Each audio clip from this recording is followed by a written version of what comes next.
Hello, everybody, and welcome to the Call of Duty Collective Black Ops Cold War tournament presented by Viper Gaming. It's Rabies alongside Fujio here. How you doing, brother? I'm good. How about you, Rabies? I'm good, man. It's the first event that I'm going to be casting for Cold War now, just coming out, and I'm excited to get into some of this action to see how the community is kind of starting to develop, even on the lower levels of competitive play. Yeah, I know all the meadows are being built out right now. I think MP5, and we'll see a lot of MP5 and FAMAS today. So I'm pretty Sure. excited to see some Cold War. Yeah, we'll see how it plays out here. And, I mean, I think it's going to be straightforward. A game day full of matches. And don't forget also, free to enter tournaments every Thursday. I just want to touch up on it really quick. Free to enter tournaments every Thursday for this Orion Collective Call of Duty tournament. So, yeah, I mean, there's nothing too much really as we're going to take a look here at that flyer. You can join up here our discord.gg. Weekly tournaments every Thursday, folks. So really important. You can sign up and get tournament experience. I can't really explain how important it is to just sign up to these online tournaments, get the tournament reps and XP, because most of the time I've been competing in these sports for 15 years, and you want to make sure you get these online reps. The tournaments are so important because you don't get them as much. And, most of the time you have to put cash up to go to an event, and if you don't win, you don't come home with cash. So, and if the first tournament you're going to is a cash one where you're putting money up and drive in and get in a hotel, you're not ready. So it's going to be a long day for you. So getting these online events and make sure you get those reps in, really important. I'm excited to see what action we're going to see today. I know I said it before, but this is going to be really the first set of online events for this new game that's come out. And sure, there's probably some growing pains in the community as far as the game goes, but it's still a fun game overall. And Black Ops has always been the more competitive of the series in terms of esports for the Call of Duties.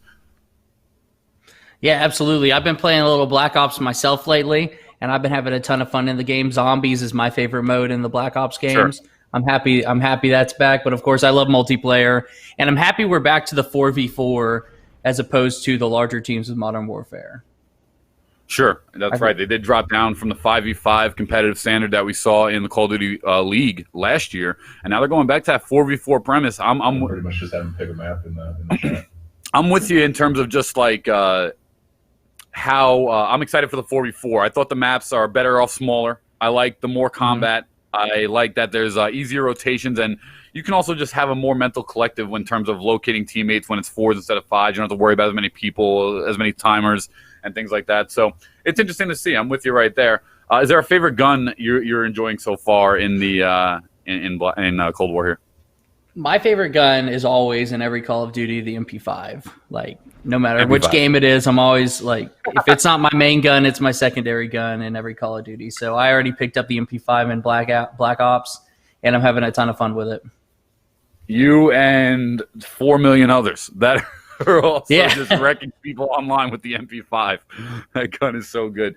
Even after the nerfs, the gun is extremely effective in quality. I'm an M16 man. They'll keep nerfing. Oh, okay. Yeah, the M16 burst right now is shredding me like a sniper rifle in Black Ops. So we'll see if people rock that today. So I know that we've got a lot of interesting guns out there. We've got some banned guns today. We've got some interesting rule sets. And so we're doing 4v4 search and destroy, which this game was clearly built for 4v4. If you play the casual play in this game at all with the 6v6, every sight line can be held down by a 6-man team. So it'll be fun to see the 4v4 when they can't hold down every single sight line on a map.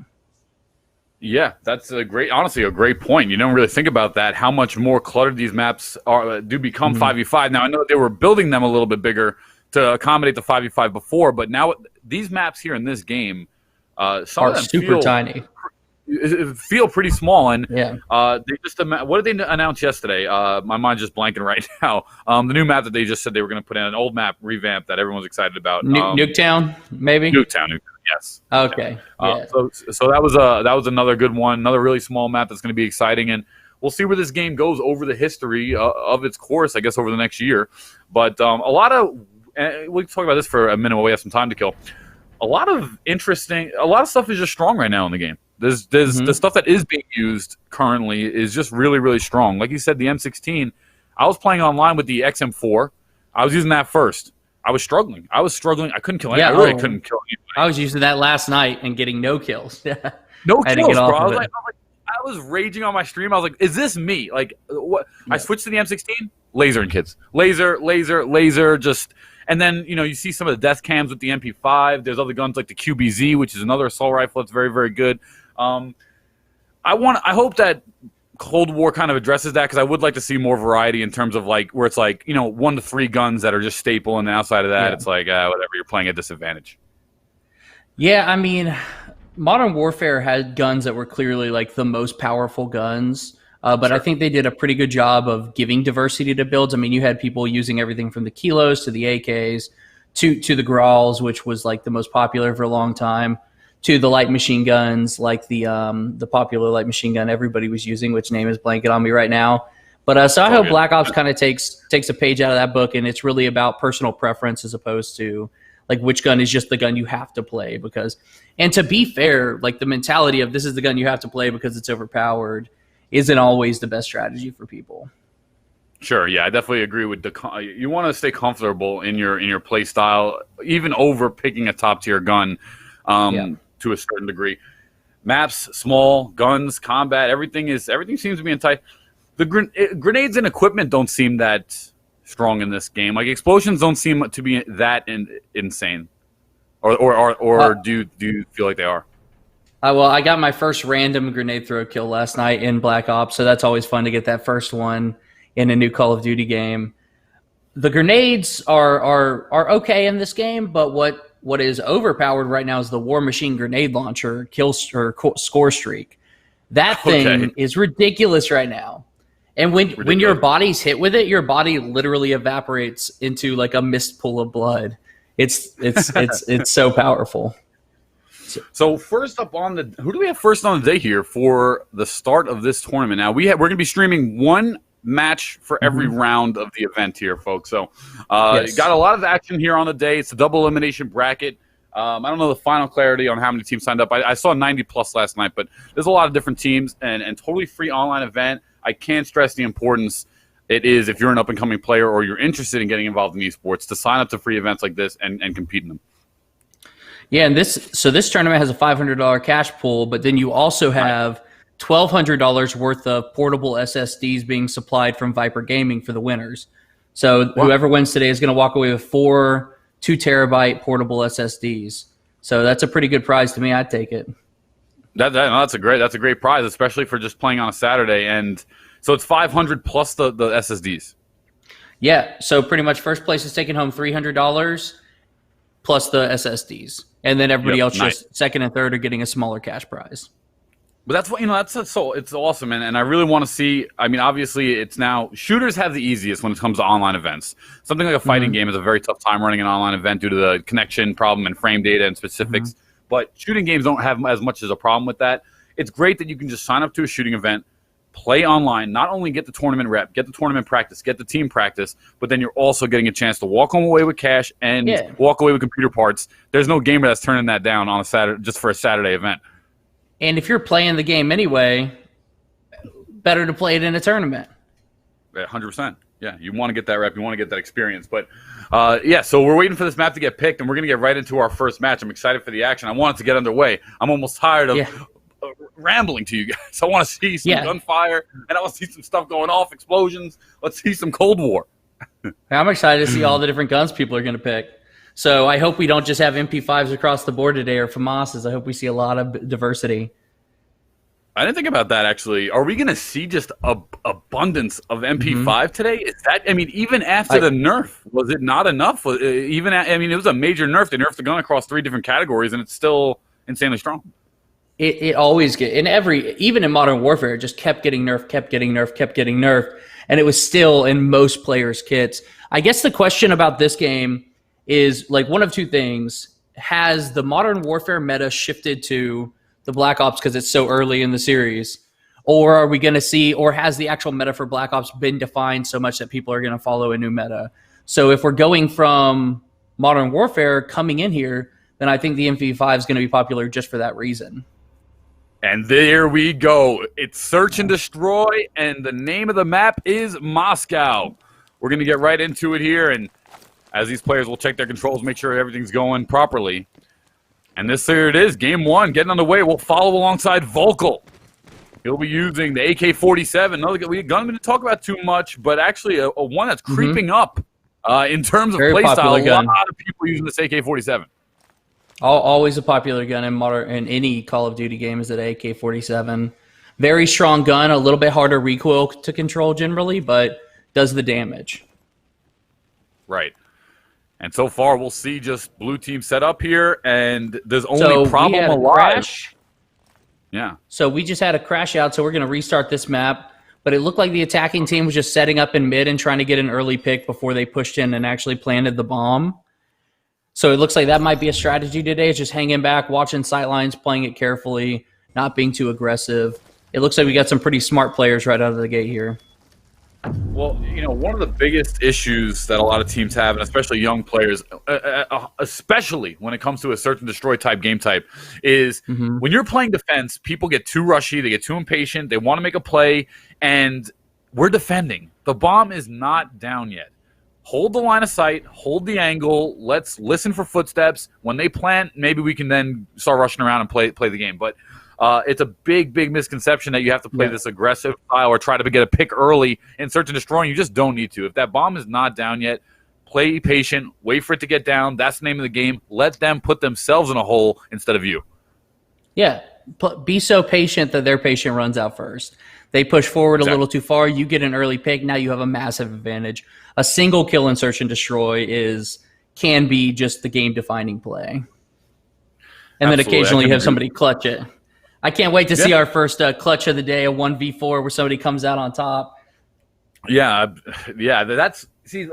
I don't know. I come from the days of Halo Gears and Arena FPS. So when they said that they were going back to 4s, I genuinely got excited because I was like, all right. Because for a while we were seeing every shooter go towards Battle Royale. We were seeing every shooter go towards 5-man team, 6-man team, even Valorant, CSGO, these big man teams.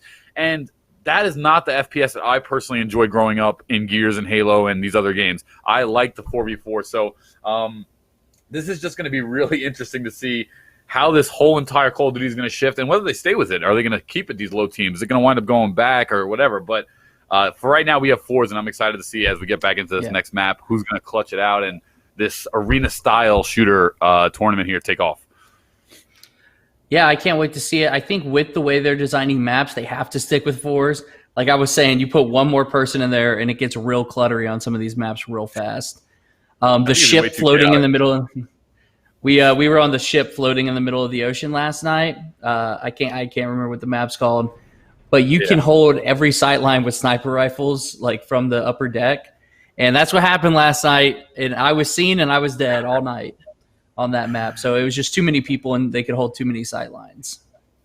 Yeah, well, they have the ranked they have the matchmaking go up to, I think they still have the matchmaking on 5 or 6-man teams and things like that. It gets a little chaotic. Looking forward to the competitive mode when that comes out, just to stick to the 4s. But I guess it's good practice for now. I've been doing a lot of free-for-all myself, honestly, just trying to get those reps in. I always say most of my gameplay has been in zombies now, so we're going back in. So we'll be back on Moscow, same teams. We're just relaunching. All right, now Moscow, this is a pretty close quarters map. I mean, you have the outside skirt streets, but besides that, it's really just a couple hallways inside around A and B. So we'll start out this game here. This is a refresher, guys, from game 1 that we saw a couple minutes ago. So it looks like we have the teams basically splitting up. 2 going to A, 2 going to B, and then we got 1 on yellow team floating mid. And we're about to have our first contact here. Vocal just saw lasered.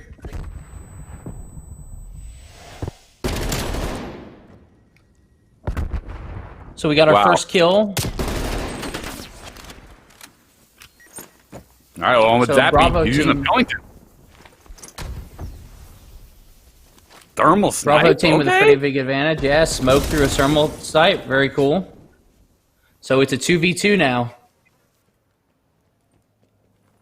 And Spencer with this MP5. So here's the first one we see. Notice he's got the tac laser for some assisted hip fire rate. Ooh, and no sight. Oh, Big Gucci almost goes down. He's able to turn that fight around. We got View with another MP5.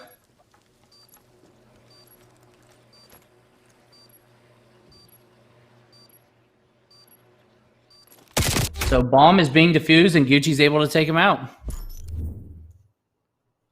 First round goes to the attackers.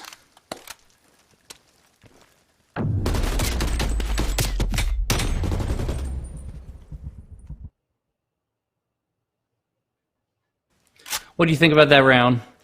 I thought it went pretty smoothly. I think the attackers played it smart. They were patient. They didn't move too fast, and they took advantage when they had the chance to take advantage. As we're seeing, it looks like both of these teams now heading out, and it looks like they will play towards A. So Yep, 1 and rushing 2 A. going inside. Big Gucci and Vocal. He's going inside, but it's going to be Dan who goes rushing towards the mid statue. He's trying to get in positioning here, but he might be in trouble as And he's Dan is covered pretty much three by yellows. himself. So we have a bomb plan go. Oh, it was a fake bomb plan. He pulled out. So Dan finally moving out from his little hidey hole he set up in. And he got a flank. Oh, and he was able to secure the last kill with that flank. 2-0 here for Team 1. Nice job there so far. Blue team taking a nice 2-0 lead. We'll start things off as we see a clutch play from Gucci on Problem. And now we'll switch sides. I thought Dan played that really smart. He stayed in his position. He didn't push out. He wasn't aggressive. And he just let it play out until he knew he was safe. He was able to get that flank, secure the final kill. Yeah, and so far it's Big Gucci on a 5-0 kill death right now. I want to let's take a look in with Big Gucci. 5-0. He has not died yet. This guy is holding it down so much just for his team. Look at and look how he's playing. Very slow, very meticulous. He's now going to rotate over to now play a closer line of sight on the bomb defense as he'll go into the window here. As we're now on with view from Bravo, using the MP5. So it looks like we're about to have our first contact over on the backside of B. Did he get And shot that was with a the great Pellington? shot to get view. Was that the Pellington? That was basically a one-shot Pellington to the head, I think. Yeah, that's what I thought it was. Wow, that was amazing. That was a great shot. All right, Vocal going to fall there. Big Gucci securing another kill, taking him up to 6-0.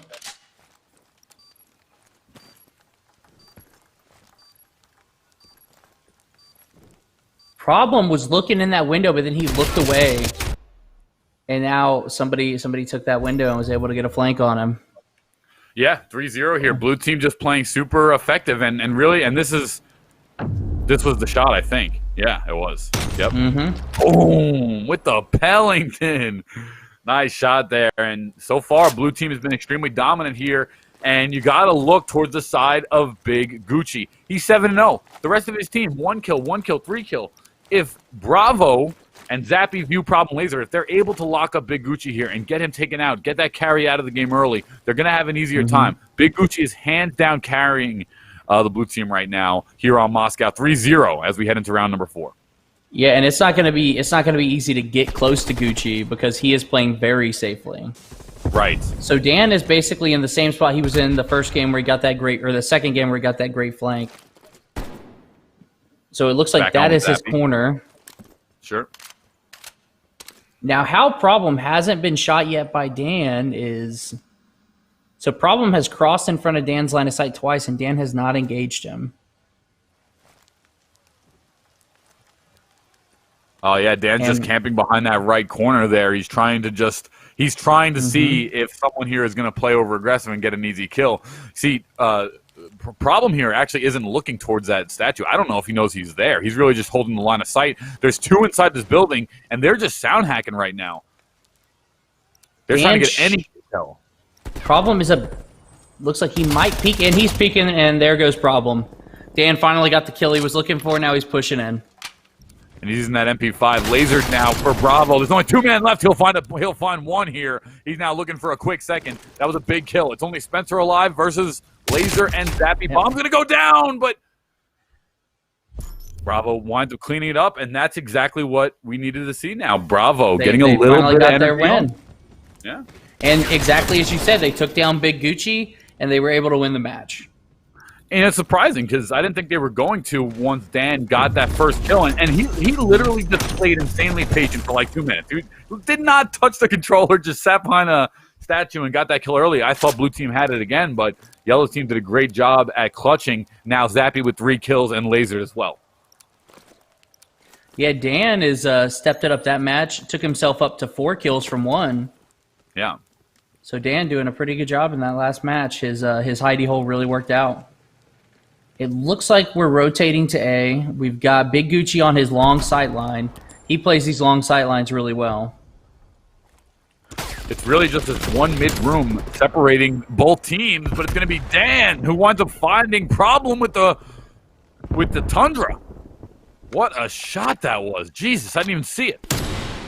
Woo! Zappy. Oh, Zappy almost got 2 kills there.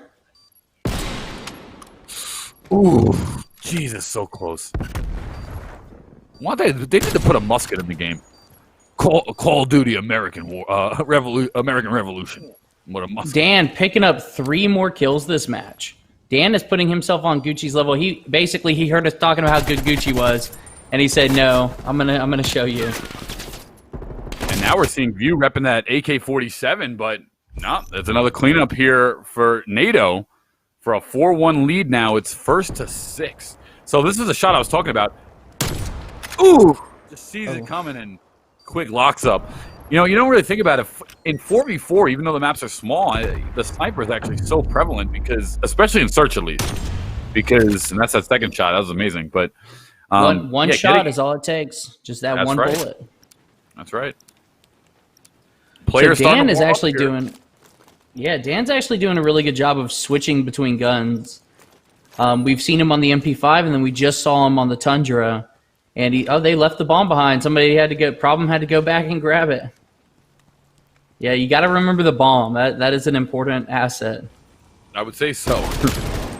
Lasered, though, getting taken down by Big Gucci, picking up another first blood. Zappy there in the background. Going to be a flank from View, and he finds Big Gucci. It's going to be a 2-for-1 trade here in the middle. You know that they're happy with that trade, though, to get Big Gucci off the map.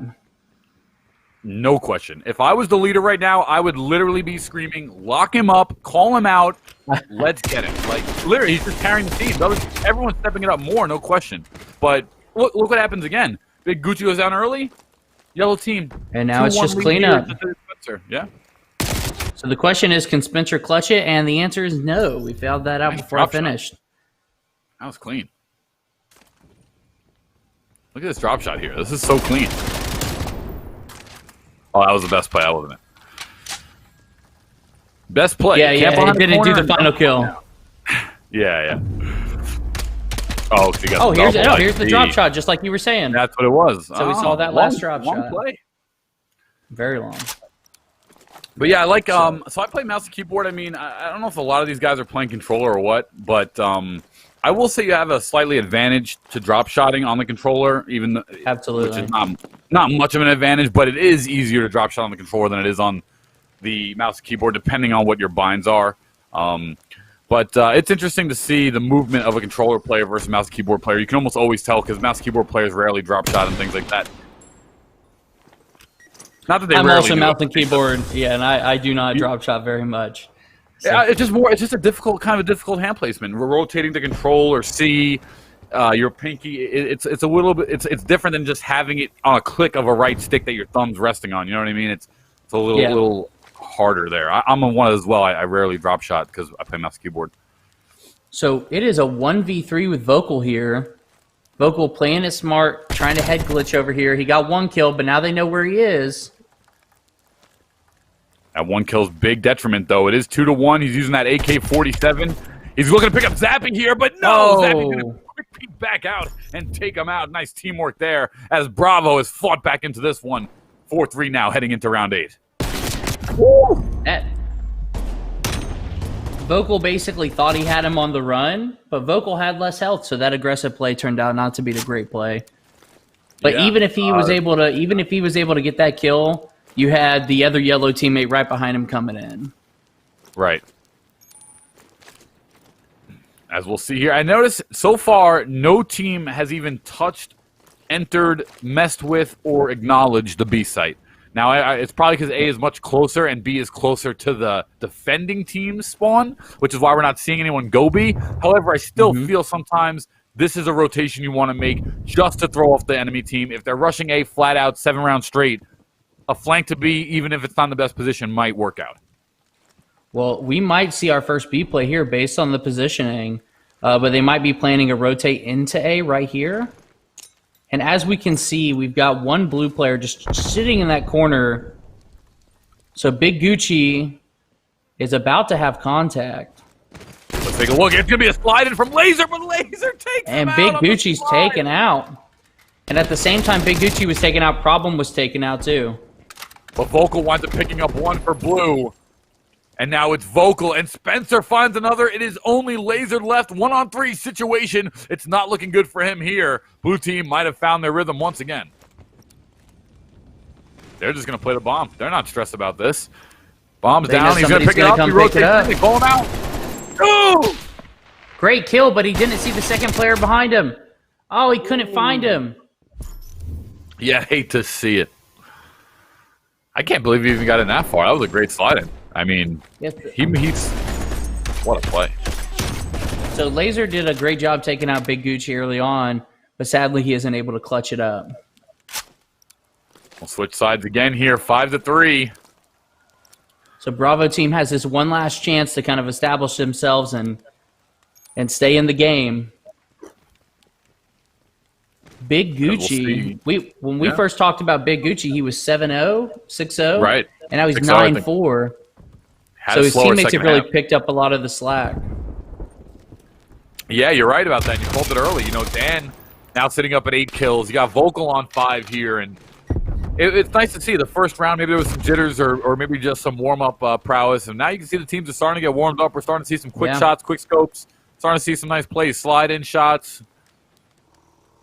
The one thing I really enjoy, this is actually my first Black Ops that I played super, just been putting a bunch of hours into. I always liked Modern Warfare better, as we're seeing some damage come out here. Hold that thought. It's going to be Vocal who takes out View. And now it is a lead for Blue Team. As they are head forward here on the kill count. It's going to be a flank. Oh, Problem gets taken now out it's a for 4-2. Ooh, problem there. That hurts. Mm-hmm. Laser heading over. He's going to find Dan, but he'll get taken out. Well, now Blue team, they've got the bomb. They can just go plant and wait. They know it's a 4v1, and they know where he is now. So that is match 1, round 1 done. So 1 point is going to Team 1, as we're calling them right now. And we're going to go into a match 2. I wonder what map we're going to see this time. Yeah, that was a first set. Interesting. It started a little slow. First couple rounds, it kind of seemed like a blowout. We thought maybe it was going to be not much of a show, but the game started picking up, and now I can totally see both teams are kind of warmed up. I'm actually really excited to see map 2. That started to get it going a bit. Interesting stat line, Fujio. If you would have told me that Dan would have finished the game with equal or more kills than Big Gucci at the start of that one, I would not have believed you because of the lead. But Dan had a huge second half, finishing that game with 9 kills. Big Gucci started 6-0, but only finished with 9 as well. So a slower second half for him. Dan and the rest of Team 1 had a monster second half. Yeah, they did a really good job of starting to pick up the slack, which is good for Big Gucci because then he's not carrying all of that on his back anymore. So I'd really say the people that we need to look for in this next match, Big Gucci and Dan are the 2 people to watch. And then on Yellow Team, what do you think about any of them? I'm not sure exactly. They had some spurt. They played better team play, if you ask me. Like, once they locked up Big Gucci, a couple of those rounds, they were playing very well. Their whole team had around 6. I think all 4 of them had around between 6 and 7. So they're just playing very good team aspect. The problem is you can't fall down 4-0 in a first to 6. That was their biggest problem. They got going way too late, and you need to be in the realm of consciousness 2-2, 2-3, and stay in that ballpark. Once you're fighting behind 4-1 and on, they only need 2 rounds. It's just too difficult. Yeah, only one play really comes to mind when I think about the Yellow Team that game, and that's Lasered slide in to kill Big Gucci. So he knew exactly where Big Gucci was. He was able to get that good slide and just took him out real fast. I think Laser is the secret weapon, man. I'll be honest with you. Like, he was getting a lot of 2-on-1 clutches in most of map 1. I mean, if one player on your team is taking down 50% of their team, you guys should be winning those rounds, no problem. Yeah. So it just came a little bit too late. You got to watch out, Yellow, as far as being picked early, because I felt like that was kind of happening a little bit, where Yellow team was getting picked early, and then you have Laser fighting 1-on-3 or Problem fighting 1-on-3, and then even if you clutch 2, getting the third is extremely difficult. So Absolutely. We'll see how it plays out if Yellow can make that adjustment moving on. Yeah, we'll just have to see what map they decide to go with this time, and maybe they pick a map that they're much stronger on. Moscow's not my favorite map, but Sure. they were using a lot of. We saw a lot of switching, even individual players switching from MP5s to sniper rifles. So it really seemed like you had Big Gucci on an assault rifle the whole time, but it really seemed like they knew before they played like where they were going to go, and based on where they were going, they were switching between those sniper rifles and then the MP5s. So it was a lot of fun to see. Yeah, I actually haven't been. I'm getting back into COD esports, and I wasn't aware of how much gun class changing there really was going on. They were like you said, it was almost every death they were switching between a sniper or an MP5. I guess it really depends. If they're going to play defensively and just total hold, it would probably make sense to go to sniper if you're on defense. But if maybe you were going to play a little bit more of an aggressive strat and you were going to take more of a map position, even on defense, maybe that's when you go to an MP5, you're able to get in the mix better. But even these guys, they were using the sniper and like quick scoping and like up close, very close, like quality shots. So it's interesting to see. So Garrison, this is a pretty fun map. It has some pretty interesting little cubbies you can hide in. A lot of really long sight lines, and then a lot of obstacles. So this should be pretty interesting. I like this map a lot. Yeah, this is one, actually, I've been playing a lot of multiplayer, and I haven't been on this map too much. I like it as well. It's very close quarters as we're seeing both these teams disperse here. It's now going to be Big Gucci and Vocal on the yellow team. Zappy, View, Problem, and Lasered here over for the blue. So blue team on attack. They have the bomb, and it looks like they'll position, but yellow has gotten a great map setup here early as we take a look here as Spencer crawls through the bottom right. He sees maybe something. Gonna grenade. But Black Jacket is on Lasered, but he'll get taken out. Yeah, there's a lot of crawl space, a lot of little places to hide. The center area is basically a tank with a bridge over it, and then under the tank is also a hidey hole you can crawl through. We see View throwing down a smoke. Oh, so Zappy is getting the first kill on Big Gucci. Ooh, Spencer getting taken out, jumping over the middle. It's now a 2-2 affair. Vocal and Dan going against Zappy and View. Here goes that Tundra, and it's Dan still sniping. This is a great sniper's map as well because so many long line of sights down the middle. And they'll find... It can be a really bad spot if you get caught transitioning in one of those tight quarters, like right here. But once you get set up, great position. He just took a great position. If he can just watch that window and take care, he might be able to make something happen here. But Zappy and View just aren't going to give him a chance to see them. They're going to wait till he pushes out, then take advantage. So they literally didn't even peek. They weren't worried about it. They weren't going to let him get a one shot with the sniper and make it a 1v1. Beautiful stuff here. And this is what I was talking about. Now they are starting the map 2 here, 1 up.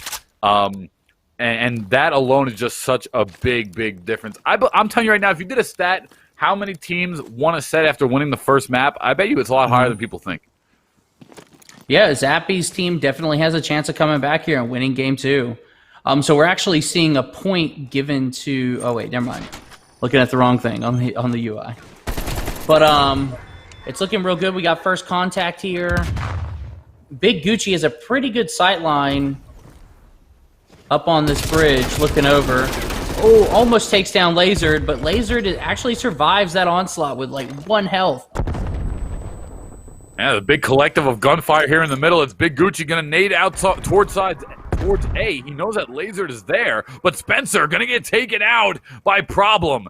And now it's blue team here with a great play as they are taking their advantages every second they can, and they are looking to play more towards this target B side. Gucci has the bomb, though. He'll pick it up. And now it's going to be a rotation here from Team Yellow. So Zappy's team playing a lot more passively and a lot better this round. They really want to put up a fight and stay in this game. And they're going in. Here goes Big Gucci. This is going to be a big planting the bomb. Sneaking in. Metal Gear Solid. And now it's down. And this is going to force the rotation because it's now up to Team 1 to make a play. And now the defending team is going to be in advantage, but Zappy finds Vocal. It's a 2-on-2 affair. Oh, Zappy almost. Oh, sorry, Dan did get that shot. Oh, and he's gonna finish it up.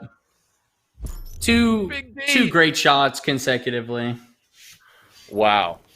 That was awesome. What great shots. How fantastic that was. I mean, look at that. Finds the first one. Quick scopes in here. He knows he's in here. Sees the gun.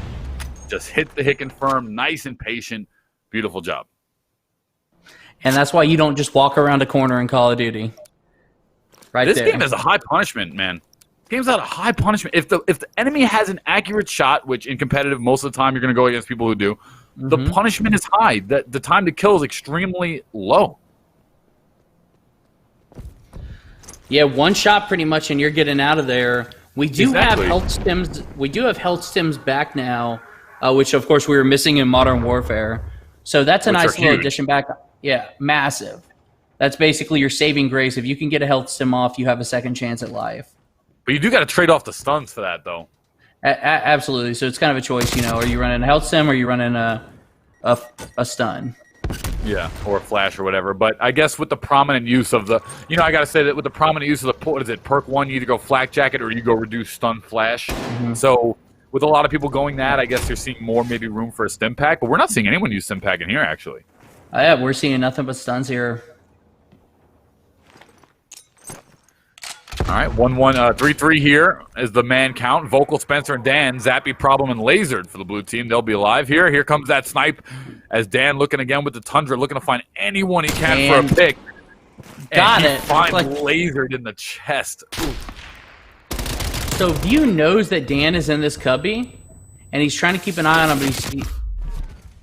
Ooh. View was basically going in for Dan, but Dan had left. He was gone. 1-on-1 with Dan the sniper. goes down. 2-1. All right, blue team. Great kill to take Dan down. Dan's dead. Nice shots on Vocal. So you got to take him down early, and Dan and Big Gucci both. Let's see what their kills look like this game. Dan and Big Gucci actually 1 kill for Big Gucci, 3 for Dan. So they've kind of this map is just doesn't seem like it's their map. It really seems like Zappy's team is picking it up on this map. Well, we'll see how it plays out. I mean, that's the whole point of the map pick. I mean, the map pick is, I know teams that used to prioritize obscure maps to throw teams off. I know teams that would, have insane strats on certain maps, but then be terrible on others. That's the name of the game. Absolutely. I mean, Dan and Big Gucci are by no means bad at this map, but you can tell they're not being as comfortable and getting as many kills as they were on Moscow. Yeah, Big Gucci also doesn't have 7 kills in round number 3, so that's also a little different than the last set here. He's only sitting on 1 this game, so that slower start has transitioned here over onto the second map, and it seems to be, sometimes it's better to get hot at the right time than be hot going in. And it just seems like, at the moment, blue team is getting hot at the right time. Big Gucci getting the first kill. Yeah. Zappy getting out of there. Oh, Zappy barely makes it out. Actually, you know what? That's where Helston would be great. They're using smokes. They're all using smokes. I think we have seen a lot of smokes. Okay, all right. I think we've seen a few smokes and a few stuns, yeah. Right, okay. Because early on we saw all the thermals, so people rocking thermals, throwing some smokes down. Zappy gets in there, gets that kill on Vocal.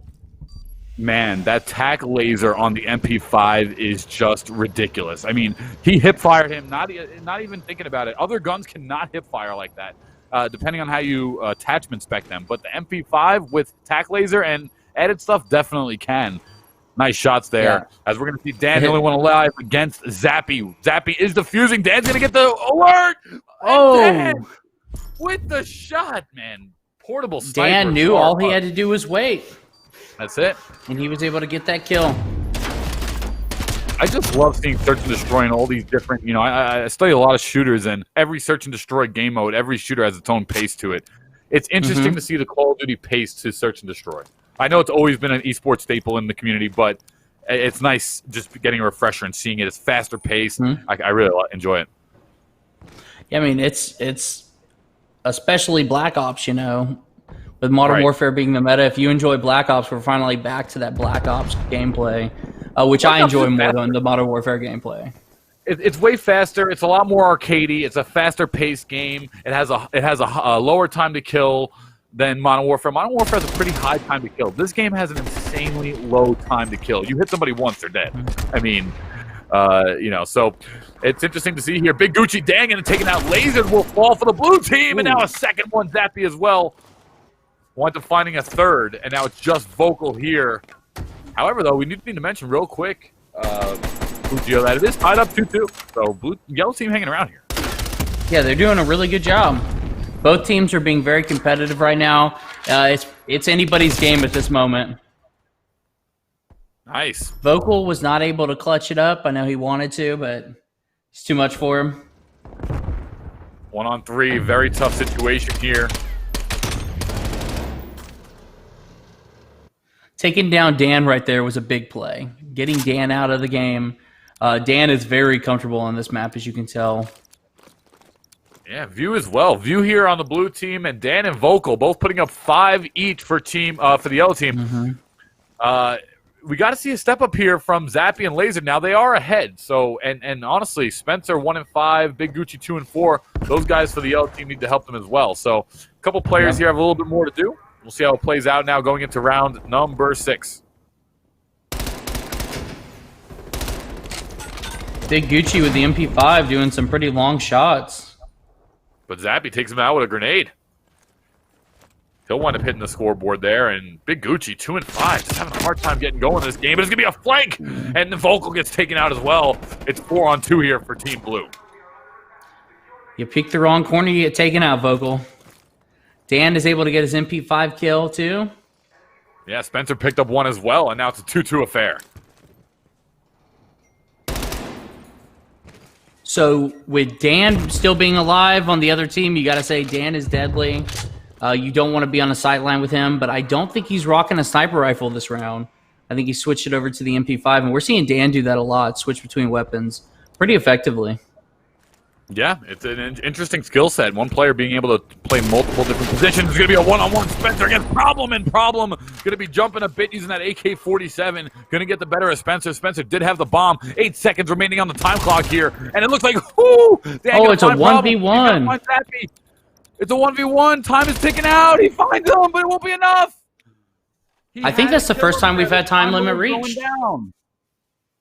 Yeah, that's our first time limit reach match where not everybody got killed. Yep. Zappy played it perfectly. He knew the time was running out. All he had to do was run away, and at that point, the bomb was down. He knew the new win condition was don't die. Absolutely. He did a really good job there. Ran straight out of there. And this is what we were talking about, Fujio. Blue team needing to do. It's 4-on-2 now. I mean, 5 kills, 7 for View, 5 for Problem. You have, over on, yellow team, that they're struggling here. It's 2 kills for Big Gucci, 2 kills for Spencer. Dan having another great game, and Vocal having a great game. Yeah, it really looks like Dan was Dan's keeping it going. I'm loving the step up from View and Zappy, seeing them play really well. Vocal doing pretty good, holding this long sight line here. So something else that we're basically seeing everybody use are these little mini radars. So those are really popular right now too. Giving you the ability to see around a corner. Yeah, that's gonna be. I mean, there's not a lot of options in that category anyway. In terms of like multiplayer, there's not a lot of options in terms of what's best and what's viable. I mean, you can go, the assault packs, whatever. But yes, you're right. Those portable radars, especially when you can sometimes hold 2 of them, and the maps are so small, the circles are pretty big on that radar. It's a great way to find teammates in a competitive mode with no radar. Find enemies. 5-2 though. Blue team destroying this second map.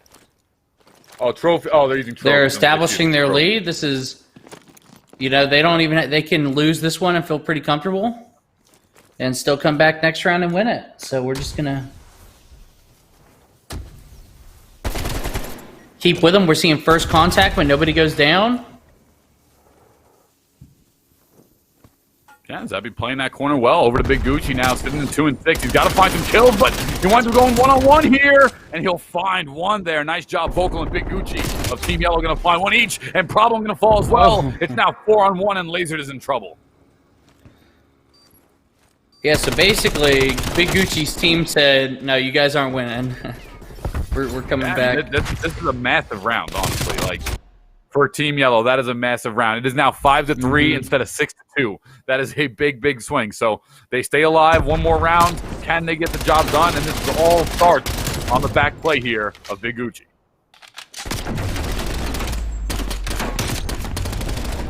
Big Wow, Gucci nice knows play. this is his chance. He needs to step it up, and he's doing it. Yeah, he jumped up to 4 and 6 there. Coming back. Dan at 8. Vocal at 6.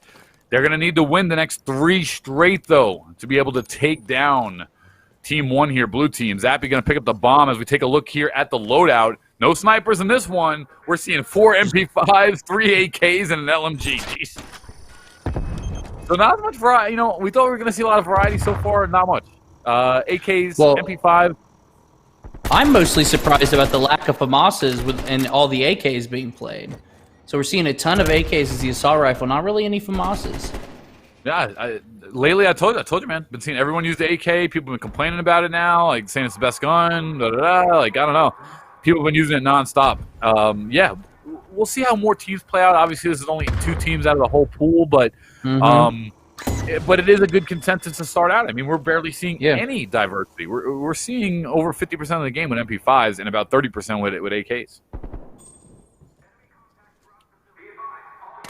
Those are the guns. Those are the guns. Both teams here. They're playing around this beach site. Both teams just having a standoff, though. Vocal going to find, I believe that was Zap. Oh, Problem. He found Problem. Problem, yeah. Dropped the bomb. But it was then just picked up here by Zappy. And now it's Blue Team coming in. They're going to look to find one. He doesn't see him on the floor. That was a free kill on Dan, and he totally dropped the ball. Oh, the player you want to get the kill But on. Dan You is want to still pick it dead. up, so anyway. Well, you know, View's the only one up here. Oh! No. Jeez. So Dan, that's where Dan was laying on the ground. He comes around this corner, gets that kill. And basically, Wow. View had a free kill on Dan and just didn't see him laying on the ground.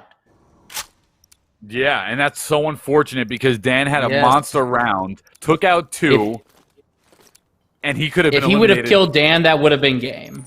I think they game, could have right. picked it up and won it. Yeah. Definitely would have been a game. And now Dan at 10 and 5. View at 10 and 5. Here we go, folks. It's 5-4. Yellow team does have map 1 in their pocket, so blue team must win this to hold on.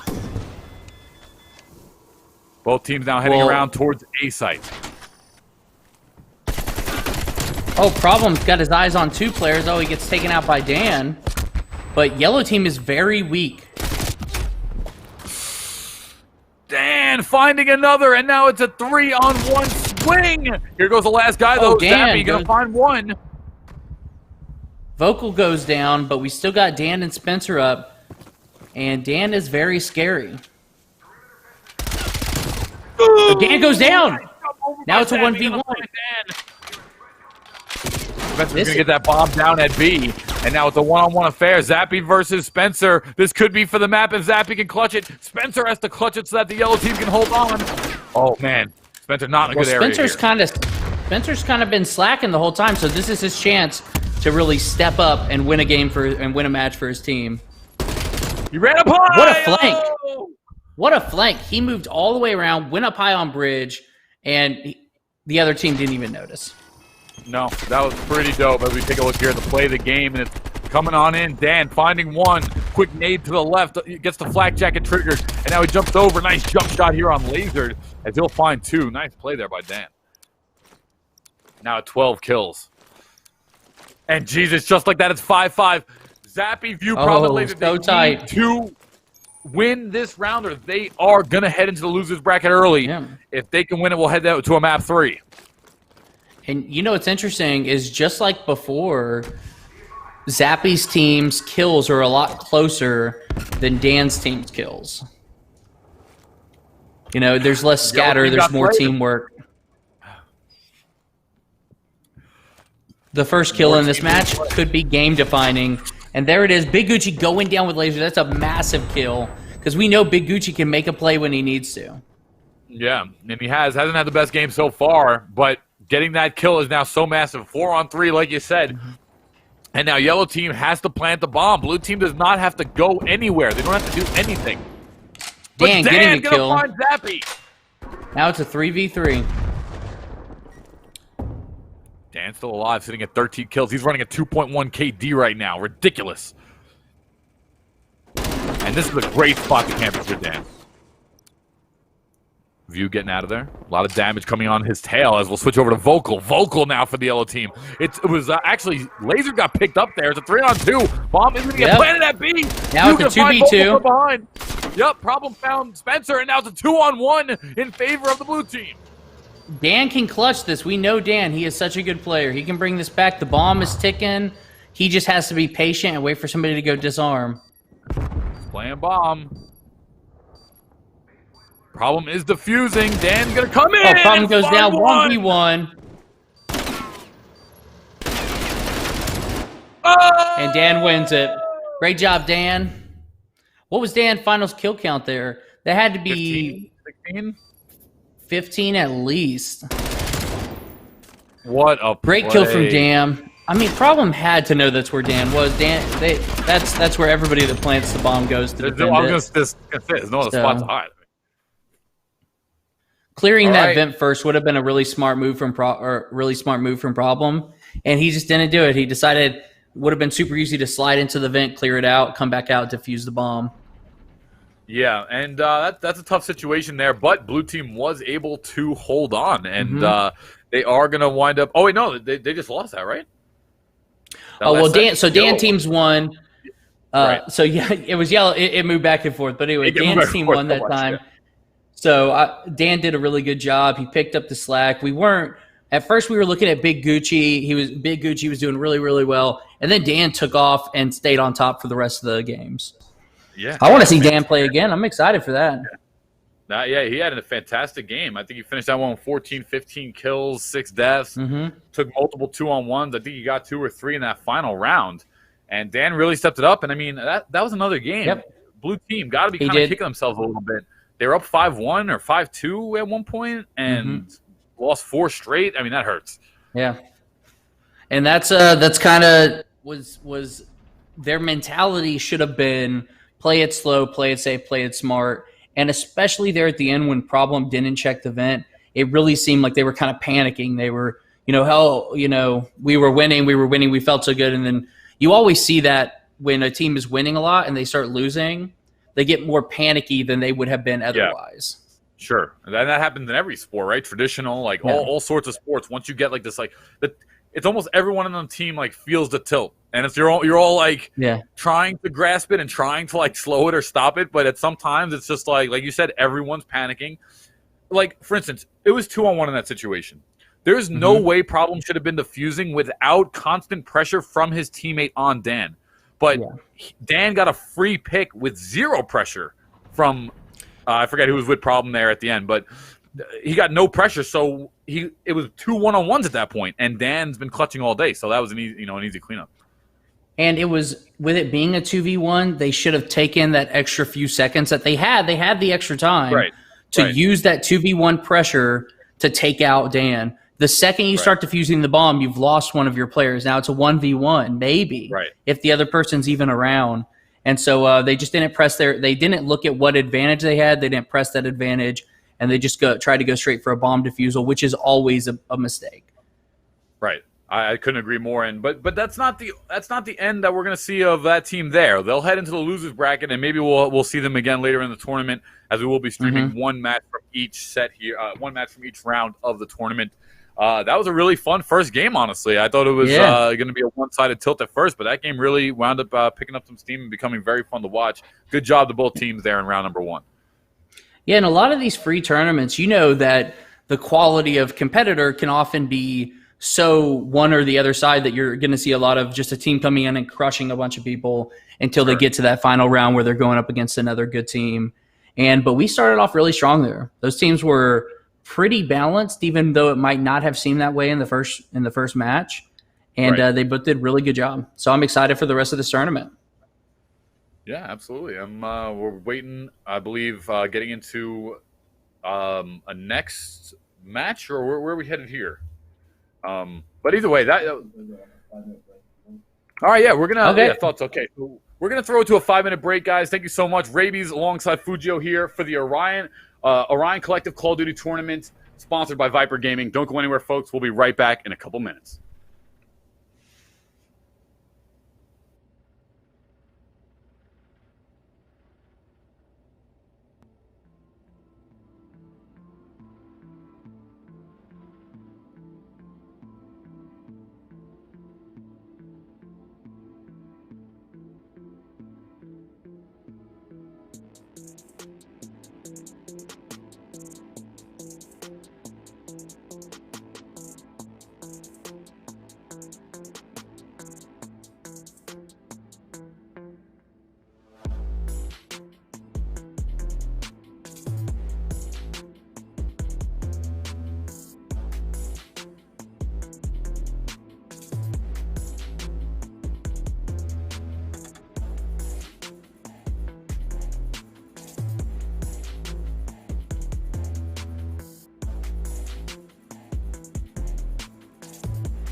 Hello, everybody, and welcome back to the Orion Series Call of Duty launch tournament powered by Viper Gaming. Rabies alongside Fujio here.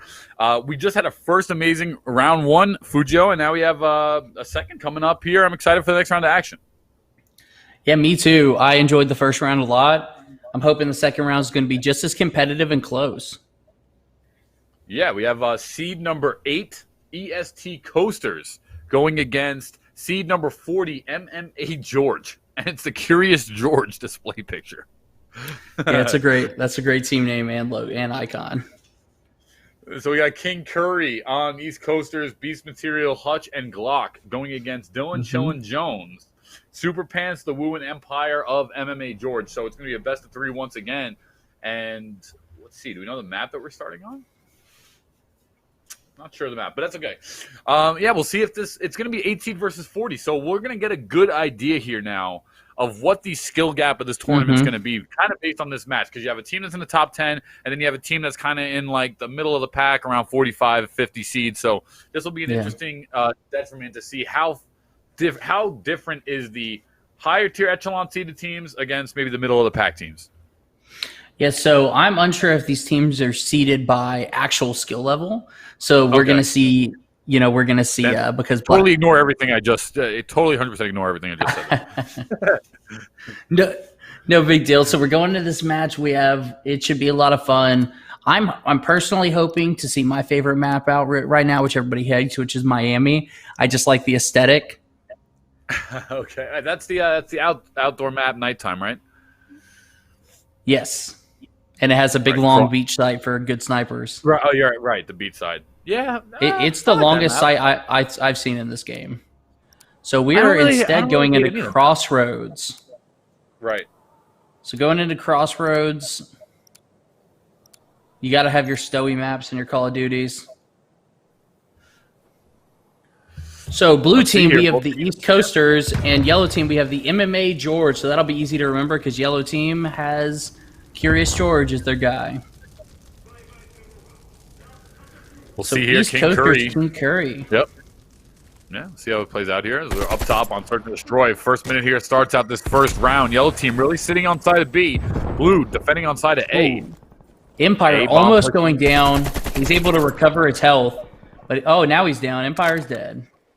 Yeah, he's going to get taken out there by first Glock, who gets the first kill. It's going to be Hutch, who finds the second one there to go down early as blue team now planting the bomb, getting a commanding lead here in round number 1.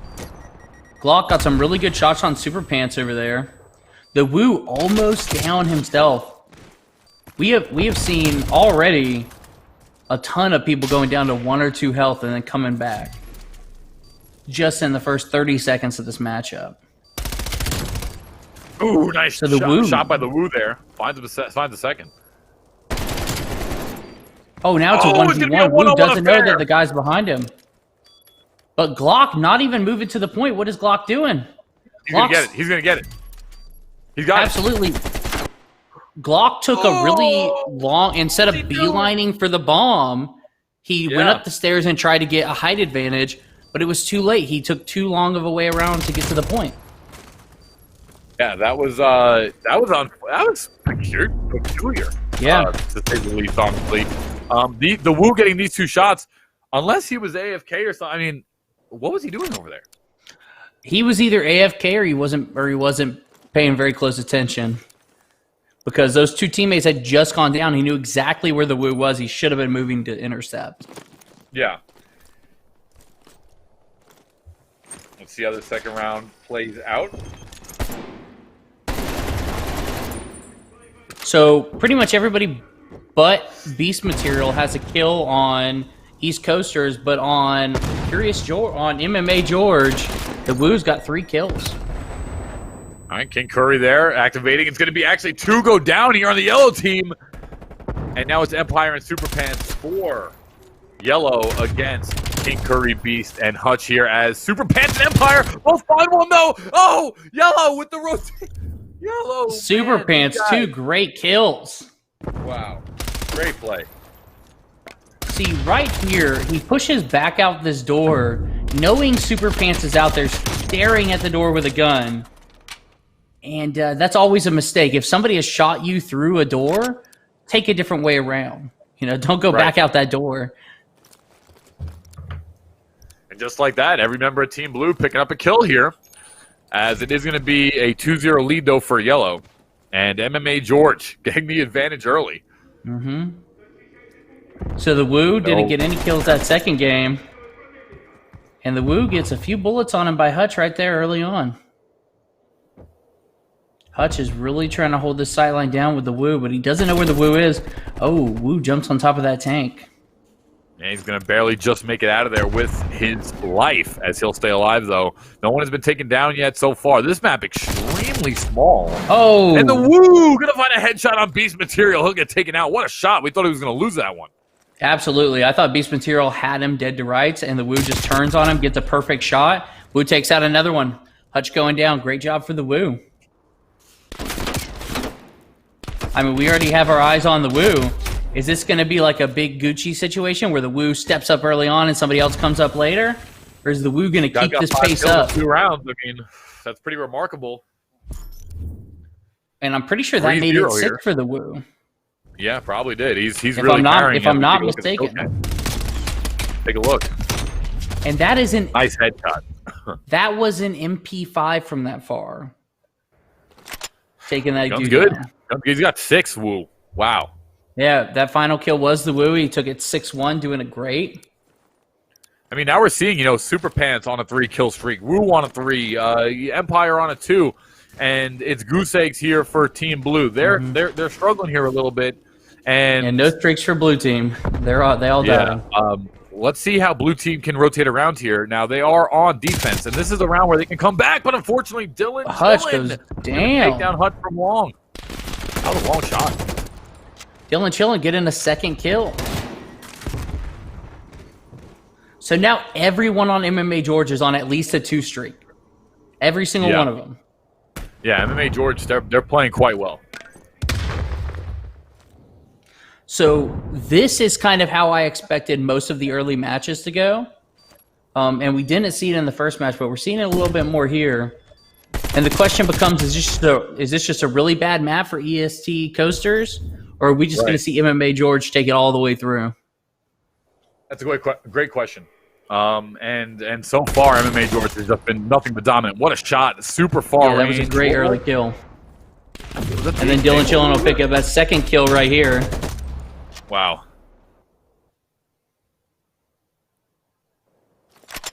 So nice again, shot, everybody on MMA George still on the 2 kill streaks. Empire, the only person on a 2. Everybody else 3 or above. Super Pants on a 4, doing a great job.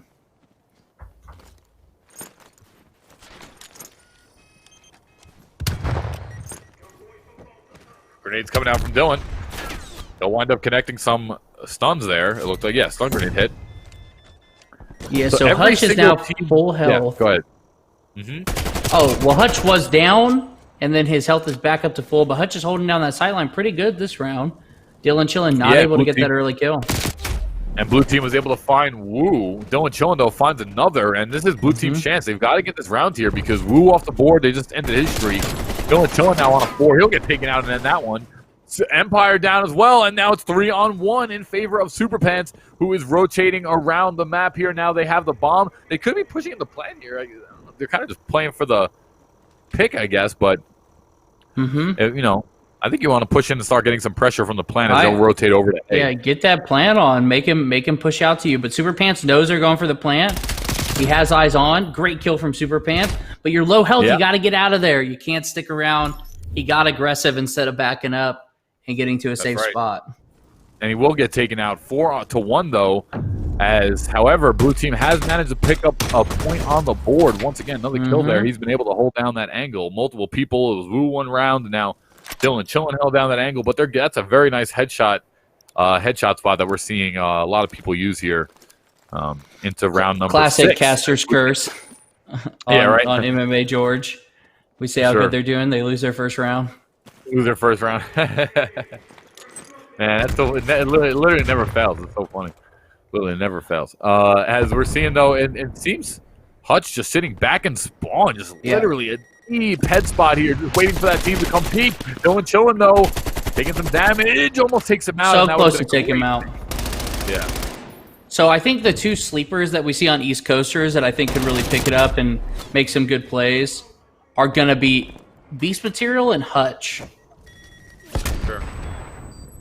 Beast Material, most kills here on his team. Hutch now as well with 3, but unfortunately that's going to be the 5th round win here as it is point map for MMA George, and they have so far been so dominant here. They're playing way more aggressive onto the site within seconds, bomb down, and this was in 10 seconds of the map, and boom, pressure is on. You don't just learn that timing on planting that bomb and walking away. That takes a lot of practice, so you can tell they've been working together. And yeah. Very coordinated push they've been putting in their practice since this game came out less than 2 weeks ago. Yeah, well, I mean, that's a beautiful thing. You know, if you know you have a Search and Destroy tournament only coming up, guess what playlist you're going to be queuing? I mean, that's what you got to really do. That's the beautiful. I love the filtration system of the Search. I really so really early on, Super Pants takes out Beast Material. Great kill. Not looking good for the blue team. Blue team has got to find somebody. Hutch also going to get taken out by Super Pants. Empire finds another, and now it is point as Glock is the only one left, and he's going to be surely taken out soon. It's a 3-on-1 situation here. Can Clutch it out? Hutch clutch it out. Nope. They knew exactly where it was. They converged on him. But Hutch played it correctly. Like, he pulled out. Right. He got to a different position. You know, he had so many people low here. If he was only able to play off some of these low pickups and get some of those kills, maybe a chance there. But unfortunately, it is going to be MMA George with a decisive victory. Yeah, absolutely. That was impressive stuff. They were on fire from the start to end, never really giving up anything, Fujio. So what we're going to see here from EST Coasters is pretty much, was it just the map, or is MMA George just that much better? So let's see what the next map is, and let's see if I'm assuming it's East Coasters is what it's supposed to be. Right. Let's see if they can pick it up and bring it back. I really do think that they had a few players on there that had the potential to make some plays. Hutch being one of them. Hutch was doing really good on those long sight lines, and then X-Beast in those close quarters, he was able to get a few kills in a few of those rounds and get some good streaks. Yeah, not every round was really a blowout. That's what you got to build on going into this next map. Pick your best map.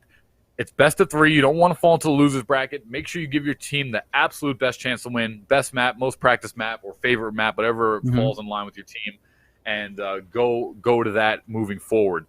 They need to have a big round. MMA George just looked very, very powerful in that game.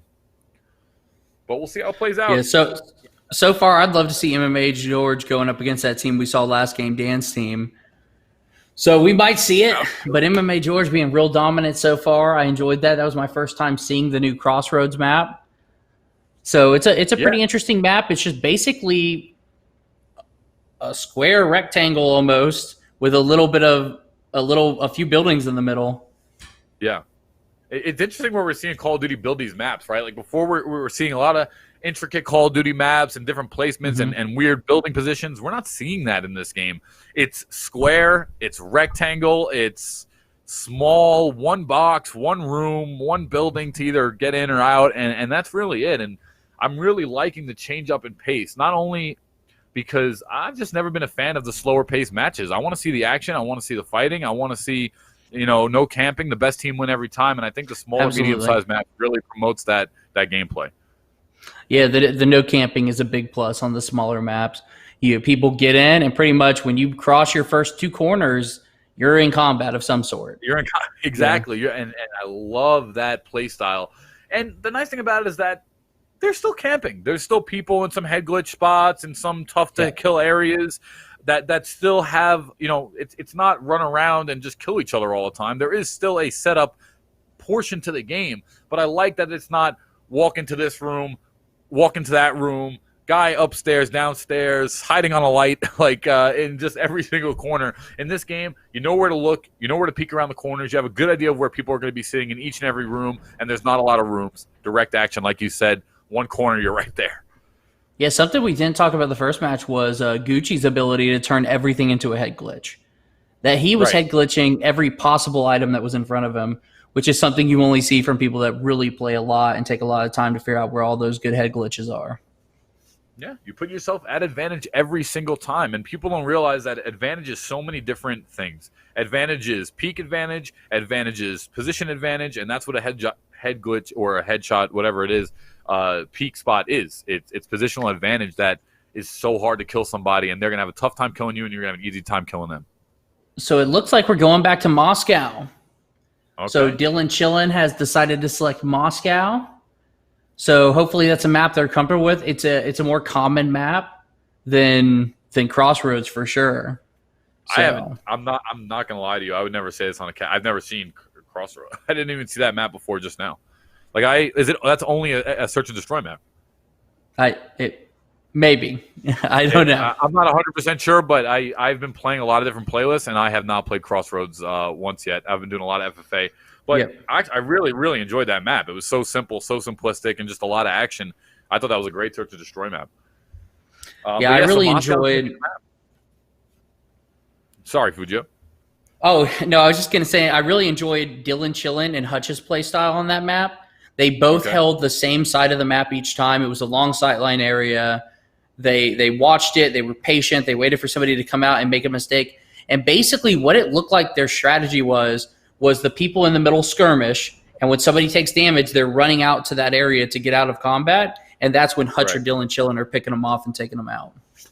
Yeah, one of the things I also noticed, though, is, first off, Dylan Chillin, all of MMA George is extremely aggressive. They're all jump shotting. Yeah. They're not scared to sprint right into the bomb site. When you're confident in your gun skills, you're able to do things like that because you know that most of the time you're going to be able to rely on your gun skill to get you out of a situation. If you maybe overextend somewhere, you might be able to still clutch it out. Like we saw with them, it's hard when you're playing a small map for East Coasters and you're giving the team on defense over 50% positionally. It's a small map. There's not going to be a lot of places left for your team to hide, and that's what we saw. MMA George taking the position, sprinting, taking position, and just easy line of sight finish. It's going to be up to East Coasters. They're going to have to figure out a way here to stop those pushes early. Maybe it's better angles themselves, but they got to figure out a way to stop the aggressive from MMA George because it looks like I might have misspoke. Okay. It looks like now they're saying Miami. So we'll just have to wait and see what it is. I would love to see some Miami if it's on the Search and Destroy playlist, which, again, I haven't played Search and Destroy. I've been playing the other game modes. Sure. But I like Miami a lot. I know a lot of people have problems with it, but I have enjoyed Miami a lot, mainly because of the aesthetic. It has a lot of different peaking points. It has a lot of different ways you can come on to the points. So I find it to be a lot of fun. Yeah, and I mean, also a little bit bigger of a map, not as small as something like we just saw with Crossroads. I wonder if we'll see more sniper play if that winds up becoming the map. You have those upstairs rooms that you can sit in. Mm-hmm. They're really good head spot glitches. Maybe a thermal vision sniper could be insanely strong on this map, depending on where the bomb sites are, if we wind up heading to Miami. And we're just waiting on that second map here, folks. Once again, this tournament here is the Orion Collective Call of Duty series. Having a blast so far. It's just been a great event. It's powered again by Viper Gaming, and this is a fantastic online event so far. Great production, and I'm having a blast here with you, Fujio, as we've had a couple matches under our belt. It's been a lot of fun. We've seen some really good plays. My favorite play so far has been the Woo in that first match of that first game we just saw, where he was able to take out two people, get to the point, defuse the bomb, and just win the match for his team, no problem. Go on a 3-kill streak there. So he actually killed 3 people, and then the fourth guy just couldn't catch up to him. He just took too long. Yeah, no question about it. And Dylan Chillin, we start out with him here. This is Search and Destroy on Miami. B, bomb site, going to be inside the housing area. A, outside to the far right. And it looks like we're going to see a B attempt here to start for Team 1. I mean, it looks like B is going to be the easier point to defend for the defenders. They can get there faster. You have the upstairs advantage, and they just, I feel like they kind of let that house get taken over right there. But the Woo doing a really good job. The Woo's about to go pick up the bomb. Dylan Chillin does find another here, and blue team has gotten 2 kills to the 1. And Wu finding that bomb really quickly. Nice smoke here. Wu going to maybe come in, make a play off it. No, he'll wind up just holding his own. And Wu got blown up by a grenade. Wow. Good job, Glock, making it a 2-2. There we go. And now East Coasters getting a little vigor here as Glock and Hutch are remaining against Dylan Chillin and Empire for round number 1. 26 seconds left on the clock. Dylan Chillin tries to go in there and plant the bomb. Immediately gets taken down to low health. Goes down. Good job, Hutch. So very early on in this, it's too early to call whether it's going to flip or not. But we are seeing East Coasters step up and win a round early on. That's Fuji, I have to be honest. It is so important. It's so important to win the first round of the set. Morale, efficiency, not only that, put yourself in advantage. Now, even starting the second round, blue team is going to feel a little bit of pressure here to now get it. You always want to stay tied. You never want to fall too far behind. So this is an advantage as it's now an attacking. We are going hard B right now, both teams. Yeah, B seems to do the fight. The Wu coming out getting 2 kills. The Wu said, you got me with a grenade last game. Well, I'm going to show you what's up this game. The Wu is a savage. Wind up picking up that double as we follow alongside Glock here. Glock does find 1. He will need a second. I love the spot he's in. Getting some kill. Will he finish it? He needs to finish this. He takes out the Wu. Woo! If he can take out the Wu and Dylan Chillin, he would probably be able to solo this. 2 left. Dylan. Now, see, he's changing positions. He's not just rushing in from the exact same sight line that he was shooting down. It's always smart to do that, but he doesn't know where the enemy team is anymore, which is definitely going to put him at a disadvantage. So he's about to start pushing in onto this bomb. Empire staring at it. Dylan Chillin's back defending the point. Good grenade, but it didn't get a kill. And Empire takes him out. He thought it was safe after that grenade did not get a kill there. I'm actually shocked it didn't. I thought it was money. I thought it would at least get a hit on the armor. What is it? Is that the MP5? That is the MP5, yeah. Ooh, man. The Wu coming in early. That was a great play by the Wu. We enjoyed watching that. And it's unfortunate because the Wu, you can't let a guy jump shoot 2 guys at once. Yeah. I mean, that's you cannot let that happen. That's unfortunate. He jumped left, jumped right, killed them both. They came in a little bit staggered, but you got to be careful there. You got to make those call outs and make sure you clean him up because once again, he's one of those carries here. 4, and then there's George. Gotta kill him. The thing about East Coasters, you're coming into point B. You know the only way somebody is going to come and fight you at that point is through that one door. Some great kills being picked up by Beast. Material. Beast material. Gets a 3rd kill. I was sure he was going to go down. Dylan Chillin picks up 1, picks up 2. What an angle! Yeah, that's a great sideline right there. Angle. That's a great angle, yeah. Yeah, I need to remember that sideline for when I play. Yeah. Dylan Chillin rotating. He knows they know where he is. He's going to get out of there. He's going to come, fight, take the point from a totally different vantage. So we're basically seeing... Yeah. Go ahead. They have eyes on Dylan Chillin. We're basically seeing everybody focus B, so it looks like A is irrelevant. I mean, it's too much out in the open. This is the wrong play. Oh, man, they are so lucky they won that right there. They staggered themselves again, and it was a little bit of a distraction attempt, but thank God they wound up getting that kill because if Dylan Chillin had picked up even 1 more of them and it was a 1-on-1, I don't know. But good job there by the yellow team picking up another round, and we immediately are seeing a higher level of comfort from the East Coasters on this map here, Miami. Yeah, so East Coasters got totally dominated by MMA George the first round. And the question was it just a difference in skill or was it the map? And it looks like it was the map. Let's see how it plays out now. 2-1, and I mean, I don't know if some of these maps need to be adjusted or reconfigured or what, but it just seems like a lot of them are very one-sided plant sites. See, now that was... Yep. How Hutch backed up there and stared up at that door. That's how you're supposed to be taking that point, not just rushing up the stairs and not even looking to see if somebody's coming to kill you. Right. Because that is the sensible spot. And here, this is so nice. Oh, look at that. We got Okay, Glock so right on that the long staircase headline. there. Yeah. You just sit on the staircase, sideline? peek right next to the pole. Mm-hmm. The Woo has got taken out though, but Glock is the only one left. It's a 1-on-3 situation, not looking very good here. And the only thing And that they I'm know noticing, exactly.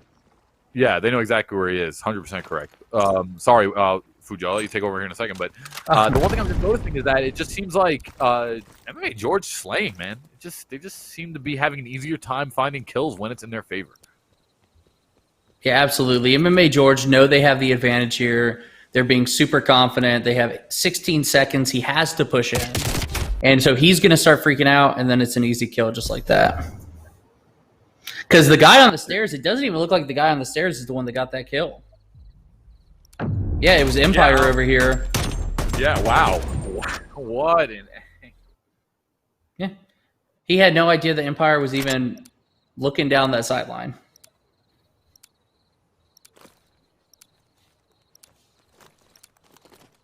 So it's a 2-2 now. How do you feel about that? Who do you think really has the advantage here?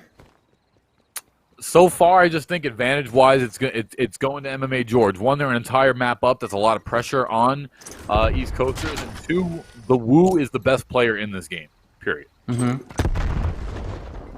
Dylan Chillin is second, in my opinion. But Beast Material is having a big game, though. I got to give a shout-out where shout-outs due. East Coasters, Beast Material is having a big game. It's going to be up to him. Who is going to, again, is he going to find another double? He does! Beast Material stepping it up here. Who's going to be the second member will be Glock, and we got to see more from King Curry, who's sitting at 0-4. So Beast Material goes down. You know he's screaming at himself for that because that was an easy kill for him, and he just didn't pull the trigger quick enough. Yeah, unfortunate to see, though. Over to the Woo, who's sitting with that MP5. Oh, King Curry Great kill gonna by get Empire. Empire. What an angle. And Empire has had some crazy line of sights this game. Hutch is the last one alive as Glock also gets taken out. And just like that, it's a swing. It's a three-player swing. He sees Empire. He knows he's there. Oh, Jesus. And that bomb is going to go down. And just like that, advantage has shifted over to MMA George. I just don't think there's a way Hutch does this. He's got a guy looking both ways on this sideline. He's got to do one at a time. And he looked to the left side of the pillar, but he was behind the right box, unfortunately. And man, the step-up player here, in my opinion, and this is a Beast Material play who's literally had so many. Nice, what a double.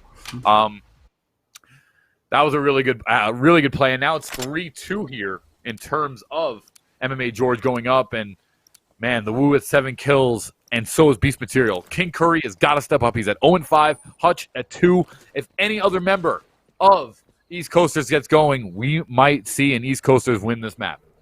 Absolutely. If King Curry or Hutch can really step up and make a single play, then their team has a massive advantage. Hutch going to find one. That's a nice pick. That's what he needed. Good job, Hutch. Stepping it up, because we're seeing pretty much everybody on MMA George, when they need to, make the plays they need to play. Like, even the person with the worst score right now, Dylan Chillin, makes plays when he needs to make them. He's a really good player, and it doesn't show with the score. Yeah. King Curry, get in a kill. That's his first kill of the game. Yeah, and rightfully so. It's like watching your free throw going in when you're 0 points. You need to just get something going to just give yourself a little confidence. And get that one kill. So he's on the board finally. No more goose egg for him. Hutch finds a kill as well. And now it's 4-on-2. King Curry looking to get out of there, but he's down. Oh no, it's a 2-on-2 swing, and Glock does wind up finding one. Good trade there on Dylan Chillin as Empire's running out of there. It's Glock and Beast Material from the East Coasters, and nice shot from Glock. So, yeah, before that round started, we said that Hutch and King Curry needed to make a play or do something. They both got a kill that round. Their team wins. They picked up 3 out of 4 actually, because Hutch picked up 2. So, and 100% correct, dude. You're 100% correct, brother. And they won the round. What more to say? Proof in the pudding. And now Glock sitting at 6 kills. Up now we're talking here, and it's 3-3. This is anybody's game here. Which team is going to pick it up? Will it be Dylan Chillin maybe to step it up here on the other side of the board? Will King Curry continue to snowball a little bit more? Will Hutch build his kill streak up? Glock now sitting on a streak of 2, only player in the game on a streak. So we're seeing the entire attacking team pushing through the same door. Great grenade from Mr. Beast. I say Mr. Beast, Beast material. Beast. He's going to get out of there, though. Back to 150 life. As he's going with another nade here. He did take out a flak jacket. Ooh, great job, Dylan Chillin. Dylan Chillin getting a big kill. The Woo inside of Garage, trying to switch over to Curry, who's sitting 1 and 6. Super Pants does have the bomb, and they are playing it slow as they are coming through those upright apartments. Beast Material, though, going to find another. He will get taken out, though, by the Woo. The Woo coming in, getting 2 kills, doing a really good job, as usual, and they win the round. Yeah. So now we're 4-3 for MMA George. It's getting so close. East Coasters are really have to feel that pressure building up. Yeah, this is tough. I mean, the Woo is just destroying.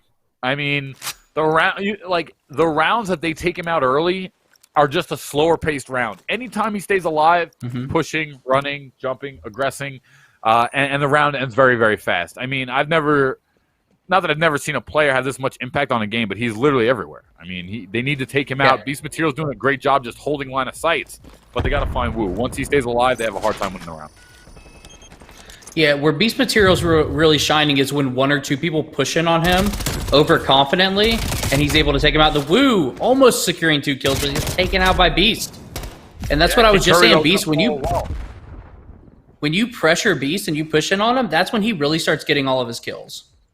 Yeah, he just holds the line of sight, holds the door, and just gets the kills. But him here, Beast and Glock, that bomb is down. Beast Material pushing the corner and goes down. The second he pushed that corner, Empire was just holding it down. And this is where MMA George might wind up taking this map. If they win this one, it's going to be 5-3. It's now a 1-on-3 situation, and this is not looking good. That bomb is down, and Glock is going to have to go get it in between 3 swarming members. He doesn't want to find 1. But Empire, you can see Empire flanking, and that's it. Yeah, did not know Empire was there. 5-3. It's a classic mistake. Classic mistake from Glock of just getting a kill and not moving. You have to get out of that position. They know exactly where we are. Yeah. Yep. The second you die, you get called out. And, you know, sometimes some people do the no fake where it's like, well, if I call out, they're going to know I'll rotate, so I'm just not going to rotate. But you're going to at least check it for at least to just see. Like, so. Of course, you know, you have to. Yeah. It doesn't take anything for Empire to just check that line real quick. And he's like, oh, he's here. All right. Good. Especially when they have the manpower to spare like they had right there. They had somebody already watching the point, so they're safe. Right. So we're now seeing over with the Woo. Yeah, we're seeing MMA George all push in. They're being really aggressive, and now they're kind of stopping, figuring out where everybody is. Hutch almost going down. King Curry on this long sideline. Beast Material going down, but getting a kill with him. Good job, King Curry. That's his 2nd kill of the game. Yeah, and he him and Hutch, you know, we really like to see Glock finding another. He's now sitting at 8. Ooh, Glock did. That was a really good play from Glock. So it's 2v1, but it's 2v1 against the Woo. And the Woo is somebody that can take a 1v2. Yeah, no question about it. It's going to come down to Curry and Glock, and they play He's together about to close see enough. King. That bomb is down. This should be an easy defense. The bomb is on the floor. Here comes Woo. Upstairs. It's a 2-on-1 situation. Woo didn't see him. Some damage coming out from Woo's Curry. Gonna have a guy. He's jumping, planting, and there's Hutch with the nice kill. Or Glock was alive there, actually. Yeah, so you had nice job there.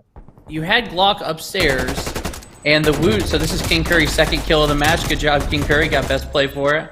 But you had Wu clear that room and then head to point, but he didn't see Hutch. And so when he went down to point, Hutch had high ground. Really easy to just get down there, kill Wu, no problem. Now this is going to be such a big detrimental round right here, as it is still point set and match for MMA George. East Coasters need every round here on out to close out this match to get another chance at life. If East Coasters can win this, that might put enough pressure on MMA George to make them make a mistake. And the Wu goes down first. That is massive. Massive. Absolutely. And if you're MMA George, you just play slow here. Dylan chilling, almost taking some damage, but he'll get out. You just play slow here. You just play the sights. They have to arm it. They have advantage. You force the rotation however you want. In my opinion, you go over to A on this side. They have no one has pushed it. No one has pressed it. No one has touched it the entire map. You don't want to go into B, into the close quarters against this MMA It looks like they're doing exactly what you said. How to do it. That would be the smart play. Empire, though, flanking around to the left here. King Curry lagging behind. He should be following his team here, but he'll hold this angle, and so far he is safe. But keeping pressure on that point B gives them enough time to plant bomb at point A. Now they're set up at point A. They're in the perfect position to win this. So King Curry needs to start pushing to get their backs. They see Glock. They're going to shoot some bullets at him. Beast taking some damage as well. Hutch does find one. They're pushing in. Beast finds another. And there it is. It's a tie game, 5-5 here. Great job by the East Coasters finding some rhythm here late after 10. Fantastic play by East Coasters. You're right. They set up on point A. They had the massive advantage. It forced MMA George to run across an open field, and then it was easy from there. Yeah, I feel like MMA George reacted. They were too reactive. Instead of thinking it through, getting some flanks, playing that smart, they rushed directly to point A because they were so far away from point A. They felt that pressure. They were like, oh no, we're on the other side of the map. We got to go. But they had extra time to kind of take a step back. Who is that far side A? Who is that far side A? Let's follow whoever that is far side A, number 4. Yeah. We got Empire. Let's follow here. Empire right here. This is an intricate flank that we're seeing now. He's just holding the site to check beach, but he's not finding anybody. So is he going to push into this building? I'm hearing some gunfire. No one's moving just yet. Hutch almost dies, but he'll survive with his life here. This is a huge round for the East Coasters as they're playing attack. It basically looks like Empire has decided that point A is now in play. It's a valid point, and so he's going to defend it. And Beast is coming around that corner to Empire. Oh, Empire almost saw him. Beast. They see each other now. Going to be a smoke grenade. There goes the trophy system to get out of there, and that's really the only equipment we're seeing on every single player in 2 games straight. Trophy system. The Woo gets the first blood. Oh, no, that's a big... That hurts. That hurts. Wrong guy to get a kill. Absolutely. Oh, Beast Material. King Curry's goes down. He's in trouble. The Woo's going to flank him right now. Here it is. Glock getting that kill. It's a 2-on-2. Beast Material and Glock versus the Woo and Dylan. It's a flank, though. Getting a great kill. All he's got to do is kill Glock. It's a one-on-one situation. He needs to get back to point A. What's he doing? He doesn't know. That bomb is going down. Glock, you got to get there now. Oh, my God. Glock took such a long time. I was sure the Woo was going to get that disarm. He reacted so slowly, but he won it, so good job, Glock. Wow. I mean, there was so much chaos happening there. Both teams were flanking each other at the same time in little mini skirmishes across the map. It was a 2-on-2 trade. Glock picks up 2 and winds up finding the Woo on the fuse later in the round after that. Wow. What a great game that was. Glock really stepped it up. Big time. Big time. And we were talking about it, Fujio, the entire time. A couple intangible players, step it up or not. He stepped it up, got the map. Great job. We're going to a map 3. That's very surprising, too. Based on that map 1, Crossroads was a wipeout. Yeah. And then we saw a really, really competitive play in the second map. That was a lot of fun to watch. It went from just being completely wiping the floor with somebody to being a really good match to watch. That was a lot of fun. I enjoyed it. Yeah, there was, I can't say that I wasn't thinking that MMA George was going to win even that second map. I was the entire time. It feels like when MMA George wins a round, it just feels smoother. It just feels easier. But I have to give it to the East Coasters because they were scrapping and fighting for every single round. And at the end of the day, their effort triumphed over the overall gun skill, in my opinion, of MMA George. Yeah, I mean, we were up 5-3 at least going into that. I mean, they had every chance to win that, and they just kept dropping the ball. East Coasters throwing in that point A moves, it threw them off. It changed the pace of the game. You could tell the Woo was feeling uncomfortable making those transitions to point A, and it was exactly what East Coaster needed to throw off MMA George. Yeah, I talk about it all the time. You can't. That map was the perfect example. If you're a viewer watching from home, if you're maybe an inspiring competitive Call of Duty player, what I saw there was like, sorry, just lost my train of thought entirely. If you're an inspiring Call of Duty player, they got comfortable. It was the same point, 8 rounds in a row, bop, bop, bop, bop, bop. All it took was that one adjustment in just a rotation, and then all of a sudden, now if you're the MMA George, you're thinking, well, these are different line of sights. These are different rotations. We were mopping them and feeling comfortable how we were doing it before. So just that rotation really threw off the enemy team, and it's why it's so important to not just, ram each other at B point for 12 rounds straight. There's a lot of ways to win a round. Well, it's also important for inspiring players you can tell by changing the way they were playing and making a new maneuver that East Coasters didn't give up just because they were behind. They kept their head in the game. They paid attention. They made a great strategic choice by deciding to switch to point A, and they knew exactly what they were doing. They took advantage of it. They had great sight lines. That was fun. Yeah, that was a great game. I'm excited for map number 3, honestly, and we're going to get into it as soon as it's ready. What I want to see here is this is going to be big. Which team now is what are they discussing? What are the comms going on? Like I said, a lot of the times it's better to get hot at the right moment than just to be hot in general. So now you have one team that's snowballing into map 3 and one team that's cooling down into map 3. Where are these adjustments going to come in? Will MMA George be able to hold this out? Because when we first started, I couldn't tell you that East Coasters was going to win this game. Oh, yeah, no way. MMA George took that first Crossroads map by storm, and it was pretty clear that they were just going to keep wiping the floor.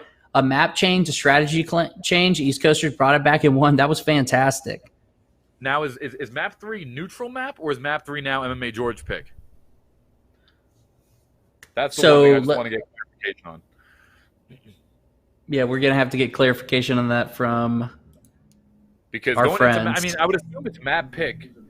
Okay, so loser picks. Yeah. Right. So now this is a bit, and that right there is the period advantage of winning map 1. Because if it comes to map 3, it's going to your pick map, and that's going to be a big advantage here. Because are they allowed to pick now the same map? Can they go back, or no? It's map striked out once it's chosen. Yeah, once it's picked, it's out of the rotation, so they can't go back to Crossroads.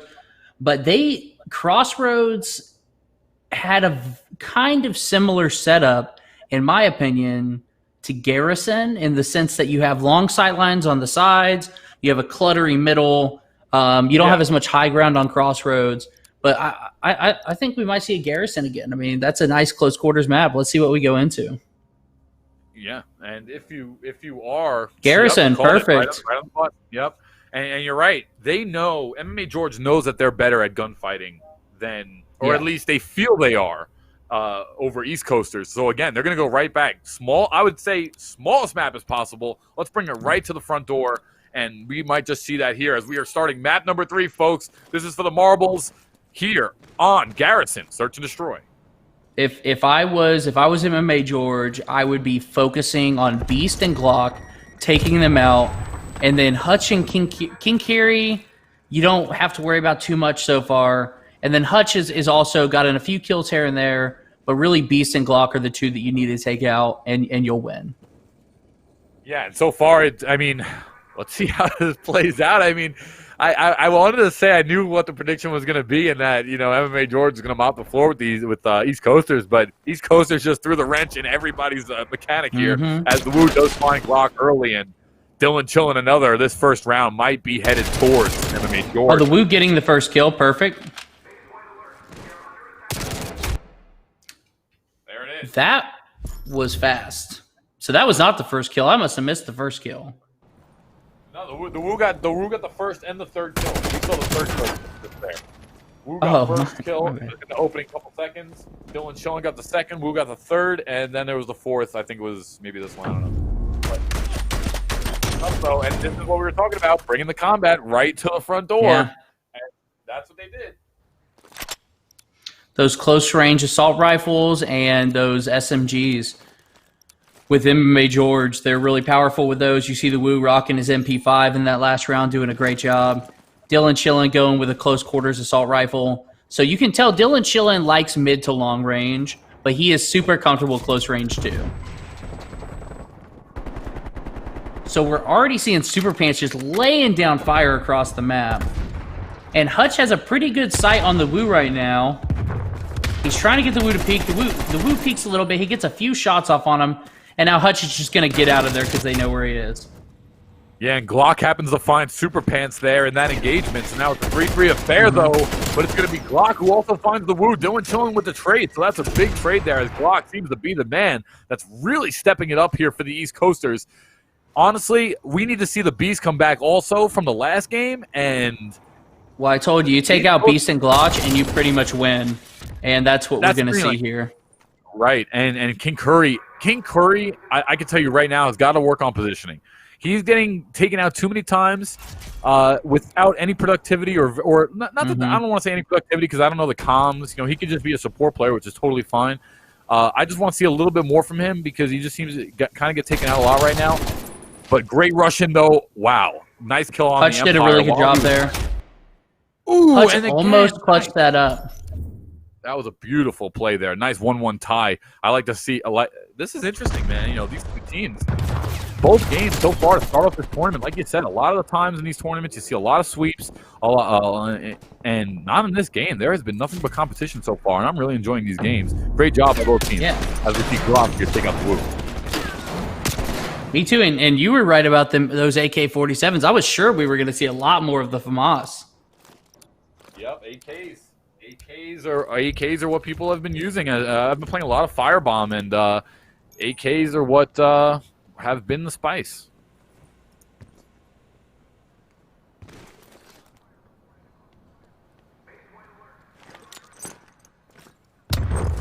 So everybody getting in their positions. Yep. Super Pants does find Hutch early. That's the second time that's happened. King Curry going down early again. The Wu going down. That's a big kill. Absolutely. Ooh, Block is taken out. Now, Beast is a good skirmisher, but he is not going to win a 1v3 when we still have Dylan Schilling and Empire out there. Yeah, that's a tough one. 2-1, though. Big win. And that's the thing that I've just noticed and seen a lot so much. The rounds that MMA George win are just clean. Just sweep you. Let's see how it plays out, though, because East Coasters definitely hanging around. Got to see Beast get going here. So Beast has done, like I said, Beast has done really well in those close quarter situations when people are rushing him and other people like lose their calm, and Beast keeps his calm. But it's these long sight lines he's trying to play right now where he really doesn't do anything. So I just got a little intel here that someone actually showed an attachment build for the AK that has no recoil. So that's why we're seeing so much AK. So expect a nerf from that. Expect a nerf. That's I need that build. Well, first I have to unlock the AK. But yeah, just play Firebomb. Oh, 2 kills. The Wu goes down. The Wu and Dylan Schilling. Those are 2 massive kills. With Beast still up, this could be a win for East Coasters. I love what we're seeing from Hutch also, and it's weird. Like random players on East Coasters. I want to call them Beast Coasters for a minute, but East Coasters have been just stepping up, and it's been Hutch this game so far with 3 kills. He's starting early. We got to see Beast get going here. Beast might be able to get an easy kill here if somebody just peeks. But Beast needs to push in. If Beast push in right now, yes. Just like I was saying, if he just pushed in, he was going to get those kills. They weren't even looking at him. Oh, there we nice go. Shot by Beast. Good double kill there.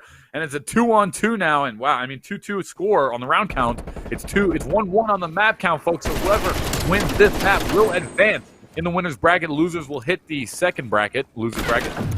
And nice rotation here by Beast. A little hip fire action with that laser. So Beast does a really good job in those close quarters, and that's where I like to see him. I don't like to see him kind of holding those long sight lines, but his game sense is also kind of low. He saw Empire jump off that bridge, but you could see him kind of looking around, and he wasn't really keeping track of where he was going. But when it came down to the gunfight, he recovered. His aim was accurate. He did a good jump shot. So Beast's aim is really good.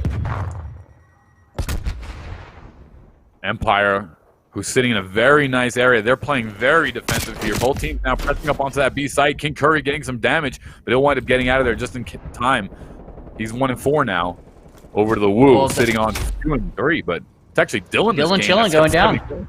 Yeah, he got taken out too. Nice kill there. Dylan Chillin's a big kill for sure. The Woo has been going down real early, but the Woo has been laying in this path right here almost the entire game. This is his spot. He likes it. He likes to lay there. And now we see the Woo pushing out. He's going to get taken out by Glock, though. Great shot. Yeah. Not before taking out Beast Material, which was a big kill, too. Ooh, Glock. Now it's Hutch by himself. Empire, though, very weak. 1v1. Hutch is clutching it out. Super Pants versus Hutch. So Super Pants knows all he has to do is defend that bomb. He doesn't, or actually, Super Pants is flanking around.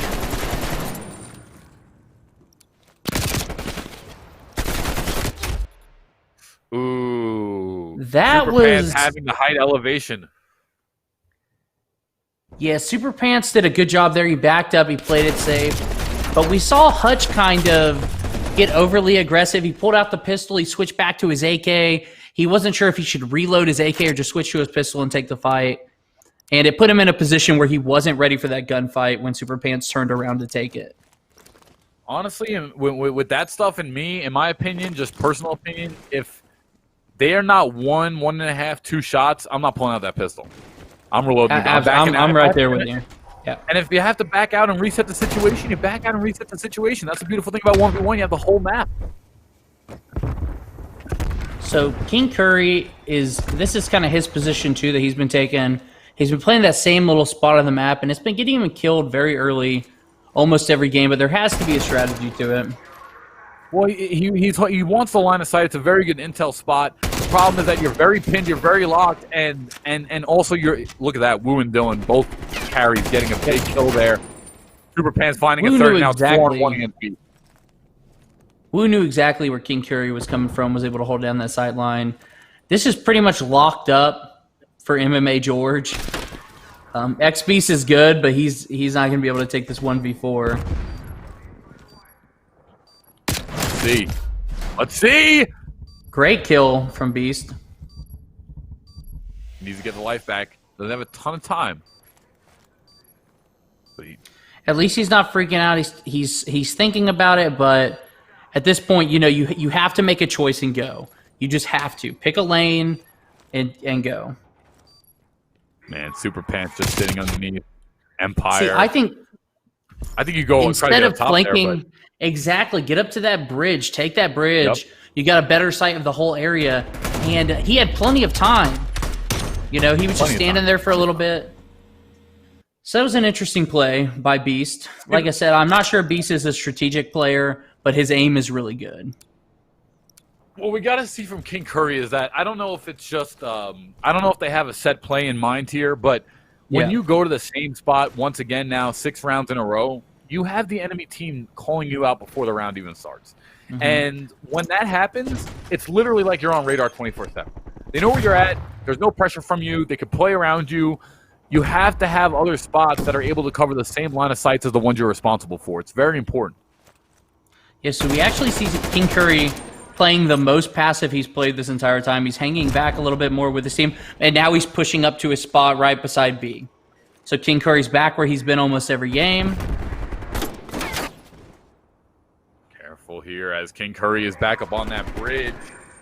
It's Hutch, though, who finds Super Pants, and now it's going to be a press onto Dylan, like jumping to get the intel.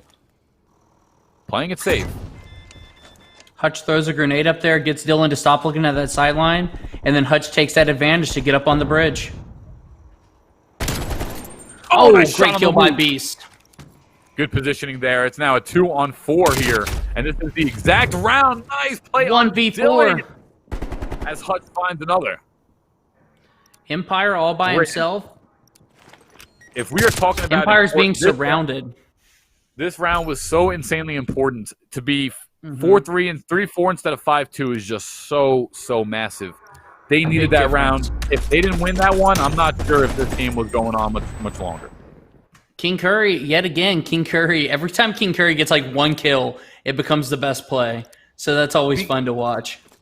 Absolutely. But, and that's a problem when you have one player, and I'm not trying to, pick on King Curry at all. He might be competitive, but I'm just seeing from what I'm seeing. When you have one player with so low productivity, it just hurts. It just hurts. I mean, even getting that one single kill dramatically overall impacts the team in a positive way. We saw the last match that every match King Curry was getting a kill, they were winning. Probably been the stat line so far for the two. Oh, the Woo and Super Pants getting hit by a grenade, almost dying, but they're going to be able to recover their health. They're fine. Wasted grenade. Yeah, wasted grenade, and they both survived. That's unfortunate. They were both one tap, but no way to clean them up. As both teams just holding this 50% mark. I like that Dylan is up on that bridge. That's the real important spot on the map. I can tell already. On that bridge is over 50% and the height elevation. You want to be in that spot. Dylan Chillin's taking it every time. And then the Woo's on the other side of that bridge, which is another great sight line. Right. And they have both height elevation, so it's going to be very hard here actually for the blue team to take it over. But let's see how it plays out. King Curry strafing around a bit. Hutch in front of him. They look to find one. Woo's going to trade with Hutch. Great kill. Worth all day. Hey, you're trading the Woo for King Curry. That's a good trade. You have to. And this game in particular, as it's played out, that is a great trade. 2 for 1. And that might be Curry's job. Curry's job there might be to sacrifice Super Pants. I'm going to find Glitch. Hut's going to find Super Pants. Hutch is having a great game. Empire, let's trade again. Empire first Beast. Empire. Time limit reached. They didn't plant. Wow. Great stall there. Wasn't even paying attention to the time limit. Unfortunate. But a 4-4 tie-up now. Hutch getting a ton of kills. This is a great job here by the East Coasters, battling their way back into this one. 4-4 now. This game going down, map 3, down to the wire. I was really expecting to see Beast and Empire go at it, and I was hoping for a really good gunfight, but too bad that timer just ran out. But that was a lot of prep. We had a lot of early time there. I mean, I think we were a minute into that match before the first kill happened. Right. Let's see how it plays out now. Super Pants, Dylan Chillin, both sitting at 8 kills, and it's Hutch this game sitting at 8 kills. Let's see. King Curry, though, having this long line of sight on the Woo. Yeah, I think this is a great sight line for King Curry. You're hanging back. You're not in the front. Oh, he had a few shots on the Woo, but missed them all. So Beast is under that tank right in the middle. Woo goes down. Dylan Chillin going down too. 2 massive Hutch kills. with another double. We might see this go to a map 3. King Curry had some really good hits on Super Pants, makes Super Pants back up, and gives East Coasters even more of an advantage. Empire gets taken out. It might just be a 5-4. It's a 4-on-1 here. Super Pants has the potential. He's a good player if he can just play it smart. But he is so far back right now. Great kill on Hutch. He's low health, and the enemy team knows exactly where he is. Getting to that bomb to defuse is going to be very difficult. And this is the first A-site plant we've seen. That's right. And bomb is going to go down. If I'm not mistaken. Here. Yeah, no, that was the first A-side plant. And just like that, 5-4 East Coasters. They're not going away. Oh. Set match for the East Coasters here are there as they might actually be eliminating MMA George into the losers bracket, as we're seeing everybody using that beautiful the tac laser. Yeah, another attachment we're seeing. But this is it. This is the round here, folks. Will MMA George be able to tie things up to push last point, last set, or will East Coasters be moving on in the winner's bracket? Super Bomb takes the bomb as they are headed off here. Both teams looking to play it out. So Super Pants loves this long sideline in the back. It's worked out really well for him. The Woo back up on his bridge. This bridge, the Woo's gotten a lot of kills from up there this game. But they also know he's up there. He's been up there every time. They know exactly where he is. And last game, he got killed because of it. Got to be careful. There's not a lot of ways off the bridge. With the right coordinated push, you can get taken So the out. Wu got kind of worried. He didn't see anybody for a while, so he thought somebody was flanking him, so he pushed back. Here comes the East smoke. Coasters are playing this so safe. They know that they're the ones that have the advantage right now. They're on defense. They can wait for MMA George to push in and get a bomb plant. Such patience from East Coasters. Great kill. That's a massive kill for East Coasters. This could be it. Glock takes out the Woo, and now, oh man, MMA George is in trouble. Super Pants, though, who's been the carry of this game, does find one. He's going to go down. Hutch finds him again, who's now sitting at 12 kills. Oh, Hutch gets half health, but he's still up. Dylan Chillin They're knows pushing where here. he is, but Dylan Chillin going down. Ooh! Bomb right by the point. They know where the bomb is. They can just wait now. Empire It's a just has to... one-on-one. 1 second, it's over. MMA George is out. East Coasters are your winners, and they are going to advance in the winners bracket. Coming back, a massive comeback, getting warm, and just a nice play here by Beast, finding Dylan, and then he'll find the second kill on the plants on Empire here, coming out of the bottom, excuse me, out of the tank. What a great position there, and Jesus. Just like that, East Coasters are going to be your victors. Wow, Fujio, that was a great game. I can't believe what we just watched. First two games have been high intensity. Really close. I mean, we were done with that first map, and we were talking about how the seeding was so random, and there was really a sweep. And then East Coasters heard us and said, "No, we're going to come back. We're going to win this." Yeah, that was a great game. I can't believe it. So action packed, so intense. Once again, $500 on the line. This has been such a great tournament so far. I'm looking forward. We are not even near the finals, I don't think. So I'm really looking forward. That's to some of these round. future That's matches. round 2. Right. So, As we get on, it's going to be a lot better. But we have some more matches coming up for you next. Don't go anywhere, folks, because when we come back, we'll have another round of this amazing tournament so far, powered by Viper Gaming. Don't go anywhere. We'll see you in a few.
Hello, everyone, and welcome back Hey. to the Orion Series Call of Duty tournament here, presented by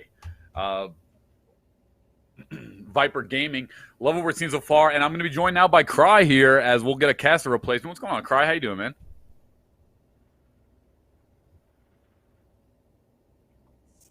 All right, a little tech difficulty. No worries. We got Cry figured out here. What's going on? Yeah, so we have 500 on the line here for the Orion Series Call of Duty launch tournament presented by Viper Gaming. We had two amazing games to... Does not have me muted in VMix right now. Yeah. Sorry, 1 second, guys. Sorry about that. Yeah, that's fine. 1 second, guys. Excuse me.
Hello, everybody. Welcome back to the Orion. We got to figure out some tech difficulties. What's going on, Cry? Good to see you. We're going to have a caster swap as I'm joined by Cry. What's going on, man? What's going on? Sorry about the technical difficulties. We're all ready to go, though. How's everything moving on so far? Good. I mean, two really great matches so far. And next up, we have Dynasty Blue going against Nasty. So we have another game, and we'll see how it starts out. But so far, the competition's been really good. I'm excited to see how it is moving forward.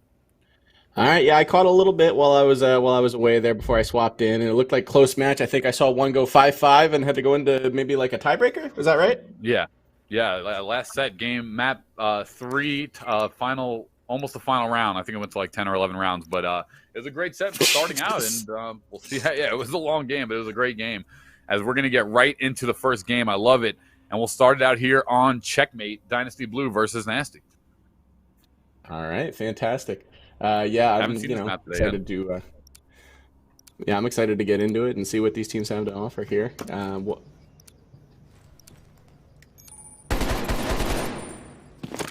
right, so we'll start out here. Big plane in the middle is where the B bomb site will be.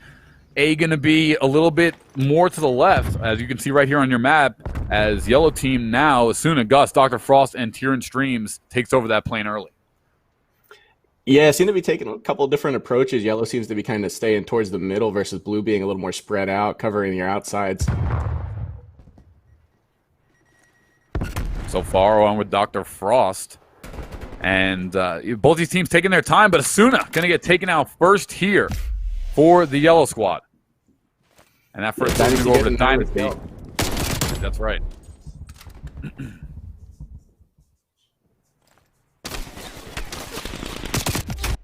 Gus here. He'll get taken out. And it looks like that first round going to go over to Nasty.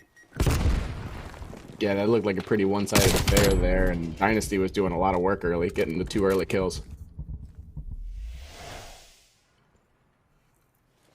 You see here, just taking his time patiently. Wanted to taking out Dr. Frost here for the second. And nice double there for Dynasty, securing that first round. Very important. We haven't seen this map yet on the day. And now we'll see the rebuttal here. It looks like Dynasty having the Slayers on their team. We'll see how it plays out moving forward. See if they try to stick to the same strategy or maybe change it up a little. No, they still seem really bunched up on the yellow side. Dr. Frost does find one early as they have taken that plane. They're pushing towards B. Asuna will find a second, and now 2 down here for Nasty, and a third goes down as well. Dynasty Blue looking to take this round number 2 right off the rip. They heard what you said. Oof. They did.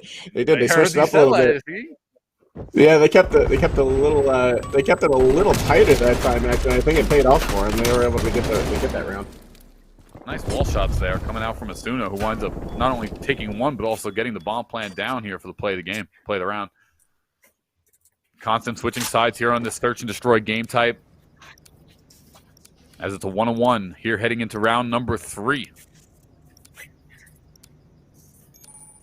This is an interesting map. Both bombs not far from each other, really within a couple steps. And we're seeing Dynasty Blue, who is the yellow team at the moment. They play very tight. Play very, very tight, like you were saying before, Cry. And it seems like Blue, see if they'll take their time here. They have to plan. Ooh, Asuna had that shot lined up. He did, just missed it. I mean, he got a little bit of damage in there, but not enough. Popping off in Dynasty, though, finding 2. Popping off, he's going to wind up getting taken out on top of the plane there, and now it's Gus and Asuna against Dynasty and J-Teen. Evened up 2-on-2 here. Bomb away from the site, though. It does not look like they're playing for bomb. Yeah, they're going to go down. There we go, 2-1 now. Dynasty Blue has taken a lead. So their patience starting to pay off. Yeah, this was a nice play by Gus there to get that pick off on the left side there.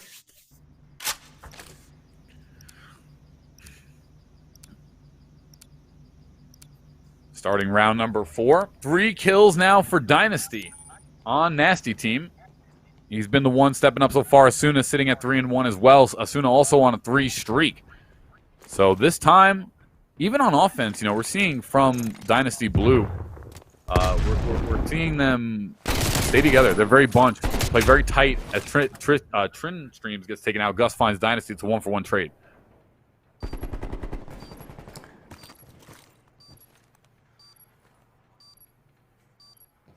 So Gus here on a 4-kill streak. Oh, I jinxed him. Gus goes down. He just gets taken out. Dr. Frost finds another, and I like what we're seeing here from Dynasty. I like what we're seeing here from Dynasty Blue. They are playing very efficient now. Those kills are coming through, and everything so far is working them. The gears seem to be turning. Nice shot there from popping off on Gus, and then a second here on Asuna. Yeah, that was a really nice play. Switching something here. Dynasty Blue going up 3-1.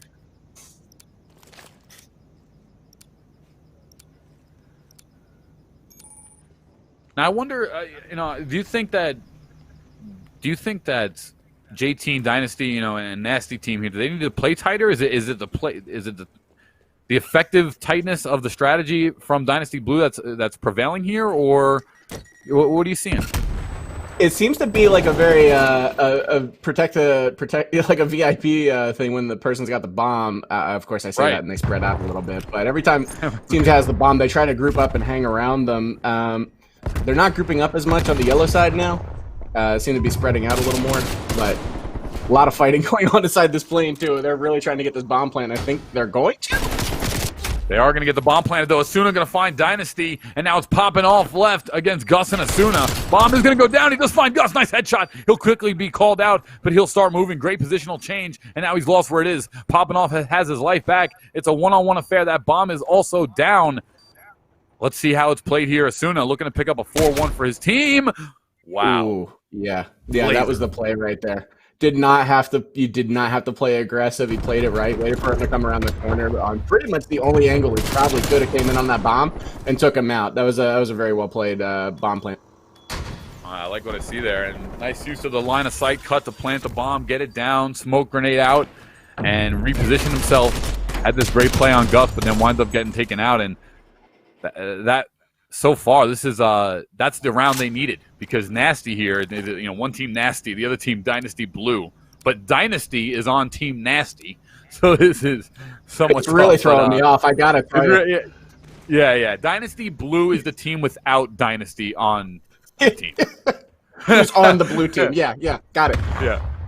Yeah. So, right. But anyway, they needed that right now. Dynasty sitting at 5 kills and popping off sitting at 7. 2-3. They need a little bit of productivity here from Snipe Show and J-Teen. So far, still in the lead. 3-2 is Dynasty Blue.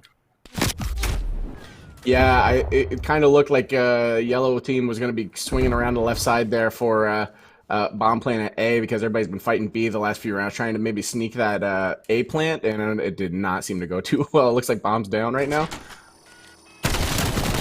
Oh, nice shot. 2-on-2. Snipe Show and popping off, going against Dr. Frost and Tyrion Streams. Tyrion Streams here pushing up on the left. He does have that bomb towards the A side. Tyrion Stream getting the angle, and he's going to wind up quickly picking up, popping off. It's Snipe Show 2-on-1 here. That bomb's going to go down A. Yeah, this is perfect. Just the timing on that. Dr. Frost was able to sneak around, grab the bomb, and just as he was sneaking around there, the popping off. He's popping off. He's popping off, and he lost his sight of A. Was able to put that bomb down. Ooh, some damage coming out. He still has a lot of time. He's got 15 seconds. It is a 2-on-1, and Dr. Frost is going to take him out now for a 4-2 lead here for Dynasty Blue. Okay, man, games have been coming down. That was a nice opportunity for Nasty to wind up getting that round. Even though it was 2-on-1, he had a nice 1-on-1 engage, but Dr. Frost got the better of him.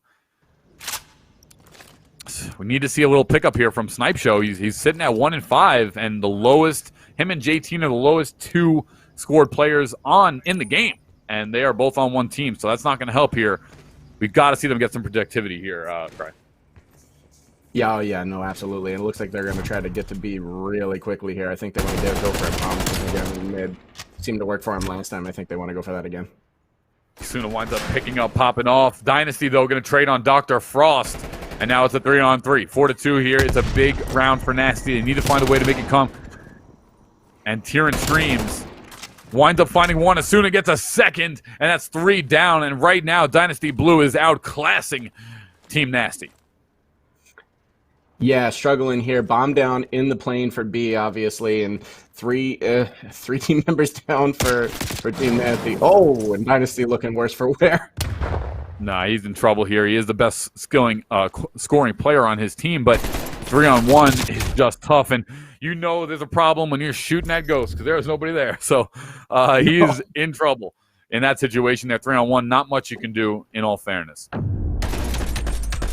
Yeah, no, this is just well played. Once they realized that they had the bomb down, they just kind of, kept eyes on it, made sure that nobody was able to get over there, or at least Dynasty wasn't able to get over there and make any plays and/or on them. So, Dynasty Blue point map as they're looking to close this one out, and we're going to need to see something here from Team Nasty that they are pushing up into the plane. This map very small, very rectangular, very not a lot of cover. Tyrion Streams finding Dynasty first, and that is going to be in favor of Dynasty Blue once again. Yeah, absolutely. Anytime you can take the opposing team's top scoring player out, it's definitely going to put an advantage in your court. Team Nasty is in trouble. RC car is out. Bomb is going to go down, but that RC car is going to blow up Gus. JT going to get his first kill. We'll find Tyrion streams here, but no, he'll get taken out with a jump shot. And that first map is going to Dynasty Blue, who just won that pretty convincingly. Yeah, I don't think there was ever any doubt there. They seemed to take an early lead and didn't want to let it go. They just well played, made sure they had coverage of mostly the whole map. Even when people were going down, they kept eyes everywhere, especially on the bomb sites when they weren't planting. That was a very well played round. Sure. And we'll get right into the second one as soon as possible, as the loser will then pick. Take a look here, guys. It's free to sign up weekly tournaments. And welcome back here. Make sure you can sign up, guys. Free to enter these events is what we were just talking about. It's free to enter weekly events. $500 prize pool here on the line for the Orion Series Call of Duty launch tournament. That was convincing, Cry. What did we see there? Honestly, we saw dominance. But there was a display of strategy there. You could tell that maybe one team had played that map maybe a little more than the other. Sure. It looked like Dynasty Blue, who happened to be the yellow team that round, right? Seemed to just kind of knew where Team Nasty was going to be playing. It was convincing. It was a very convincing round. It didn't seem that really Team Nasty can get anything going, unfortunately. They had a couple players that did have 7 kills, so they were producing, but unfortunately, on such a tight map, going against Dynasty Blue, everyone was slaying. You have 1-2 players that have 1 kill, 2 kills. It's going to be tough to really pull that out. So it'll be the second map, and this one is going to be Team Nasty's pick. So this will be their wheelhouse pick. The question is, what map are we going to go to? We'll see in a moment. Yeah, speaking from experience, when you contribute 1 to 2 kills for your team in a 4v4 or 5v5 situation, you're not doing any favors to your team. Right. But right. What do they got to do? What do they got to do here to reposition? You know, they go on their favorite map. What's going to be the strategy here versus this aggressive Dynasty Blue team? Honestly, maybe play a little more aggressive. I think they were playing back on their heels a little bit, and that cost them outside of bomb plants. I mean, like I said, though. Yeah, exactly. Yeah, it seemed like Dynasty Blue was playing a little more offensive, and they were able to just kind of get early angles on Team Nasty, and that kind of led to some early kills. And yeah, I mean, anytime that you're going to lose too early on, yeah, if you're going to play man down or 2-man down early on in a match like that, it's especially on bomb plant situation, it's not going to favor you. Well, we'll see if Team Nasty has the map pick to counter, and we'll see if they have the ability to. First, I'll have some of their players start picking it up a little bit. We saw this last set. Last set, we saw the same thing. Map 1, utter dominance, 6-2 defeat, and that team that lost winds up coming back and winning 2 maps straight. I don't know if we'll see it here in this one, but the opportunity is there. It really comes down to how well is the strategy of Team Nasty versus on the map that they're going to pick. This is going to be their choice of the map, so it's totally up to them. Let's see where we're going right now, and we're going to play Crossroads, the smallest map in Search and Destroy. Right. Well, this should be good. Should be good. I mean, if we thought the last one was a little small, this one's. I didn't think they were. So you know they're gonna do what you were talking about. They're gonna pick another small map. Actually, this was not the map that I was thinking of exactly. So this is another really small map, and they're gonna match the intensity. Popping off, getting the first kill. There we go. That's what we needed to see out of it. Blue is the blue team. Ah, thank God. Thank God for that. Let's see here. All right, so 1-on-1 now. Oh, no, 2 men left. Oh, just like that, you know. Yeah, 3v2. Team Nasty gets the first kill, but Dynasty just swings 2 back, and now it's a 3-on-2 affair with the bomb in Asuna's hands. J-Team going to get taken out by Asuna, and now it's 3-on-1. My goodness. That was quite a round. Dynasty Blue, savage. Was that Asuna with all 4 kills in that round? I don't know if he got all 4, but he definitely got 3 out of the 4. I don't know if one. He definitely got like 2 or 3. Maybe all 4. All 3. Yeah, he got 3. Yeah. Yeah. All right, Jay popping off. Only kill here for Team Nasty, and Dynasty Blue has just continued their reign. Let's pull up the loadout. Can we see the loadout screen of what the guns they have? We'll see it next round. Oh, there it is. Perfect. AKs. Okay. What is that? The XM4 and some MP5 and a SMG bullpup. top, yeah. And, huh? Interesting. Asuna though Yeah, finding like... 2.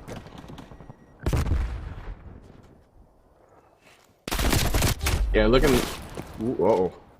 Right as I keep going to say something, some action's happening, but it looks like blue team going for a little more shorter range engage with the MP5s there.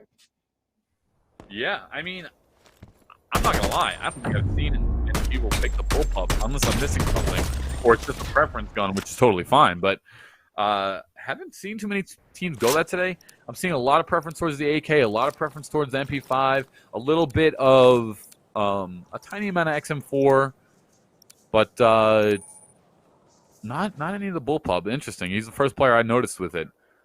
But so far, Dynasty Blue just continuing the powerhouse. We have Asuna 610 with 5 kills just here in round 2.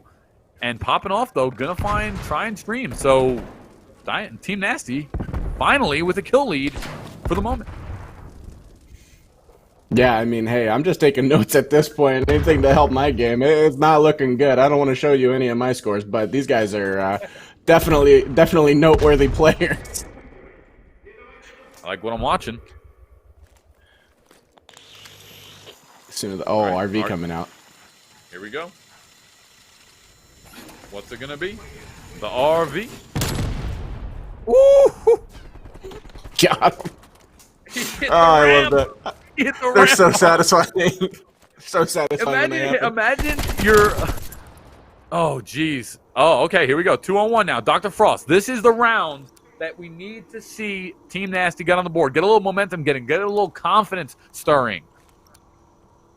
Yeah, we're gonna see if popping off our dynasty can close this out here. Frost is on a 3-kill streak though, so Gonna get the bomb, and he's gonna go for the plant. It could be a sound hack, and it is. Yeah. No, I think he was trying to get distance there. He was just kind of struggling, inching towards it, hoping he wasn't going to get taken out, and got taken out from the left side. Nice shot there by popping off. Long range line of sight. And that started the momentum train for Team Nasty, who have gotten on the board. And this is the problem. See, last map you fell behind too much. 4-2, and then it's 5-2, and then it's just too much pressure. 2-1, you got to stay in the mix. You cannot let Team Blue here, Dynasty Blue, overrun you like they have been. You need to hold your line of sight, get your kills, and take your advantage. Play from there. Absolutely, stay confident. That's the big thing. The second you start playing back on your heels again like you did last map, you're going to fall behind. And you start playing reactionary as well versus initiary. And then you have Team Blue that's, Team Dynasty Blue, they're just playing initiary. They're going to pick and choose the battles. They're going to initiate when they want. And Snipe Show gets taken out. Dynasty does get a trade, though, on Gus. It is a 2-2 now. As we're following on with Dr. Frost, Poppinoff doesn't know he's over there in the corner. Asuna does pick up the bomb. They have an idea where Dynasty and Poppinoff is. Going from up top, and Poppinoff's going to get taken out by Dr. Frost. It's now 1-on-1, and Asuna Blue going to get the 3-1 lead. And this is where things get difficult, because next round here, Cry, is a massive round. You can't fall behind 4-1. You're in trouble.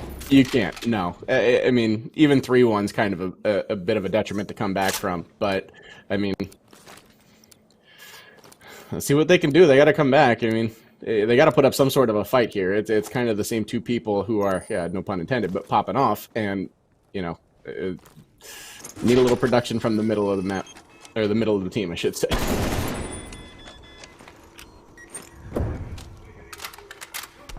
Yeah, JT and Snipe Show have been struggling so far. Sitting at 1-0 again.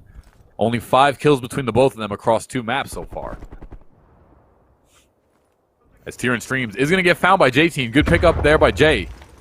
That's what we like to see. He is going to nade there. Will get eaten by a trophy. And that will trade. I feel the trophy play, I don't know, just on the day, every single player has been running 1 or 2 trophy system, and it's just a little bit much, I feel like. I mean, I get it. It's definitely the best equipment for this play, but it just I guess it just negates the grenade play in a lot of sense. Right, yeah. I mean, if I could just... Everybody seems to be going B right now. We've not seen a single one of these teams go for A at all whatsoever. You have at least 3 people at any given moment back inside the building on B site. Maybe you swing around to A and try to get a late plant. Yeah, and it does seem the bomb is headed that way. J-Team did get taken out there. We saw that in that last engagement now. Dr. Frost sitting at 5 kills, popping off on top of the hill. Great position here. He is going to headshot Dr. Frost and get out of there. Nice 3-on-1 here as Gus is by himself. Nice, finds popping off. He'll get called out and a great slide in shot. 3-2, staying in there, not letting themselves fall behind. Team Nasty in the mix. They must have heard us there because obviously maybe playing a little defensive towards A site worked out very well for popping off there. He had a good angle on Dr. Frost and was able to negate that bomb plant. Well, that's what you have to do. I mean, when you are defending, you have to defend, and a lot of teams fall into the trap of chasing kills in search and destroy when most of the time you don't need to. You, as the defending team, you are at advantage. You do not have to move. You can hold your line of sight. Great shot there on Gus from popping off early, and now it's a lead for Team Nasty once again. Yeah, Dynasty's gonna have the bomb here. It looks like he tried to go for that A, but maybe they heard us and are trying to protect it a little more so. But maybe he's gonna circle. Oh, bomb's down now. Actually, jeez. Yeah, 3-on-1, and there it is. That final hit comes in. Yeah. Wow, 3-3, just like that. Team Nasty really starting to get some swing here, starting to get some vigor of their own, and they're starting to play a little bit aggressive as well. And not only that, you still I like that popping off is he's staying and committing to holding sites and just holding the bomb plant and playing defensive, and it's working out great for their team so far as he's picking up the kills. He's now sitting at 5 and Snipe Show at 4, JT now at 2. See, this is the extra productivity, and there's no question now why they're starting to win rounds, because this is what they needed. Yeah, Snipe actually picked up 3 kills that last round, went into that round 1-4, coming out 4-4. And JT picked up a couple kills. Well, at least 1, but definitely 2 in the last 3 rounds. Snipe Show does get taken out, though, from a long flank this time, and J-Team will find a death as well. They will both fall down. Nice shot, though. Good kill, but Asuna will trade it on Dynasty, and now it's a 3-on-1, popping off the only one left. He's in trouble. Bomb is going to go down and see if he can actually pop off, and I think we just got our answer. No, he cannot. Nope. 4-3. Well played. Well played. Quick rebuttal here from Dynasty Blue. And this line of sight here really was the angle. That kill right there. They hadn't pushed that mid box as much. They were hanging back. They decided, you know what, this round we're going to push it, and this round we're going to pick it up. Yeah, and that was kind of the round they needed too. I mean, you had you were up 3-1, dropped 2 in a row, and they knotted it up at 3. You really needed to kill that momentum, and what better way to do it than quickly. Good split here from Dynasty Blue across the site. Dr. Frost now. We are following Dynasty here of Team Nasty. Finds one! Nice pickup there by Dynasty over to Snipe Show. This is a common fight hallway, and see, Dynasty, good, thankful for that pickup there, but you got to know someone's watching that hallway. Someone always is. Yeah, I mean, and I know it's a common fight hallway, but why do it when you got the bomb, man? You're putting someone else in a pretty precarious situation. Exactly, and he got cleaned up right away. When his team was at advantage, though, good flank from Dynasty, who picks up Asuna, and that's the carry. Dr. Frost now sitting at 7 kills as he'll trade. It's a 1-on-2. And that bomb is being camped. The bomb is being planted at A. There we go. It just went right by popping off at B. He's going to have a play here. Him and JT are going to square off, right? Ooh, JT doesn't see him. Jesus. Yep. 1v1 now. Dr. Frost is pretty close. He might pull this off, but popping off's in his favorite position, which is looking down on A. And I think we've seen these two in this position before. Popping off going to play this so smart here. Yes, he is, and he's going to get the shot. I mean, he's at such advantage right there. If you were to die in that, that would be a massive, massive throw. You have the height elevation, you have the distance, you have the gun advantage for the situation. Everything just aligned perfectly, and now we're tied up once again. Great play by Team Nasty, not letting this one slip off. Yeah, that's absolutely the spot. Popping off really loves that spot, it seems. I've seen him there at least 3 times, maybe even 4 now. When he's able to get to that side, he just holds that hill. Heading into round number 9. Asuna 9-4, Dr. Frost 8-4, the carries. for Dynasty Blue. We're seeing a much more split effort this time around for Team Nasty on their side. Yeah, Suna looking like he's trying to get a plan on A, but trying to get a pick as well. Unfortunately, he's the only one over there with bomb. So if bomb goes down like that, they're going to have to come back from B and try to get that bomb. Team Yellow really playing the defensive attempts very well. As Popping Off is going to find another. He loves that hill. Oh, he goes down. Right. Yeah, Tyrant Streams picks him off. 2 on 3. At least they recovered the bomb. Unfortunately, I think they're going to try to go back B with it here. And B's pretty heavily populated right now. Especially looks like you got Dynasty looking in from the outside. RC Car does get wasted on the attempt to blow B. Dynasty does find Dr. Frost, and now it's 3 on 1. Oh! And Team Nasty has taken the lead 5 on 4. Yep. As we are heading to point map here for Team Nasty. This is a great back and forth battle right now, actually. It looked early on like this one was going to be a runaway as well, but they're showing a lot of grit here. Great drop shot there. And now, let's see, 5 of 4. Team Nasty here on point map, but they are down 1 map, so they will tie it up if they're able to clutch this round. Now let's see how it plays out here as we're sitting with Nasty. Let's stay on Nasty, who's sitting at 11 kills right now. He's really going to be a big part of this round, and actually they have the RC car in their favor. So that RC car is out. Yeah, Asuna was looking like he was going to be the runaway MVP of this round. Ooh. Dynasty was not having any of it. That's unfortunate. Dr. Frost gets taken out by the RC car. Not much you can do about it, and that's painful to watch. But it's going to be a nice trade there on Snipe Show. 3 on 3.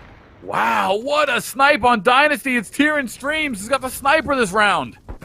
Oh, yeah, he does. And he's showing us that he can use it, too. That was a great shot. 3 on 1. Peeked up and over, and he went down in a flash. That was a crazy shot. He shot him so fast. It really was. Yeah, it was impressive. Teach me. It must have been a slight pre-fire. Because he literally, as he was coming up, even a millisecond over the top, like insta-blame. Great shot there. Popping off only 1 left. Yeah, that's one of those situations where when it happens, you go, ah! Oh, there was someone there. Yeah. 5-5 here, and actually, keep in mind, folks, it's point map here and point set match for Dynasty Blue. They're tied it up.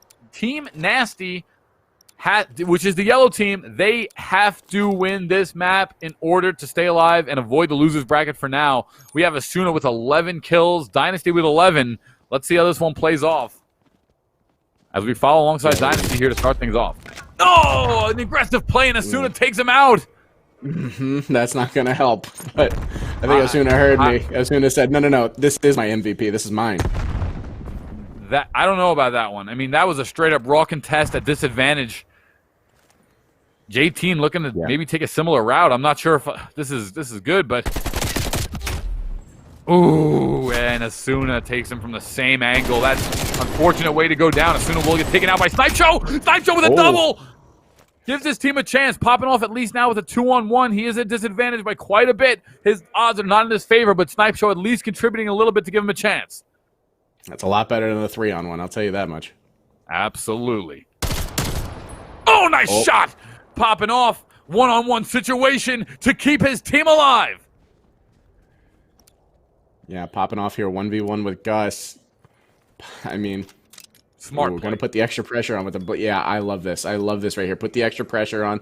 Make him rotate around and try to get... Oh, no! No! That is unfortunate. That is for the game. And that's you hate to see it. That is such a heartbreaker. And I was literally thinking the entire time, man, if he comes from that high angle, he's going to see that whole yard. And literally all he wanted to do was get away there, get behind any sort of cover. Snipe Show with the double kill here, helping his team out, but it just was not enough. They played well, but they will fall to Dynasty Blue, as Dynasty Blue is going to advance here in this one. Wow, I mean, almost a game there, almost a map 3. Yeah, I mean, you got to give props to at the end, Gus being smart enough to realize it might not be going B. I got to get kind of more of a neutral stance on both of these bomb sites and started rotating early. So popping off wasn't able to get out of sight. Was able to pick him off because he's leaving the site. It really hurts there. I mean, that was such a close game, and popping off gets the bomb plant down on the rotation. Oh, but is unable to get off the site. That hurts. That's tough. That's a heartbreaker.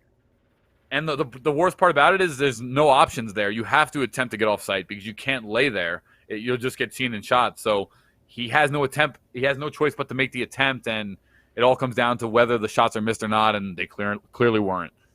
So yeah, Dynasty Blue going to move on. I mean, hey, if the rest of the matches are going to be as good as that one, I'm in. Let's go. Let's make it happen. Match so far has been great. 500 on the line of the Orion Series Call of Duty Launch Tournament, powered by Viper Gaming. We just saw Team Nasty and Dynasty Blue going head-to-head. That was a great game. We've seen a lot of different teams here. So if we take a look at next, that was that set. So we're going to throw to a quick commercial break, guys, and when we come back, we'll have the next round from the next set. We're getting up in the bracket now. Higher games, higher seeds, higher teams. Don't go anywhere. When we come back, more Call of Duty Cold War.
Hello, everybody, and welcome back to the Orion Series $500 Call of Duty launch tournament powered by Viper Gaming. Rabies alongside Krinthos here. How you doing, Krin? We saw an impacted, intense game last one, and we got CW and 4Hackham coming up next for the quarterfinal match. Yeah, I mean, I'm excited for this one too. No secret here. I'm not very good at Call of Duty myself, so I really enjoy being able to watch players who actually know what they're doing in this game. Sure, yeah, and we've seen some high level of talent, honestly. A lot of times in these open tournaments, you see some teams that just want to get entry-level experience, that just kind of enter for fun, and, and we maybe have seen some of that, off camera, but the matches that we've seen on stream have all been high intensity. They've all been well played. They've all been a high level of skill. And it's interesting to see, even just a couple days into the game, how well some people are already put together in terms of competitive mindset and strategy. Yeah, of course, I think a lot of that carrying over from all the numerous Call of Duties previously, but I mean, the getting the movements down, you can definitely tell some people just kind of have a little more time invested than others thus far, and I think the cream is really rising to the top here. Well, we're going to see how it plays out. We'll head to a first map as soon as we're underway. And we start the quarterfinals here. I mentioned that. We'll say it again. This now is going to be where the best of the best lie. We're no longer in the losers bracket. We are in the winners bracket. We are in the top 8 here. It is quarters top 16, actually? Or is it top 8? Quarters. I think quarters top 8. Top 8. All right. So, yeah, top 8. This is definitely the cream of the crop. 107 teams were registered from this thing. So we've gotten down pretty fast right here for this event. So I'm excited to see how this one's going to play out and how these two teams are going to verse each other, where the map's going to be. We've seen some similar stuff, but for the most part, we've seen a pretty good range of the maps. Yeah, I didn't get to see the first 2 rounds there, but the rounds that we have seen thus far, or the round that I have seen thus far, seemed like some very small maps. I'm kind of excited to see maybe some more spaced out maps and see, what that spacing looks like for the teams. Yeah, overall, this game as a whole, we talked about it before, that it's a lot of small maps. It's a lot of small maps, and it's a lot of close range quarters, and you can see that they were really built for the knowledge that we're going to do 4v4 competitive in this game, and it's nice to just see some, instead of, we've seen so many years of obtuse maps that it's really nice to just see. You see the map layout: rectangle, square, rectangle, very straightforward, traditional map sizing and arrays. I personally really like seeing stuff like that, as we're just waiting for these players to get ready to get into the next game here, folks. Yeah, just an example off the last map that we just watched popping off. Obviously, he really loved that right side there. While looking down onto the A-bomb site, just kind of knew you had the upper hand advantage with the visibility. Right. So you really key in on certain players that have a good feel for these maps and really know where they can play. That gives them the advantage over everyone else. Absolutely. And hyped to get it here. We're going to get it underway. This next quarterfinals match is underway here, and we're going to start on Garrison. Another small range map. We've seen a lot of this today, though. The Garrison has been one of the more popular picked maps. We've seen it quite a bit. As we take a look at both these teams here, CW with Joseph, Flawless, Prophecy, and Central, and they'll be the yellow team. Yeah, I've seen a fair amount of this map actually, so this has a little more familiarity for me. And Central going to go down to reality very quick, first blood, and he's going to go down just as quick. Nice play, nice pick off there to start things off. Yeah, it was a nice 1-for-1. Civid. That's right. Prophecy, though, very weak. Doesn't get picked off, though. Good grenade here, as it will be absorbed by the flak jacket. Yeah, that was a very good grenade, actually. Would have liked to see maybe a little push off of that grenade, though. Just kind of, that grenade was almost all for nothing. Ooh. Nice pickup there. They're trading, man. They just keep trading. See, now I'm totally expecting Baba to go down because somebody else died. But it looks like 2-on-1. Yeah. Joseph, only one alive. He'll wind up getting taken out there. No problem. As this first one going over to the blue team, which is going to be here. No, not CW. Hakeem? Or Hakeem? Yes. Yep, for Hakeem. Yeah. Hakeem. Comprised of Dark Civid, Warrior Josh, Baba, and Reality. Yeah, I'll be honest. That was a tough play for Joseph there. He had a feeling that someone was beneath him there, so he's trying to get the leverage advantage on him. But just got picked off from the top. Maybe someone was watching his back. Good Blue position. team going to push up here on the site. Central has the bomb. Looks like they're going to push, use the smoke to get advantage. Go underneath. Nice play here for Central. I like the positioning. He's now got that inside track, though. Prophecy going to find one on Reality, and it's a 1-for-1 trade now, 3-3 affair as they're fighting around this bomb situation. Yeah, Central really went for that low coverage there underneath, but he took a lot of damage getting there, and it did not work out well for him. He just went down pretty easily. Right. Flawless, holding the angle. Yellow team does have the advantage at the moment. As Blue still underneath. And then Joseph will finally pick him off from behind. And there we go. It's another win for the Yellow Squad. As it's a 1-1 tie here. Excuse me, the first win for the Yellow Squad, 1-1 tie. As this map's really interesting. There's so many ways to get up low, down low, underneath, different line of sights. You think one team's winning, and it just flips on the dime of a hat, drop of a hat. Yeah, Joseph kind of played it very well there. He got the nice pick on Baba, and they had the 3-2 advantage, and they didn't necessarily press to get the bomb. They weren't overly concerned with making a bomb play versus making sure they kept their man advantage and kept the pressure on.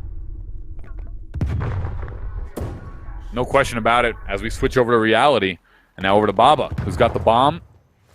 Nice gun skin. I like that. And Central flawless. Wind up finding two in the middle line of sight. Prophecy jumps down, but Reality going to take him out with a quick headshot. And that was a one kill that definitely they needed. Joseph pushing on the left side, and now it's three members of Yellow that are hounding Baba and Reality. They're just waiting to get some intel here. Yeah, Baba and Reality really have to be careful here as they're getting flanked by Joseph. Yeah, then Baba's going to go down now. It's Reality 1v3. Takes down Central. Ooh. Stunned. Does get out of it. It's a 2-on-1 here. Flawless. And Joseph. Yeah, Flawless knows he's up there. He just doesn't know where. Bomb's in his hands. They're going to call him out here. No. He picks up the bomb. He's moving pretty profusely. They're just going to sit B. And Joseph, had the right idea. Well aware. Yep. Nah, that was good. I mean, Reality really only had one play there. He had to run and try to make a play, tried to get the bomb down. Joseph was fully expecting it, and I mean, Reality almost made it happen, but no dice. Play, no cigar. That's right. Joseph, though, I mean, Joseph is killing it right now. He's on a 4-kill streak. He's 5-1. I mean, he's really doing the lion's share of the work for his team. But I mean, holding it down. Blue team's really looking for someone to do the lion's share of their work right now. They got three kills apiece on the bottom, and Warrior Josh gets his first kill now, which is nice. Yeah, definitely needed that. Can't have that goose egg. He'll pick one up though. Flawless is going to trade on Baba. 3-on-3, and it's just Flawless, just super locked in here. Beautiful headshot. I mean, some of these angles are just insane. I'm learning so much watching, which has been honestly a blast. I can't wait to implement some of this stuff in ranked. Yeah, absolutely. I mean, that shot looks like it shouldn't work whatsoever, but for some reason right? it's gonna. You know what it is? So in Cold War especially, that shot in Modern Warfare probably would not work. In Modern Warfare, in games like Paladins and like Rogue Company, hitboxes of bullets, as we're seeing some action here, Reality going to get taken out, but hitboxes of bullets are very big. Hitboxes of walls are very big. They block that stuff. In this game, the hitboxes are the opposite. They are line tight to everything, so it makes shots like that possible. Yeah, absolutely. That was a nice smoke there. And Josh, I mean, he had a feeling that they were out there, but he couldn't see anything, couldn't make a play, and ends up getting picked off there. And now it's 2v1 for Dark Civid. 25 seconds, bombs down. He's going to find Flawless, though. It's now a 1-on-1. Ooh, but Joseph comes in and just gets the quick pick. He didn't even get a bullet off, though. That was Yep, quick clean off. Just a quick cleanup, man. He only had 45 health coming in there. He was very low as it was from the first fight. Didn't have enough time to get his health back up, and then you really just had to be, he just had to take a rogue gut to win, and it would have knocked him over. Right. Winds up getting cleaned up there. Joseph has been the carry so far. Flawless, though, wind up in bringing 5 kills to the party, so he's starting to get going here, and now it's a 3-1 lead for the yellow team. Yeah, I think Flawless just picked up 3 kills that game, so pretty much every time I call somebody out, they seem to be like, oh yeah? Check this out. Literally, the commentator's curse is 100% real, and it never fails. So Central does wind up getting taken out there. Baba finds another one, 2 down here. A good flak jacket by Flawless. He'll eat it as he finds reality. It's a 2-on-2 trade, but that push winds up giving Dark Civet another kill, and now he's got 4, and this is the extra productivity that the blue team was looking for. Joseph, the only one alive, as he finds one. Another flank. This guy's a ghost. Yeah. This guy's a ghost! I don't know how he's doing it. I was literally just about to say it.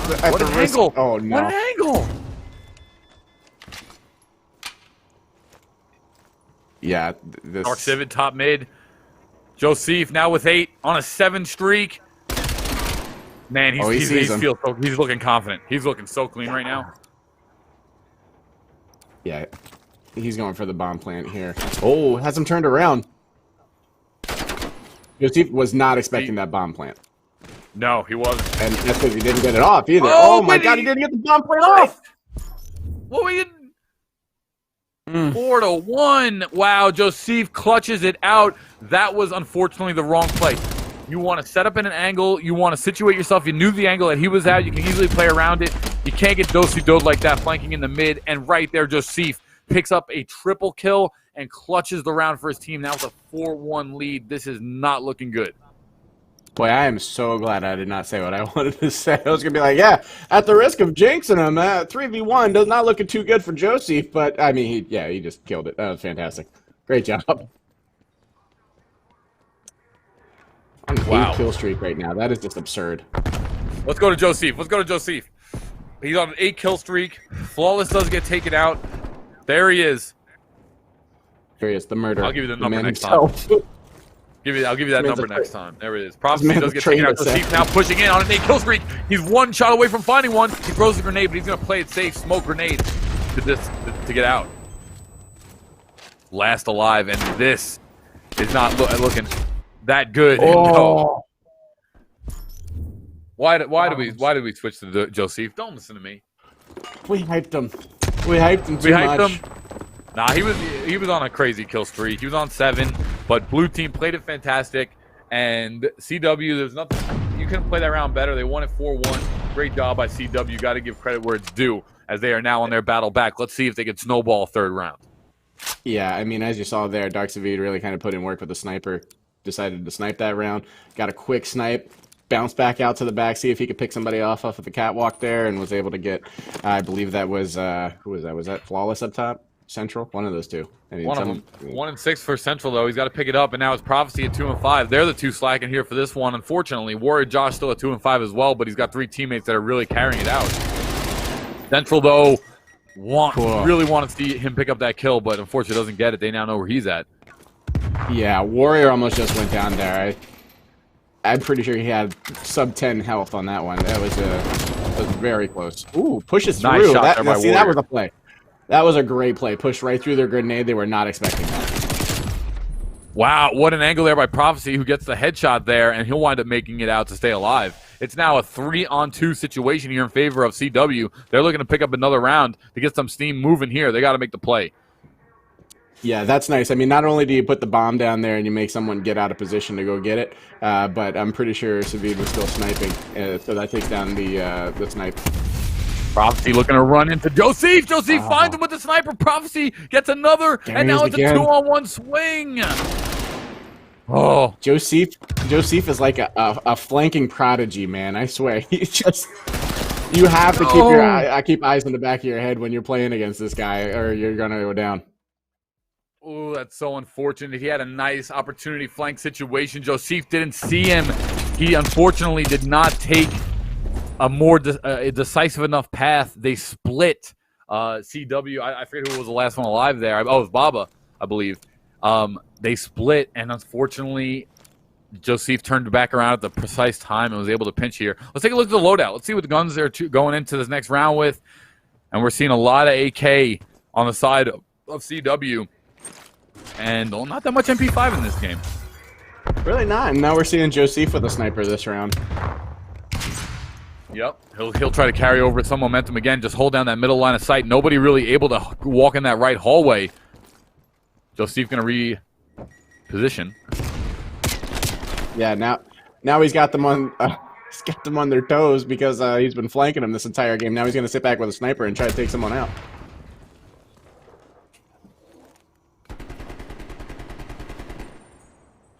A lot of property damage going out this round, but not a lot of physical damage. Let's see some action here, boys. Come on.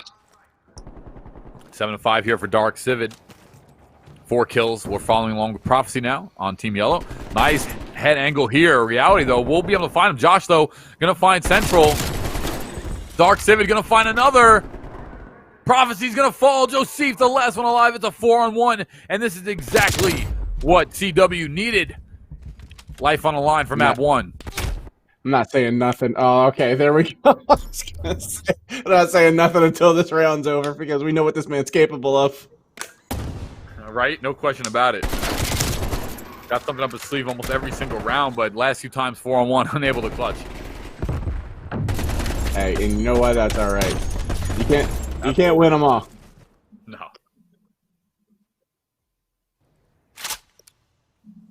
3-5. Every single round is going to be detrimental for CW. For Hakeem, sitting comfortable. Joseph with 12 kills. Absolute monster here. He's got almost double anyone on Team Blue. As this bomb. RC car, though, on the line. A little drift action. No intel, running out of time here. Does find one. Gotta go for him, I think, at this point. Oh, just... Yep. Oh, wait, did he get him? He got him. Yeah, he got him.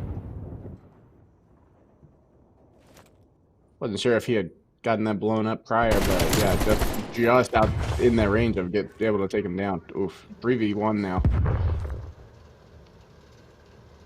Not looking good for Central here. Trying to listen for the bomb plant. They're not gonna need it.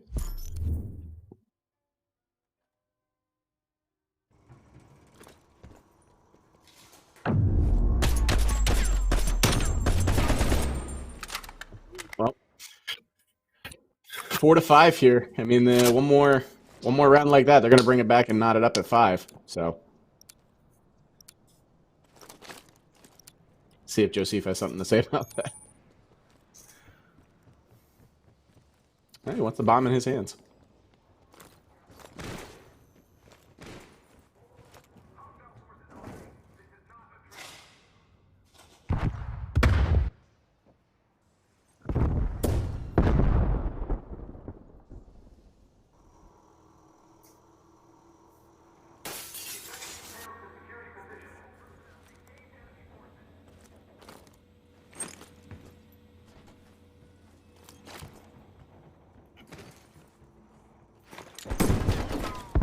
Yeah, we see Joseph with the bomb here, and he is, he's getting some heavy pressure put on. He's got to fall back a little bit. He's got the sniper rifle. Oh, man. I miss assault rifle, Joseph. Where'd he go? Bomb's going to go down. It's now a 4v3 situation. 3v2 in favor of Team Blue. They're trying to bring it all the way back. Dark Civid has really stepped it up, though. 11-5 now. This is really solid.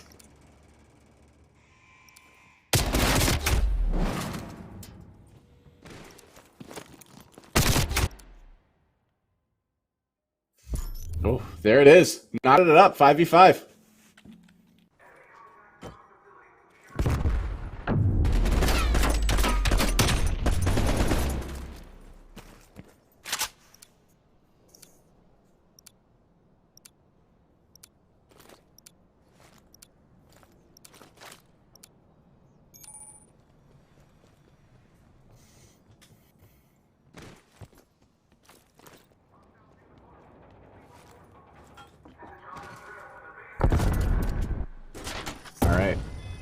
So 5v5 all knotted up.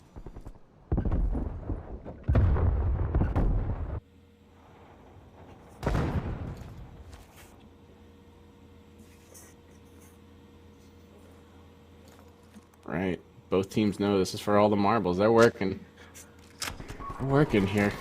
Looks like bomb was about to get planted over at B.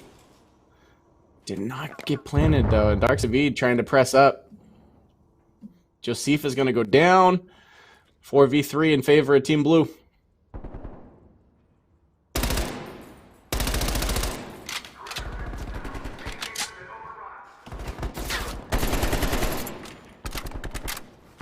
Oh, flawless. Oh, no. 1v4, Prophecy versus the world, but Prophecy's going to go down. Team Blue brings it all the way back. 6-5. Wow, that was impressive.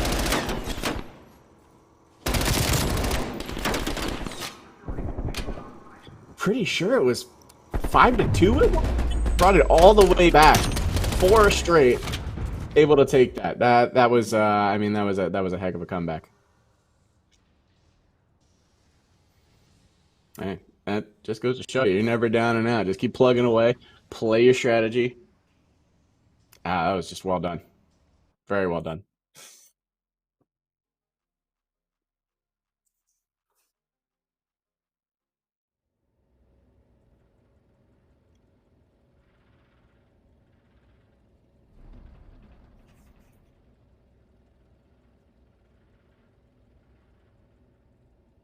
Okay. Yeah, so I mean, hey, that was fantastic. Blue team able to bring it all the way back, 6-5. They were, like I said, they were down 2-5, brought it all the way back. Impressive. Joseph switched over to sniper. I don't know what happened. Honestly, it was assault rifle. He was flanking, had the drop on him. I think he realized that they kind of knew to expect that at that point. Decided to change things up a little bit. And well done. Just well done.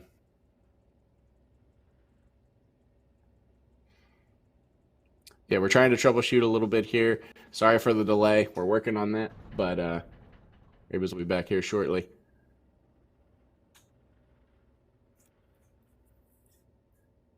Joseph, you choked. That's okay, buddy. Hey, that was an impressive 3v1, man. I'm not gonna lie.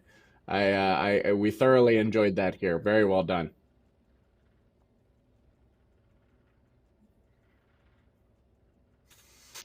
We'll find out here shortly where we're going. Just as soon as we can get this remedy figured out. Okay, yeah. There it is. Oh, can you hear me? I can hear you. There we go. Nothing's muted on my side. Nothing's muted. Nothing's muted. No, but yeah. So isn't technology great? Oh man, but sorry about that, guys. Apologize. Yeah, that map was amazing. That was such a great set. I can't believe that they brought it all the way back and clutched it out. What a great job by CW. The next map's going to be for Hakeem's pick. Did not think it was going to end that way, but that's how. I mean, every single game that has looked like a blowout miraculously just turns into a defeat. Amazing stuff. Great job by CW. Yeah, brought it all the way back. That was fantastic. We're going to see now for Hakeem, which are they going to pick? What map is going to be the rotation? They play. If you're Hakeem, you really can't beat yourself up too much. You were up so much. I mean, don't get me wrong. It was definitely a bad throw in terms of rounds, but as far as overall execution, it started out perfect and it started out fine. So you want to stick to your wheelhouse here. Pick a map that you feel confident in and simply execute better. Take it to a map number 3 and see where it goes. Yeah, absolutely. Like I was saying, I felt yellow team kind of got away from their strategy there. Right. Or, they got up, they got cocky. Should have closed it out, but I mean, kind of switched things up. And Joseph popped into chat and told us himself he choked, and that's okay. I think these things happen. But if you fix it this one, we're gonna go to a third map, and you can make amends for it there. But you got to get this one first. Plenty of time left here in this $500 Orion Series Call of Duty launch tournament powered by Viper Gaming. Thank you all so much for tuning in. Hope you're enjoying the stream. Nice little fun tournament here on a Saturday. Compete home from your house. 107 teams registered. So with 54 more, pending. So that's a great little event considering teams comprise of 4 players. Pretty impressive. Oh, absolutely. Yeah, and hey, anytime that you can put something together like this, it's super fun for everybody involved. And you see a high level of competition, man. No question. And make sure to guys sign up. Weekly tournaments every Thursday. Join the Discord or sign up directly at battlefy.com/Orion Collective. Right there, you guys dot those down. Make sure to sign up. You want to get the reps. These online events, these online tournaments are very, very, very important to get the reps. And I can't stress it enough when I was competing. And one of the biggest things that really powered me through wanting to compete and starting a whole career in esports and video games was GameBattles.com at the time. But it was the same prowess. You compete online, you compete, and it shows you a sense of camaraderie. It shows you a higher level of play. It gives you something to work for and strive for. And it's really good to enter these tournaments to get the reps under your belt. Oh, absolutely. And who doesn't love bragging rights, Yeah, who doesn't starts in the community, baby. Starts in the community. Absolutely. Who doesn't love touting to their buddies like, yeah, it's no big deal. I won a tournament. It's fine. It's cool. Yeah. It's cool. It's just a thing. It's also a building stone, a massive building stone for what can come after that. But we're going to get the second map underway as soon as it's ready. And I'm excited for it. For Hakeem, where are they going to go? We noticed, this is going to be a good one. I know we know they have a sniper on the team. Are they going to go bigger map or smaller map? That's the question. Yeah, I don't know. I mean, maybe they go something outside. It seemed like they were struggling pretty hard at first with that map and just decided to start playing super hyper aggressive. Like I saw so many pushes through grenades for kills from the point that they were down. They had nothing to lose. They literally just let it all out, and it paid off very well for them. No question about it. See if they carry it over. How long will the momentum last? Which team can play more consistent? Which is something that we really don't know. We don't know what the answer to this yet is. And I haven't gotten into even the highest end of the brackets yet. So there's going to be a lot of gameplay left here, folks. As we're waiting just on the second map. Just taking our time. Hanging out here Saturday. Beautiful day. Great day for some Black Ops. Play some video games. Take home $500 and some terabyte hard drives. Heck yeah, absolutely. I think they're 2 terabyte, actually. It might be. If you're CW, you're hoping that momentum stops this map, though.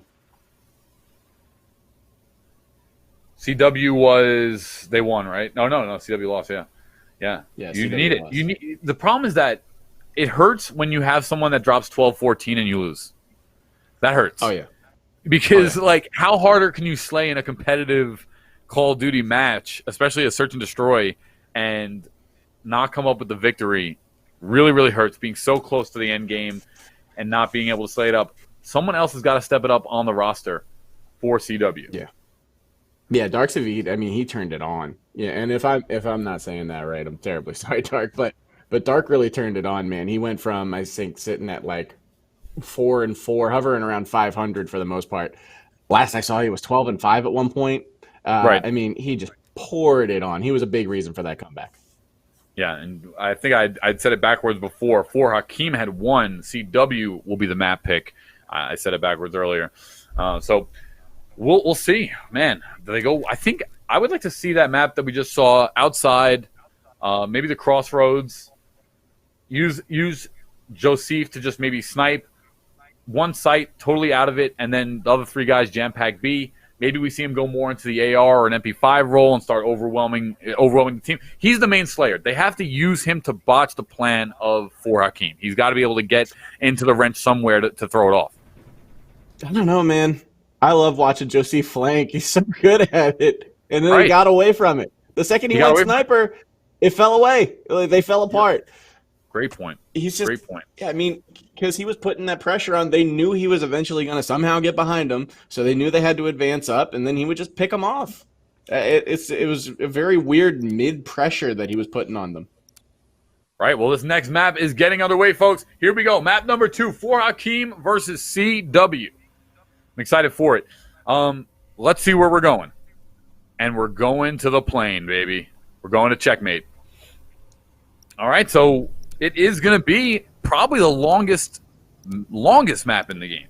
Not so much width-wise, but length-wise. Very long map, a lot of line of sights. Will we see... And you know, great point, Cry. Once Joseph switched to the sniper, they were like, well, the only thing that was beating us was a flank. And there's no flank. Like we're gonna get it. Yeah, it looks like we're gonna get a reset. Yep. Yep. Yeah, but so once the flank was gone, they were just like, all right, well, what was beating us, we don't have to worry about it anymore. Let's just play it out. Let's just win now. And the way that they were gonna combat his flank was to push up aggressively. So anytime that nades were coming out, they were pushing through him, only taking half damage, and nobody expected them to be in their face. And it was honestly a great adjustment mid game. No question about it. Can't taunt me. We heard the map click and launch. We saw the map. We want to see it. Map number 2. Yeah, I feel lied to. I want to see the map number 2. See, now this is the longest break that we've had in between maps, which the reason why I bring it up is because is the momentum going to shift here? Or is For Hakeem both of these teams have now been sitting cold for 5-10 minutes. So will For Hakeem be able to transition this over? Or will CW regroup, rebuttal, and maybe head to a map number 3? It's kind of like icing the kicker situation. Right. Dark Savid got real hot, and they're just like, yeah, let's let him cool off for a second. Dark Savid really brought it up. He matched that 12 kill intensity for Hakeem. They needed that so bad. Yeah. Got away from them. I think they took 2 rounds at first and then lost 5. And then second, we'll see. $500 on the line. I think first place takes home 300. So first place will get 3, second and third, a little bit of cash as well. Cool. Hey. And guys, we're going to throw to a quick commercial break here until we have this second map. And when we come back, map number 2 of CW versus For Hakeem. Don't go anywhere. When we come back, more Call of Duty.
Hello, everybody, and welcome back to the Call of Duty Cold War tournament here. Oh, man, this has been so much fun. Sorry for the delay. Had to get some technical difficulties worked out with the teams. Either way, we're back to the quarterfinals. Rabies and Krintos here. Krin, welcome back, man. Welcome back, Rabies. We're ready to rock and roll finally. Yes, I'm ready for it already. I want to get back to some of these exciting matches that we had. Long break here. This is definitely going to play into the momentum factor here, but let's get right into game number 2. This is going to be the second map, and we're going to checkmate. Let me some checkmate. Let's see some airplane shooting. Oh, that doesn't sound good. All right. So we'll start this one out here. First set has gone over to Dark Civid, Baba, Reality, and Warrior Josh.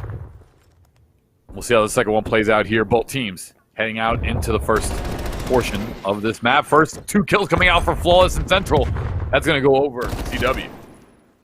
Central's going to go down. The Reality's going to go down right afterwards. Joseph with the kill. Even kill distribution. I like it. Everybody doing their part. 3-1 here. Baba, only one left alive. Not in the best of situations here. Going to have to make something come out of it. Interesting placement, but he'll get locked up and taken down as this first round going to go over to CW. Remember, folks, this is CW's map pick. Yeah, this was Keep that in mind. this was a great map. This was a great round for them. Absolutely. Even kill distribution, everybody doing their part a little bit. Only person going down was Central. Very well spaced out. Good vision of the map. As we head now into round number 2, CW looking to clench out this second map. If in fact that it is for Akeem that winds up winning this one, they are going to wind up taking the set. As we head now to round number 2, some shots coming out. The Reality going to stay alive. He'll wind up getting out, but Central going to pick him. Nice position there and play for CW. Yeah, absolutely. Flawless just going down, though. Dark trying to... Well, no, Dark not trying to do anything anymore. Dark was trying to come around with a flank or possibly even a bomb plant, but that did not work out. He gets taken out there, wrapped up. And there goes Joseph, who find up 2 there. And now it's 1-on-1 Joseph against Warrior Josh. Warrior Josh did find Flawless, and he'll hit the death screen as well. 1v1 situation here. Still anyone's game. Josh definitely looking for the kill. He's not going to be going for the bomb. Oh, maybe he is. Maybe he's circling backwards towards the bomb. Oh, he proved me to be a liar. Goes and gets the bomb, but I don't think he's actually going to make a play on it. Maybe he will. I don't know. He doesn't have a lot of time. He's going to be forced into something here. Let's see how it plays out. 13 seconds on the clock. That bomb will go down as it is planted at the A site there. Right, Joseph, yeah. well alerted. Oh. Some shots coming out from Warrior Josh. Yeah, Josh is playing this right. Playing safe, just keeping eyes on the bomb. Oh, that did not go the way he wanted it, but... Oh. Oh, Joseph saw him!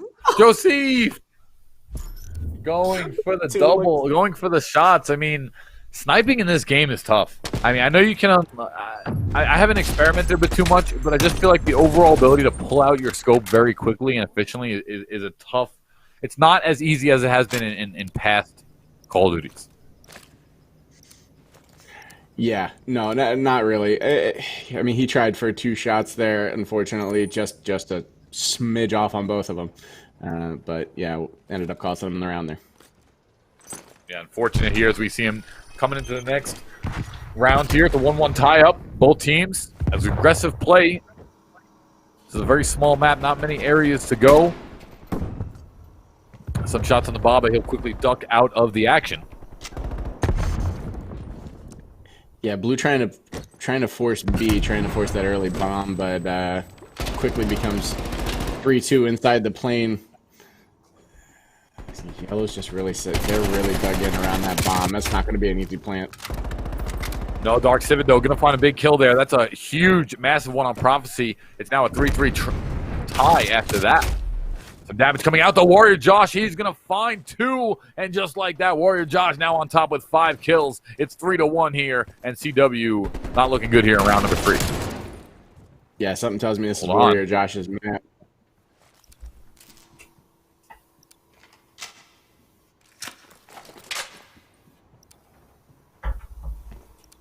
Flawless. Just taking his time. It's a 2-on-1. He's got to find his opening. He does get spotted and called out.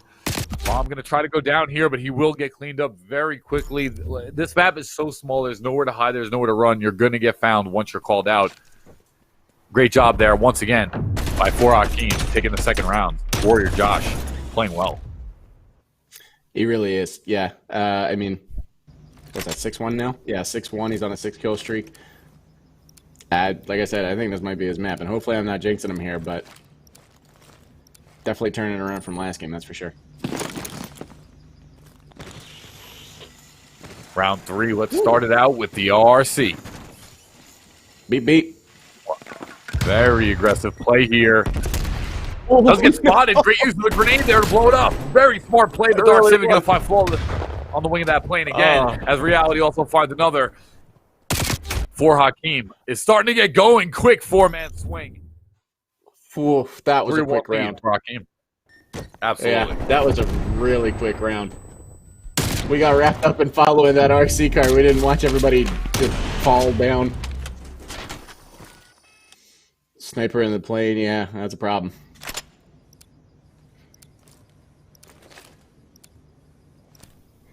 All right, 3-1. So far, so good. What are you liking from For Hakeem here, Cry? I'm liking Warrior Josh's play. I mean, he's really playing aggressive here. 7 kills now for Warrior Josh. Yeah, absolutely. I mean, really everybody's playing their spots well. Dark seems to be holding down the plane. I mean, this time he's out and moving around, but he's just making sure the flank doesn't happen, as to be expected from Joseph, who has the bomb right now, trying to flank.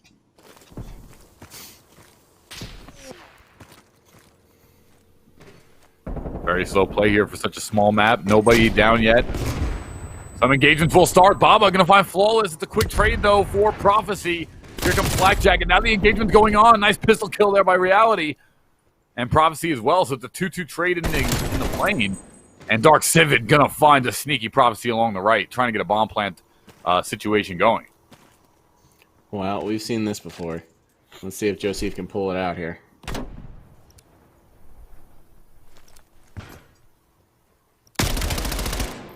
Oh. Joseph. A lot of damage coming out. Just called him out. And 4-1 right now for Hakeem, looking dominant. They are just 2 rounds away from victory for moving on. Yeah. Yeah, this is so far very convincing. But we've seen massive comebacks before, and it's not to say it doesn't happen this time too. I feel like it's a little harder to flank on this map, though, if you're Joseph, who likes to flank a lot.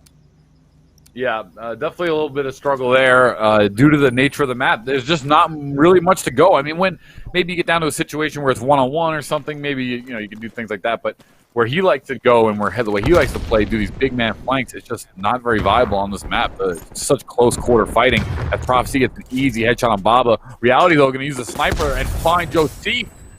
Central finds Reality, and they are trading back and forth. Both teams here. A lot of bullets coming out. Central going to force a duck into the side of the plane here. And Warrior Josh just getting off. Oh, wow. Nice kill here. Everyone just trading off back and forth, and CW finding a second round. Boy, do they need that desperately. Absolutely, yeah. A lot of fast action there, but that really worked out well for him, and they came at the right time. They really needed that round. Can they build? Can they continue? Can they reach another level of momentum not yet achieved? So far, Warrior Josh sitting on 8 kills. You take him out. I mean, he's really carrying. Don't get me wrong. Reality and Dark Civic 5 and 4 respectively. But so far, the overall team play of CW has been nice. Got to find a way to wrap up Warrior Josh, who's just been on a tear. Yeah, after starting the first 4 rounds, 7-1, the last 2 rounds, he's only 1-2. He seems to have cooled off a little bit. Maybe his momentum's that came out from under him. Prophecy seems to be doing really well right now. See if they can get it back. Ooh, nice kill by Reality. Oh, and it goes down. Oh my God, so quick.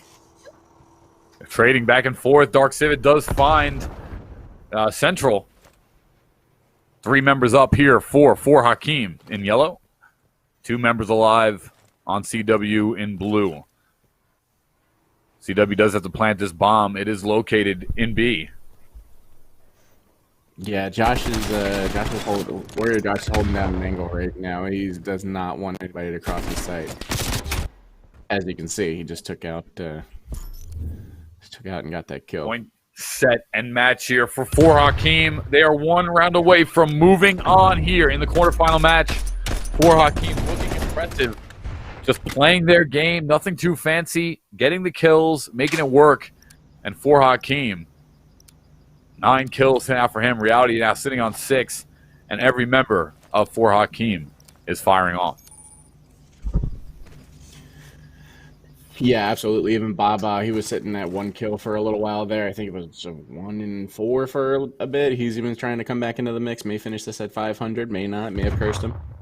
If so, sorry. But Reality here with a nice snipe. Yeah. Oh, nice shots though. Dark Civet and Baba gonna trade 1 apiece. Warrior Josh will find another here for Hakeem, looking to close it out. 2 members of CW remaining, Central and Prophecy, as we are all here with Central. He's gonna take it out with Reality inside, and now it's just Prophecy 3-on-1, and this is not looking good. This could be the game here. 1 player left. Prophecy inside the plane. He's gonna jump outside, but Reality will find him again. And your winners will be Hakeem, as they are going to advance here in the quarterfinal of the Orion Series Call of Duty Launch Tournament, powered by Viper Gaming. What a clutch, convincing game here. Yeah, this was a great sequence by Reality, trying to come out and flank. He knew he was in the back of the plane, had the quick kill early. That was a great ending sequence, but hats off to Warrior Josh on that one, turning it around. He really kind of lit it up early game, carried his team, and they just kind of moved that momentum toward the end. Yeah, no question about it. And I think actually Reality also, I think they both finished over 10 kills or at 9 apiece or something like that. Reality picked up 3 in that last round from 6. So really great stuff there. Convincing win. We have another game coming up next. It's going to be Dynasty versus Randoms, I believe. And this is going to be the semifinal, winner match semifinal here of this event. So coming up next, we'll have that next game for you. And don't go anywhere. More Call of Duty coming up.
Hello, everybody, and welcome back to the $500 Orion Series Call of Duty Launch Tournament powered by Viper Gaming. Hope you guys are enjoying the stream so far. Sorry for the delays, just getting these future games lined up as we have Virus versus Final Form. Rabies and Crin here on the mic.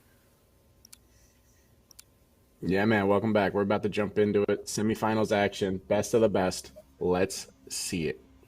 Double elims. Nothing but quality games here, folks. Semifinals, winners finals, losers finals, and grand. Crossroads Strike is where we're going to start.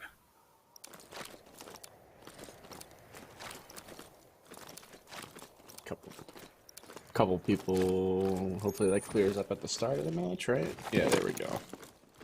All right.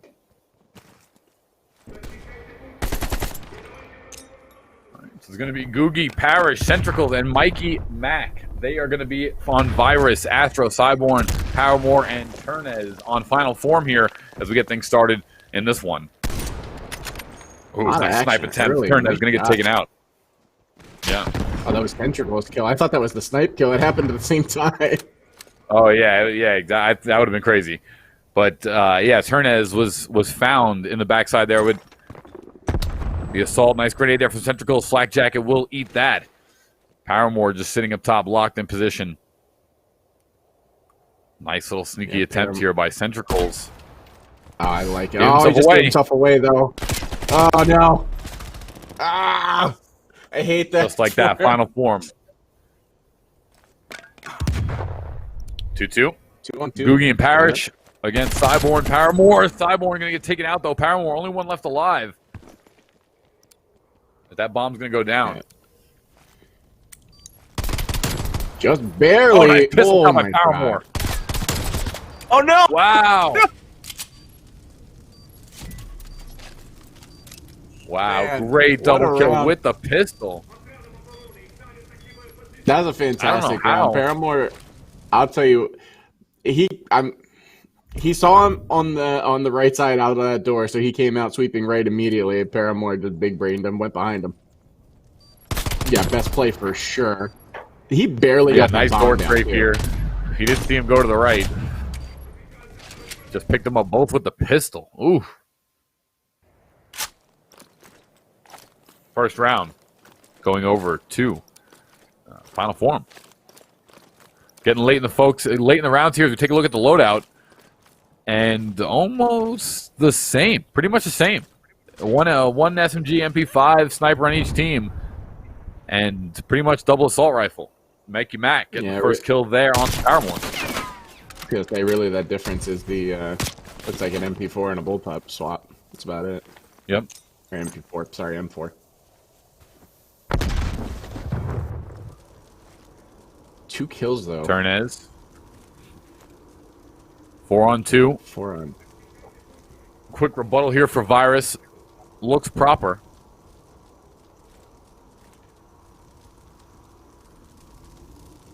A lot of uncertainty. A lot of holding positions. Which when you're up 4-2. Just don't really know where to go right now. Turnez. Oh, winds up getting sniped there, and he's going to get called out. 4-on-2 swarm position, and it'll just be a disengage here from Blue. But, yeah, they just don't really know where to go. And as soon as they make a move, Centrical is going to find one. 4-on-1 now. Yeah. Yeah. I mean, Blue Squad's doing the right thing here, holding spots, especially when you're defending, right? I mean, on the move. Playing very aggressive, playing swiftly. Going to find 2. Great job. Turnez not done yet.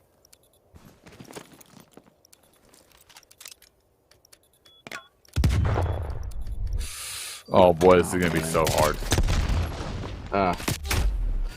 Yeah. In between a rock and a hard place, and unfortunately, both of those were actually guns. He was between both of those guys. There's no way he was getting out of the life. No, it pretty much. That's tough. It was definitely a great attempt, but Had 2. Very sneaky play. 1-1 tie-up, though. Great job by Virus to bring it on back. Semifinals match. Every single round counts. Nice snipe there as we see the play of the game by Mikey Mac. Yeah, great shot there. It just never fails. Oh, we got a double kill off of that. I didn't realize that. I always watch that best play until the end. The sneaky best play. All right, Astro, Cyborn, Paramore, Turnez. Paramore sitting on 3 kills, though, that for those first 2 rounds. More split evenly amongst Virus. Virus in the blue. Final form here in the yellow. Attacking. Yeah, we're seeing bomb heading mid here towards B. So. Oof, Gargi. Whoa, 1 HP from Gargi. Oh my god. Okay, bomb in the hands of Parrish. Escape that. Still 4-on-4. Blue team playing very tight knit, very tight quartered. Looking to find one. Cyborn, as we're watching alongside him, he's got some nice shots, but doesn't find anybody. He'll be out of there. Yeah, I guess he's expecting a flank here. I don't necessarily know why he backed out there. It seemed like he had good position. I just playing better safe too than much sorry. pressure out of the kitchen. Oh, with Centricals on the low right. Nice destruction of the trophy. Yeah, I mean, Parrish doesn't know it, but I mean, he's got, I don't want to say open B site, but if he can stay out of sight, he can swing around and get that bomb down. Oh, yeah, bomb. All right, 2-2 trade. Here comes the pistoler. Mikey Mac hitting one. Ooh. As well. It's a 1-1 now. Bomb in the hands of Mikey. Oh, right behind the pistol. No! Wow. How many times he wound up? Pistols? Not too sure there. He's running around almost. What's he doing? Did he have bomb? Was he heading towards A? What? Yeah, he was. He was. Just the route he took was least optimal. Yeah. Because of the chance of him being around there. He was in the back layer of the defense, so he did want to loop around, or at least maybe he was going back all the way back to B, but long side. That's tough. That's a hard one to drop if you're blue squad, man. You really don't want to give that round up. Final form picking it up, though, as we watch alongside Cyborn here, using the QBZ. Does find one. He's going to use a grenade, try to clean it up. It's not going to work just yet. He's got a beat on Guggy. He doesn't want to let him out of that corner. I don't blame him. I wouldn't either.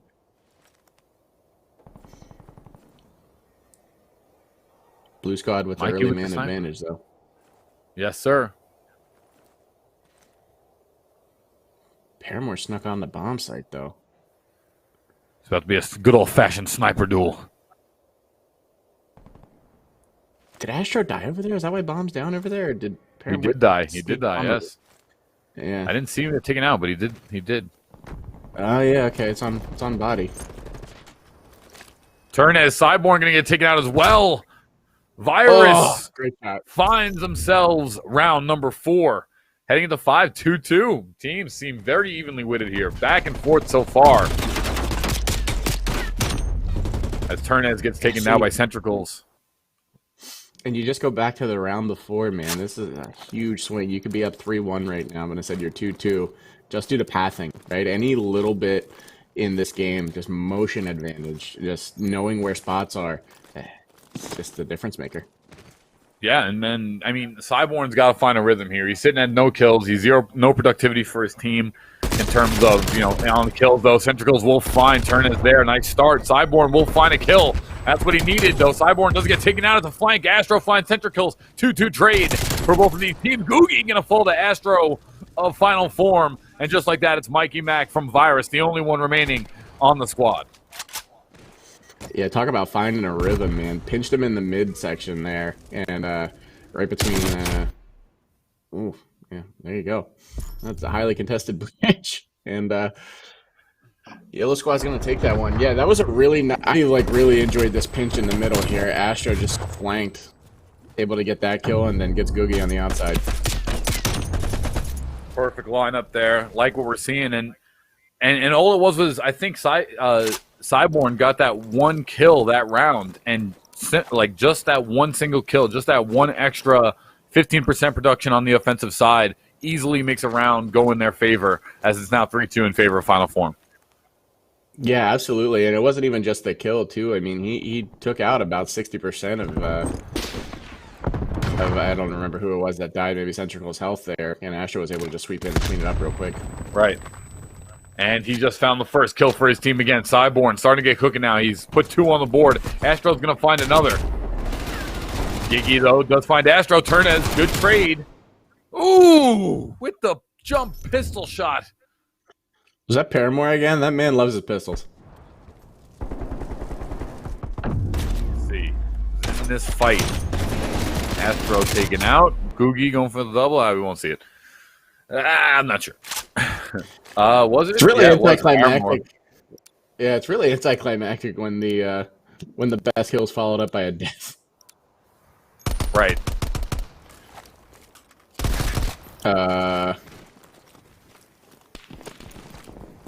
Looks like they're man down. I come from the old era of esports. Play it out. That's right. Play to the whistle, boys.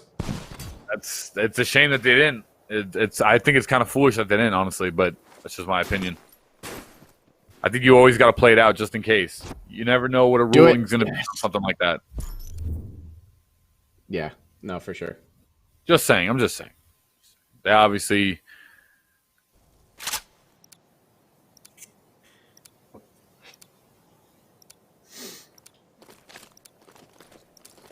Can he rejoin?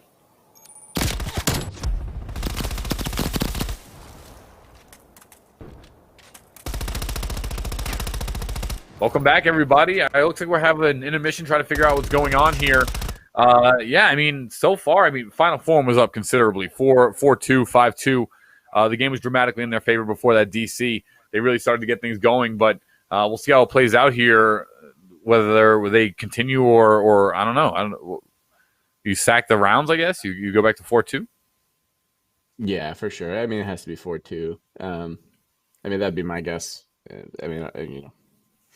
Admins are going to make the final call on that, but 4-2 before disconnect there. Yeah, not really sure what happened. We'll take a minute. We'll figure it out.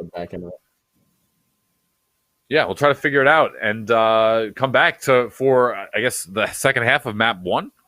Yeah, the second half of map 1 semifinals. Don't go anywhere. There's more Call of Duty action prepared. Jesus, I want to see some action. I just want to see this match. All right, guys, don't go anywhere. When we come back, we'll have the second half of map number 1 for the Orion Series Call of Duty launch tournament. 500 on the line.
Hello, everyone. Welcome back again to the Orion Series Call of Duty Launch Tournament. Krinthos and Rabies here on the mic for you. And we're going to go to, just a little fill you in real quick, we're going to go to map number 2.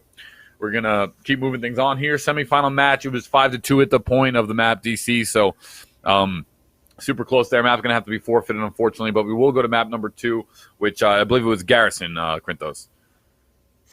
Yes, yeah, map number 2, Garrison. Let's see if they can bring it back and see if we can't go to a map 3. Yeah. It's a little work to do, though. Absolutely. I mean, it wasn't even before the DC. I believe it was 4-2, 5-2 or so. It was about 4-2. So yeah. it wasn't over, but the DC didn't help, obviously. But Virus has to get something going here. We're going to get right back into the second map. Wait no further here. Let's get into Garrison. Virus versus Final Form right now. Now, this map has been the popular pick on the day. as the rounds have played out. Yeah, a lot of teams favor Garrison. It looks like. I mean, good reason. It's a great map. And lots of different angles you can play on this. Okay, everybody loaded up here. Let's take a look when we start in. Let's see the loadouts real fast. Let's see what everybody's rocking to start things off. As we have snipers and all right, so standard. They're sticking the same. Double assault, SMG. A little change up here in the SMG situation here for Team Yellow. But besides that, it's pretty similar, both going with a snipe on each side. Yeah, absolutely. I mean, there's a lot of open space, especially a lot of back-end map space on this. So the snipe is, I don't want to say crucial. It's pretty nice to have. If you're effective with it, definitely. Googie, sorry, going to get found first, unfortunately. Mikey Mack going to find one as well on Cyborn. Now it's a 1-1 trade here. Parrish trades off with Paramore there in the middle. As fire comes out from all sides. Yeah, Parrish getting the kill. 3-2 now. Astro has the bomb, but not really. See if he can get it down, A. Good coverage, though. Looks like he's Tentacles. We're going to get this down. And he does. Tentacles are looking for a trade. Doesn't find one. A lot of damage. Yeah. However, on Tentacles. Turnez is going to find Mikey. And now it's a 2-2 affair. Nice jump down here. Nice. Parrish. Going to hit the death screen. Tentacles, though, with the trade, but it won't be enough. That was a great play on that jump down. Absolutely. Made it look easy here, and this was it. Ooh. Even the reverse 360. Yeah. Not quite a 360, more like a 270, but it was nice nonetheless, and then turning around and getting Centricals. True. Final Form taking the first round here on map number 2. They are up on map number 1. So if they're able to close this out, this will be the set here in the semifinals. Yeah, so Parrish are going to push in with the bomb here. One team is defending in Virus. Offensive team here is Final Form.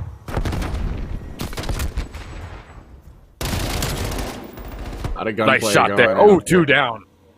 Yep, Googie and Mikey Mac getting some good kills there.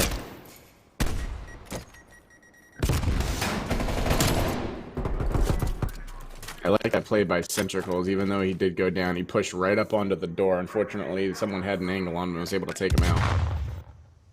Paramore did find 2. He's having a great game so far. Finds 1. Oh, the second right there for the trade. Mikey versus Paramore in a one-on-one situation here. Bomb's going to go down B. Oh! Yep. I might have. I felt that through my chair. Yeah, that was tough, man. That was tough. He got the bomb down. I might have tucked up underneath and just kind of played angles, but yeah, the second he tried to climb up and out. Seems to be the case. Catch on the runaway right here. Yeah. This was a shot right here. That was impressive. Ooh. That jump shot was fantastic. I'm not going to lie. Ooh-wee. Very nice play there. Mikey now sitting on 3 kills here for Final Form. That's one of those you like kind of scream to yourself and when it happens, you're like, ah! Sorry, Mikey on Virus.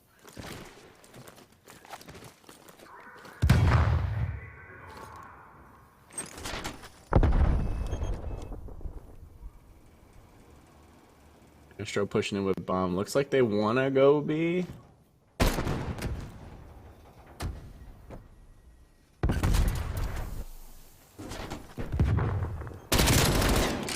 A little fighting about to come to a head. Yep, there you go.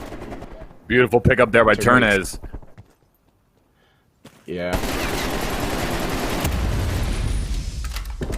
2 down now for Final Form. Mikey is going to find 1, though. Help the even odds a little bit. Ooh, but the climb up. Centricals finds another. 2-2.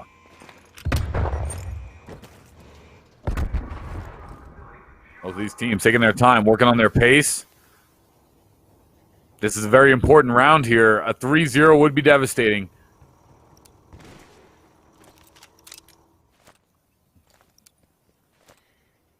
if you're final form, it would be great. Yeah. Yeah. Yeah. Oh, Mikey. Mikey, yeah. He knows. Coming in like a weasel. Ah! Get taken out. Was locked up and found. Central's here at the gunshot now. He's going to try to do what Mikey couldn't do and is also unable to pull off what Mikey couldn't do. Yeah, also taken out there. 3-0 final form. Just absolutely aggravated and playing towards their aggression. What a find. I mean, this was a great play by Astro, right? I mean, didn't realize last second that he was being followed up. Hears him climb up. Good reaction. Yeah, locked in ADS sight. Picking up the kill. 3-0 start here, and Mikey's having a fantastic game on Virus. He needs some help, though. Googie, Parrish, and even Centrals, they've got to give him a little bit of something. Astro sitting on 5 for final form. Paramore with 3. Turnez with 3. He needs a little bit extra. They're not out of it just yet, but these rounds here are getting tight. Yeah, you're almost getting the feeling that when Blue Squad gets Mikey Mac down, it's almost like coasting from there. I mean, someone's got to step up here. They really got to help. 105 left here. Astro gonna find the first blood onto Centricals. That's a big kill. Drop down from Googie. Won't find anybody. He'll be back up. Playing this full time 4-on-3. Big stun. God, this is so many people in such a small area around each other. Wow, great double kill squad there. It really was. Yeah, that was a great play. Yellow needed it. Everybody's just close. And they don't even know it.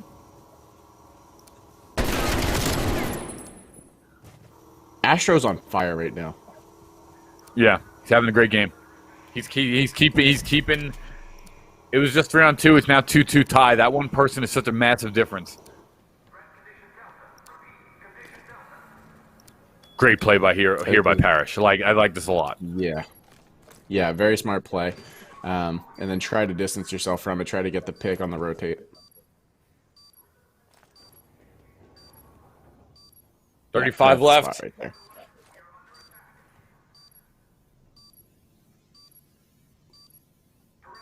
Time to check your corners. That's why you check your corners. That's why you check your corners.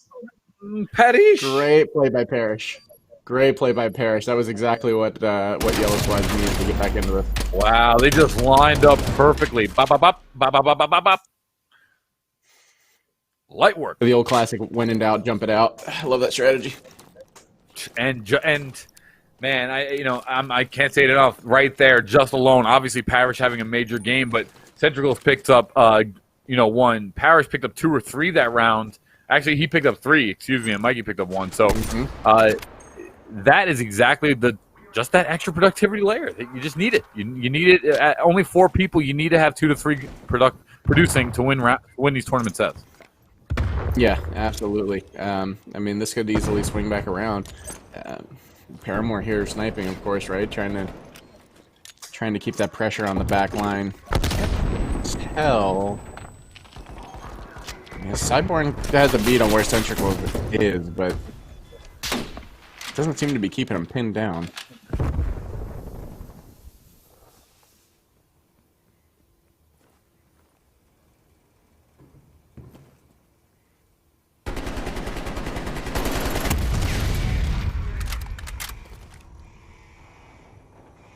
All right, 3-1. 32 seconds remain. That bomb has got to go down somewhere, and it looks like it'll be pressed here onto B. Nope. The bomb's not going down. Paramore. Ooh.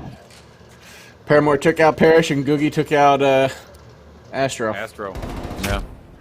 Bomb second attempt. Googie gonna find another. Googie finds a third. Yeah. And oh wow. Oh, Googie with the ace. Oh wow. Oh. Nice job, Googie. Yeah, that was a great ace right there. Wow, amazing play. There's the one. Yeah, they lined up, man.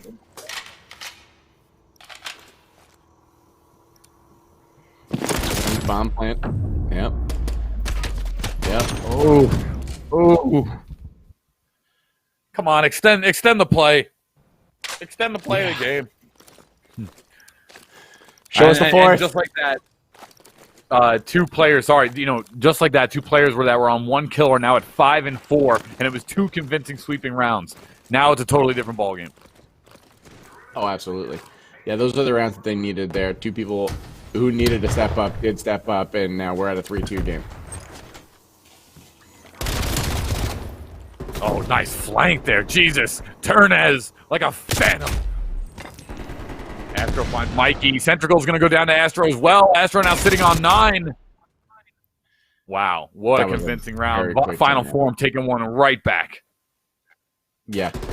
I mean, I've said it before. If you want to kill momentum, that's the best way to do it. Just come in quick, come in hot, and just take them down. It's... Most of the time, that momentum's gained from the kind of passive play that's just been habitual in a couple of rounds. So you just cut it off right at the top. Hey, if you're Yellow Squad, those 2 rounds, you're like, all right, yeah, we got some momentum. We're feeling good. We're feeling all right. This is gonna work out. And then you have a round like that, and you're like, oh, here we go again. Right. Astro sitting at a 3-0 KD. We'll find Parrish's Turnez as he's jumping up right outside the gateway close to A. Cyborn will find one as well. Astro just playing so aggressive, so calculated. Oh, nice trade by Mikey and Googie. Mikey's feeling it though. He's gonna heal up though. Googie with another, and Mike with another. Woo-wee. There you go. 2 kills apiece. All right, now. Wow, 4-3. Yep. Yeah, we're trading now, but I mean, Yellow Squad's got to come back and tie this thing up. We're seeing Virus on a different level of productivity so far right here. Now, this was their map pick, so it is going to be their wheelhouse. However, this is exactly what you want. Anything to survive to the 3rd map, give yourselves another chance at the victory. Yeah, you got 2 guys at 7 kills apiece on Yellow Squad, Guggy and Mikey. And then, of course, Astro holding down Blue Squad 9 and 4. 2 objective wins. That's the other thing. Astro's got 2 objective wins. So, I mean, he's being as productive as his team needs him to be, but Turnez got up quick and has kind of leveled out here. Both teams holding off, holding their fair ground. Googie, though, going to get taken out as he lost that line of sight battle. Centricals, however, going to find one as well. That's a good kill for him. Turnez holding that line of sight very well. And now it's Mikey Mac looking for something more. 3-on-3 here, and Parrish has the bomb, and he knows someone's over there. He doesn't want to quite get into sight because he knows someone's ready. Centricals found another during that engage. Centricals found another. And just like that, Centricals on the board with 5. Mikey's going to get taken out. Paramore, 1 hit. He will be able to res, but that bomb's going to go down at B, and now it's a 2-1. Paramore with the sniper. Going to have to find some way in. Yeah, Paramore's going to have to get a pick here if he wants any chance of turning this around. He's got 30 seconds, so it's going to have to be a quick snipe and then try to figure it out. He's got the right idea here. All right, he got the intel. Ooh. Yep. Ooh, yeah. He had the chance. 2 one-on-one snipe attempts, but it was not enough. It's a 4-4 tie here, and just like that, Virus battling back in map number 2. Yeah, absolutely. Nice this was a great round. It was great. Centricals really had himself in the map here. And I don't know who got that last kill. It might have been Centricals, but... In fact, it was actually, yeah. As soon as you think you have a team just totally cut, Centricals puts up a 4-kill game, and once again, every single member of Virus contributing right now. Final Form has got to find a way to take the lead. This is going to be a massive round for both teams here, folks. Yeah, and that's the thing. I mean, Team Virus, each round has been won by an individual, which is impressive. Just a great individual performance by each member at different points in this game. It's a definition of every man bringing something to the table, every man stepping up, every man showing something. Has been really the story here. Here comes the snipe, but it will miss. Paramore not able to connect on Parrish as he'll just jump out of the side A and run off into the back. But Googie does get taken out here. Yeah, Astro takes down Googie there, and he's got the bomb. He's flirting with putting that bomb on site, and it looks like he's gonna here unless he gets taken out. But yeah, he's able to get that bomb down. So probably the earliest bomb plant we've seen this entire match. Oh, jumping shot from Mikey on the head spot on top of the tank. Beautiful play. Centricals and Mikey now to 2-on-2. Two best players here at the moment for Virus. Final form has Astro and Turn as their two best as well. So what more can you ask for? Good old style 2-on-2. But Turn is going to find Mikey. Centrical's going to trade. One man left. Centricals doesn't have the intel. Turnhouse trying to get the intel. Oh, Centricals with another. Oh. He's on a 7-man streak. He's not gonna have the time though. The bomb's gonna go off. Oh, that's unfortunate. Yep. Wow.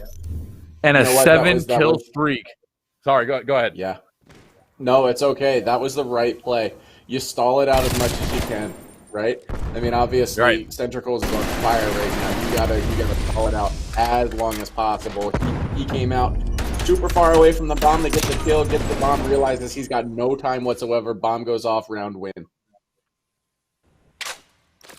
Very smart there by Turnez, just wasting every second of the clock in that last one. And Centrical's now on a 7 streak, who's boasted from 2 to 9 kills in 2 rounds. He is now just firing off. However, it's so unfortunate that Virus was not able to attain that round. That was a big one, and it was right there. They had already won it. Yeah, that's a tough one, but I mean, you gotta ride that momentum, and you gotta move forward here, even though the momentum Absolutely was lost due to the round. Centricals has to stay hot. Mikey Mack over to Parrish. Parrish sitting bottom low. Both teams playing their own pace. It hasn't been too pushy, too rushy for the size of the map. But now we'll see something here. Parrish trying to get some positioning. Astro, though, going to find first blood on Mikey. Ooh, and Paramore, the Pistoler, is going to find another. God, he loves his Googie to pistol. fall. Oh, no. Oh, no. And that is going to do it. Wow. Final form, despite the amazing play by Virus, despite how well they started coming back, as we see Cyborg get the play on Centricals here. Despite how well Virus started coming back, it just was not enough. Crintos' final form is going to move on here in the semis. Yeah, that was great. It really was. That was a seesaw round. We thought very early on that it was going to be very one-sided, and no, they came back. That was well fought. It was a very, very well played match. Yeah, no question about it. And when we come back from the next game, I believe it's going to be the winners' finals, which is going to feature final form.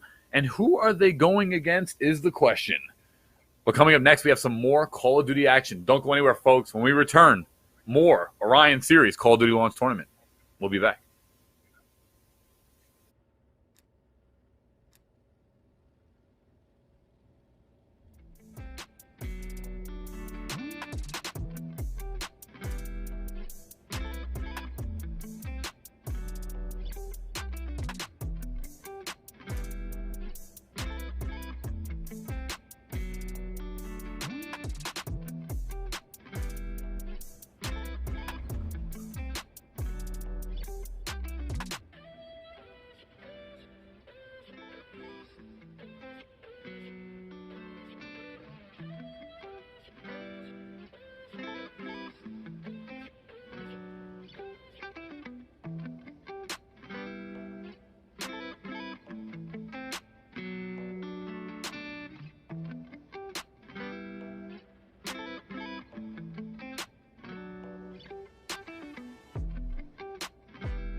Hello, everybody. Welcome back to the $500 Orion Series Call of Duty Launch Tournament powered by Viper Gaming.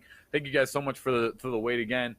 Coming up next, we have the winners finals match.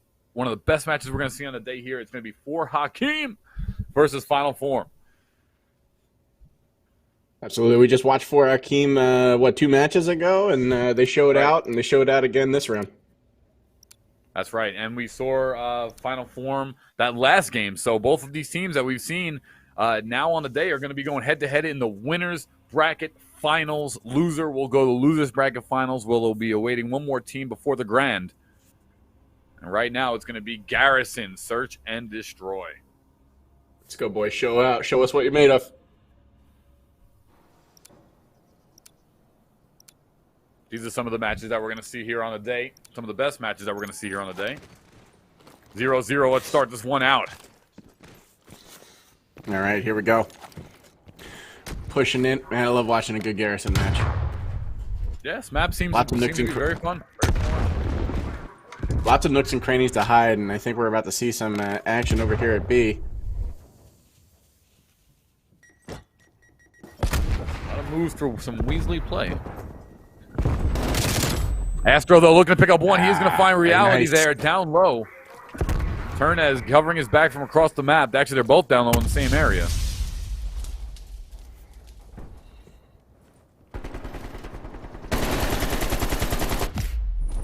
Yeah, Warrior Josh just unloading down there.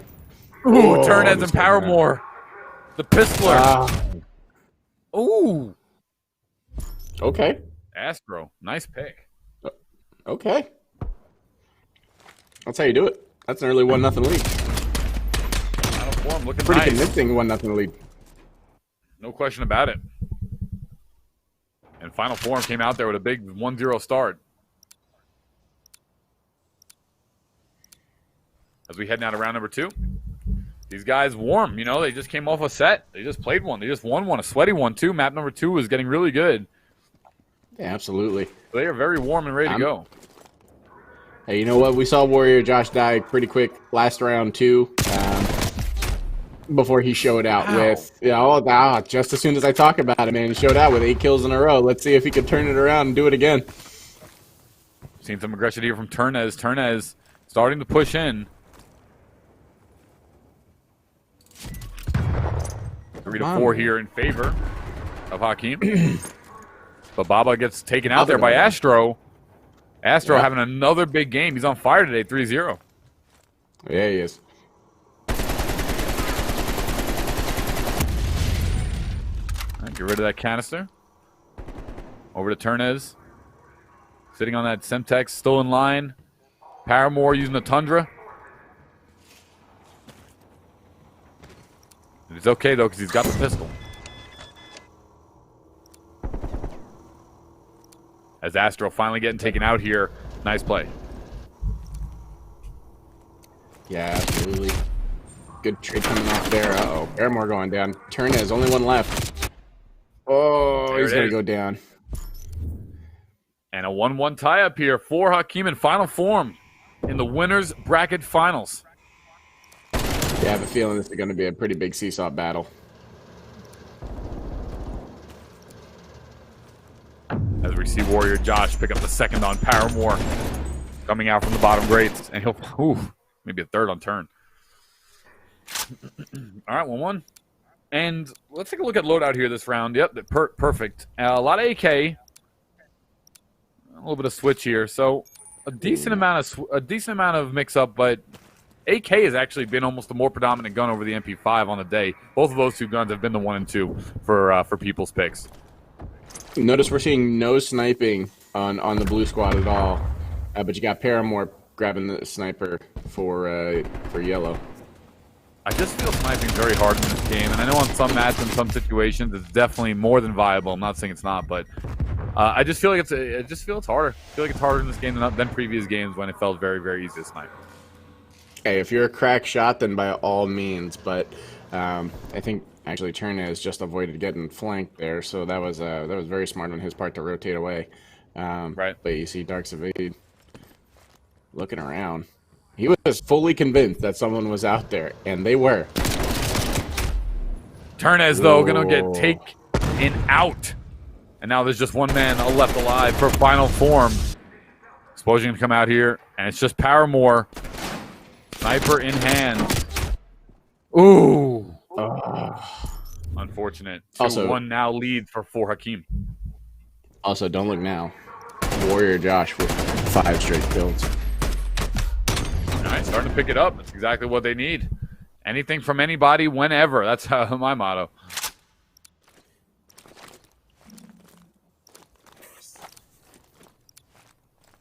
Round number 4 is big part of go. big part of why they got this 2-1 lead. Warrior Josh really turned things around there. Now we just need Reality Baba or Dark Savid to step up, and we've seen Dark Savid do it before. No reason he can't do it again. No question. As we're watching alongside Bobby here, he's got the Krig 6. AK-47, though, with Cyborn, who just takes out one. Dark Civ is going to hit the waiting screen, and Cyborn will trade out there as some snipes come out here from Reality.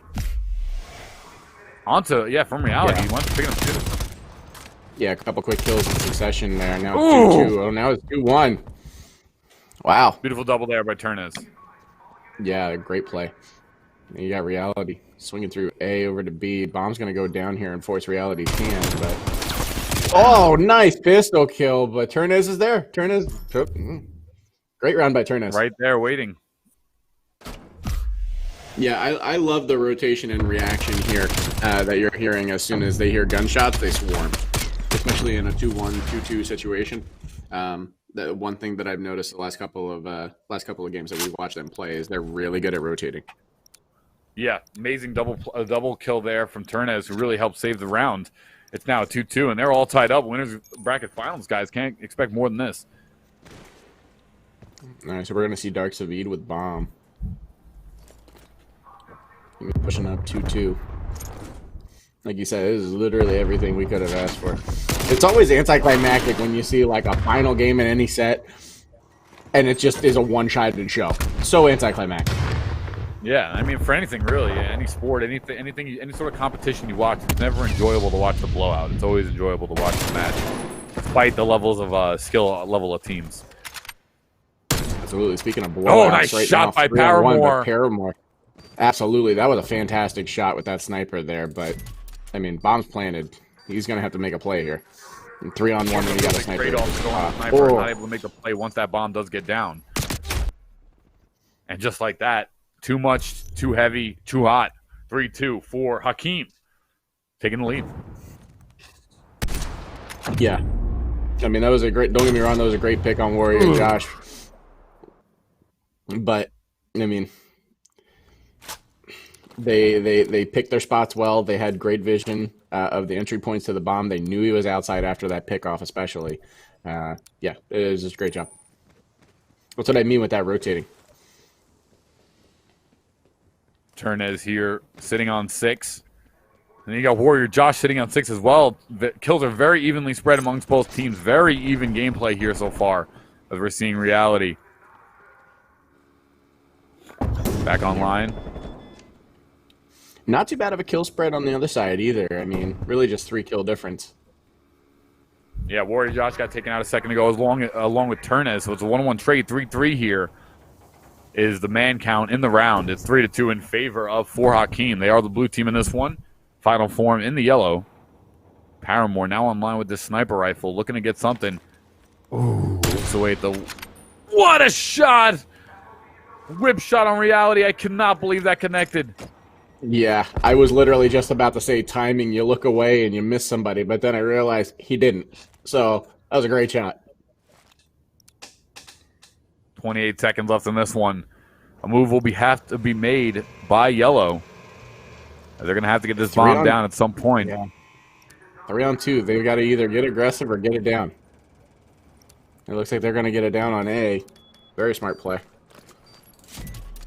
That's going to immediately force the rotation here out of B. Baba and Dark Civid. Baba gets picked off. Dark Civid going to come from inside, but Paramore, there it is. 2 are going to shoot him. Yep. 3-3 lockup. Play the spots. Play the rotates. So this one, just the opposite now. It wasn't that they were rotating. It's that they knew they were going to go A, and they were playing the entry or the exit points, I should say, from inside out to A. So that was just a good job. No question. 3-3. This is a seesaw battle. This is 1-for-1. This is whoever is planting. Good pure luck. even KD spread 6, 4, 3, and 3. Yeah. For both teams, dead on even, dead on round count. This is going to be a major round here, heading into round number 7. Baba first On with turn. Takes out Astro. Quick kill on Astro. Turn now in trouble. He's going to get taken out as well. That's 2 down for final form. Oh man. 4 on 2. Paramore done. Here comes reality. He wanted to get taken out, but that's fine. It's 3 on 1, and 4 Hakeem swarming that 7th round. Now going into 8 ahead.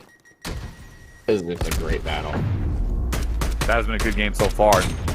Baba with the headshot on Astro on the tank.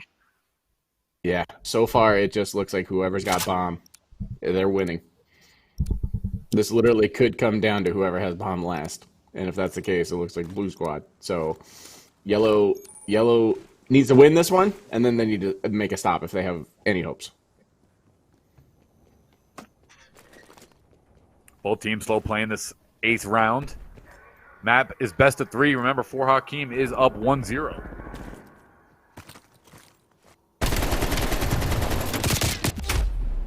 Astro and Cyborn are going to trade off here. Reality will find one, and so will Astro. Paramore, though, finds a second with a pistol. He's been accurate with it all night long. And now it's 2-2. Astro Paramore for final form versus Baba and Warrior Josh against 4 Hakeem. Yeah, absolutely 2-2. Astro's got bomb. Maybe looking for the right spot here. Not really seeing an opportunity. Looks like he's more. Oh, nice Warrior shots. Josh with the flank. Great flank. Like a phantom. Paramore, only man alive once again. Usually the last guy alive with that sniper being a little bit more in the back does not incorporate as much action right away. He's going to get called out there by Warrior Josh, and now this is going to be where things get a little bit dicey. As Paramore looking to find speaking something. of flanks, man, Paramore almost had that one. Oh, and he gets it. He does get the flank. Wow, this would be massive here. Paramore now in a one-on-one situation against Baba. Paramore does have the bomb. Baba, wait, that damage is going to go down. He's just stalling it. Now he's going to come in with the grenade. Oh, but he's down. The bomb is down, but the grenade is going to get him. Doesn't matter. Doesn't matter. Oh my God. Wow. Baba, great grenade. Did he have a second grenade or he picked one up? Did he blow a barrel? I think he might have had a second, but either way, Jesus, that was insane. Yeah, burn damage. Man, yellow really needed to win that one there. This is going to be tough now. They've got to run it 3 straight, and we've not seen that at all. It'll be tough. It's going to be tough. We're seeing 4 Hakeem. They're holding it down. They're just playing so aggressively. 7-5, 6-6 is the kill spread for the team. Everyone just looks fantastic on their team. They're all playing as one unit, and this could be the potential final set, pushing final form down into the losers bracket finals, which will give them a chance to meet 4 Hakeem again. But so far, 4 Hakeem has just played fantastic. Yeah, absolutely.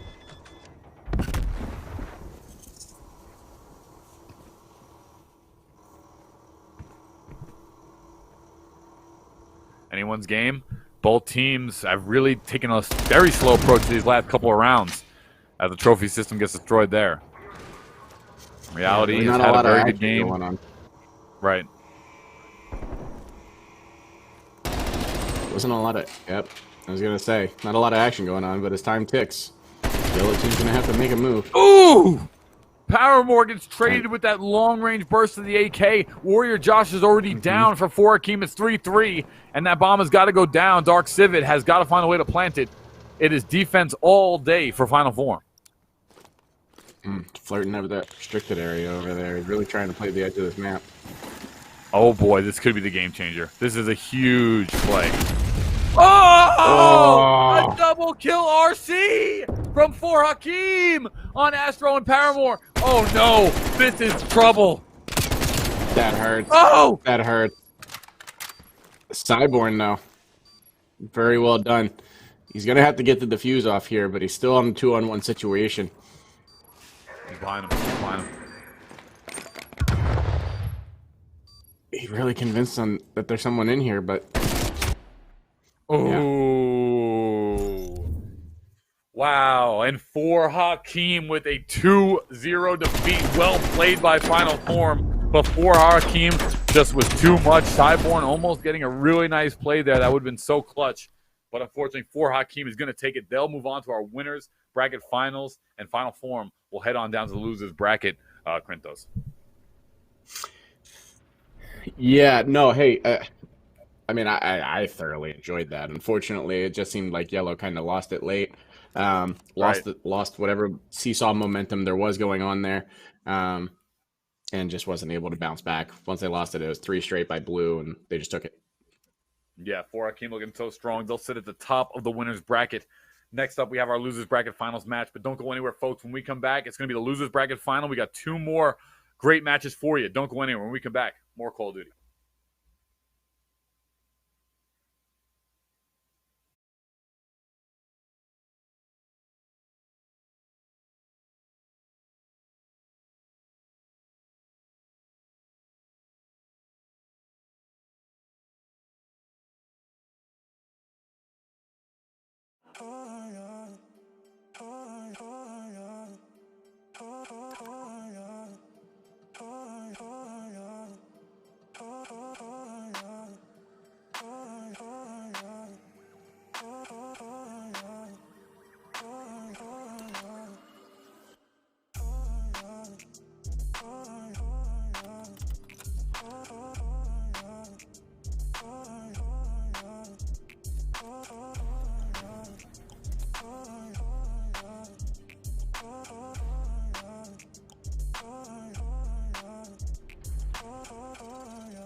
All right, everybody, welcome back. Sorry for so many of the waits and interruptions. Unfortunately, it's just a brand new game. There's a lot of viewer glitches, spectator glitches, in-game glitches, game crashes, and it just takes a little bit to get things going. And there's even issues with just starting the lobby right now. So some of these things will get worked out as time goes on. So unfortunately, that's been the cause of all the interruptions. But we're back again, and I was wrong. It's map number 2.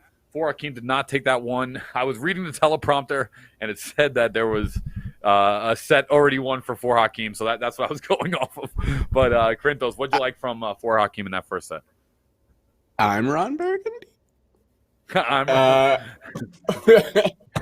no, honestly, what I loved about for Hakeem in that set is instead of just continuing that mold of seesaw back and forth there, they really kind of put their foot in the ground when they had to, broke the cycle of trading and just clean that up. And once they realized they had momentum, they held on to it and didn't give it back. Yeah, no question about it. They were able to take that one. It was getting close. Final Form started getting a little bit of momentum on their side, but it just was not enough as for Hakeem wound up taking that first map. So the second map now is going to be in favor of Final Form. It'll be in their wheelhouse, as it'll be their pick to decide what map is going to be the option for round number 2, and will it be enough for their team composition to take a round number 3? I don't know. We'll see shortly coming up. Yeah, I mean, it's going to be an interesting second map. That much I can already feel. I think we're going to... I've said it before, and I've been wrong. I think we see a third map out of this one. It was close. I have a feeling. They're here. They're in the spotlight. They're ready in the winner's bracket for a reason. We've seen a 2-game flip before, so it's nothing that can't be achieved. The question is, will they be able to get it done? What map are they going to feel? That Garrison map is a very sort of neutral map, even though it does promote a lot of close-range gunfights. What map are they going to go to that's so different from that, or maybe that they enjoy that's maybe a little different from that? I'm not sure. We're going to see. I'd love to see some airplane right now, I'll be honest. I think these two teams on airplane would be fantastic. I don't know the name of the minute, but unfortunately, but yeah, I know what you're talking about. We haven't seen it. We've seen Miami once on the day. We've seen a bunch of Crossroads. That has been a go-to pick a lot of the time. Garrison definitely been the pick overall. That has been the most popular for the event. But Final Form, yeah, I don't know. We'll see where they're gonna go. I mean, I don't know. I'm hoping. Me personally, I'm hoping to see some airplay in this map. I really do think that these two teams on that map would be absolutely fantastic. Just the way that they rotate to objectives, or even try to get some sneak plants in. There were a couple of plants that I didn't think were going to go down. I mean, there was a half-second plant the last time. Unfortunately, he burned to death, but it happened. Right. Yeah. No question about it. And some good plays left and right. Overall on the day has just been fantastic. Pretty good high level of competition for just an at-home Saturday open, tournament sign-up. The level of competition has been pretty nice and fun to watch. I'm excited to see what other stuff is going to come in the future. But this tournament still needs to be crowned a winner. $300 going over to first, powered by Viper Gaming here for the launch tournament of Call of Duty. Kind of filled with a lot of bugs, but we're playing through it. As we get right back into map number 2, here we go. It's going to be Miami. Okay, you just said it. Yeah. Beautiful. You just said you've only seen it once, and you're like, here we go. Well, there's a lot of different play on this map. It's the perfect, in my opinion, like mid-sized map. Like it's not too small, it's not too big. There's a lot of different height elevations. It's just a quality overall map.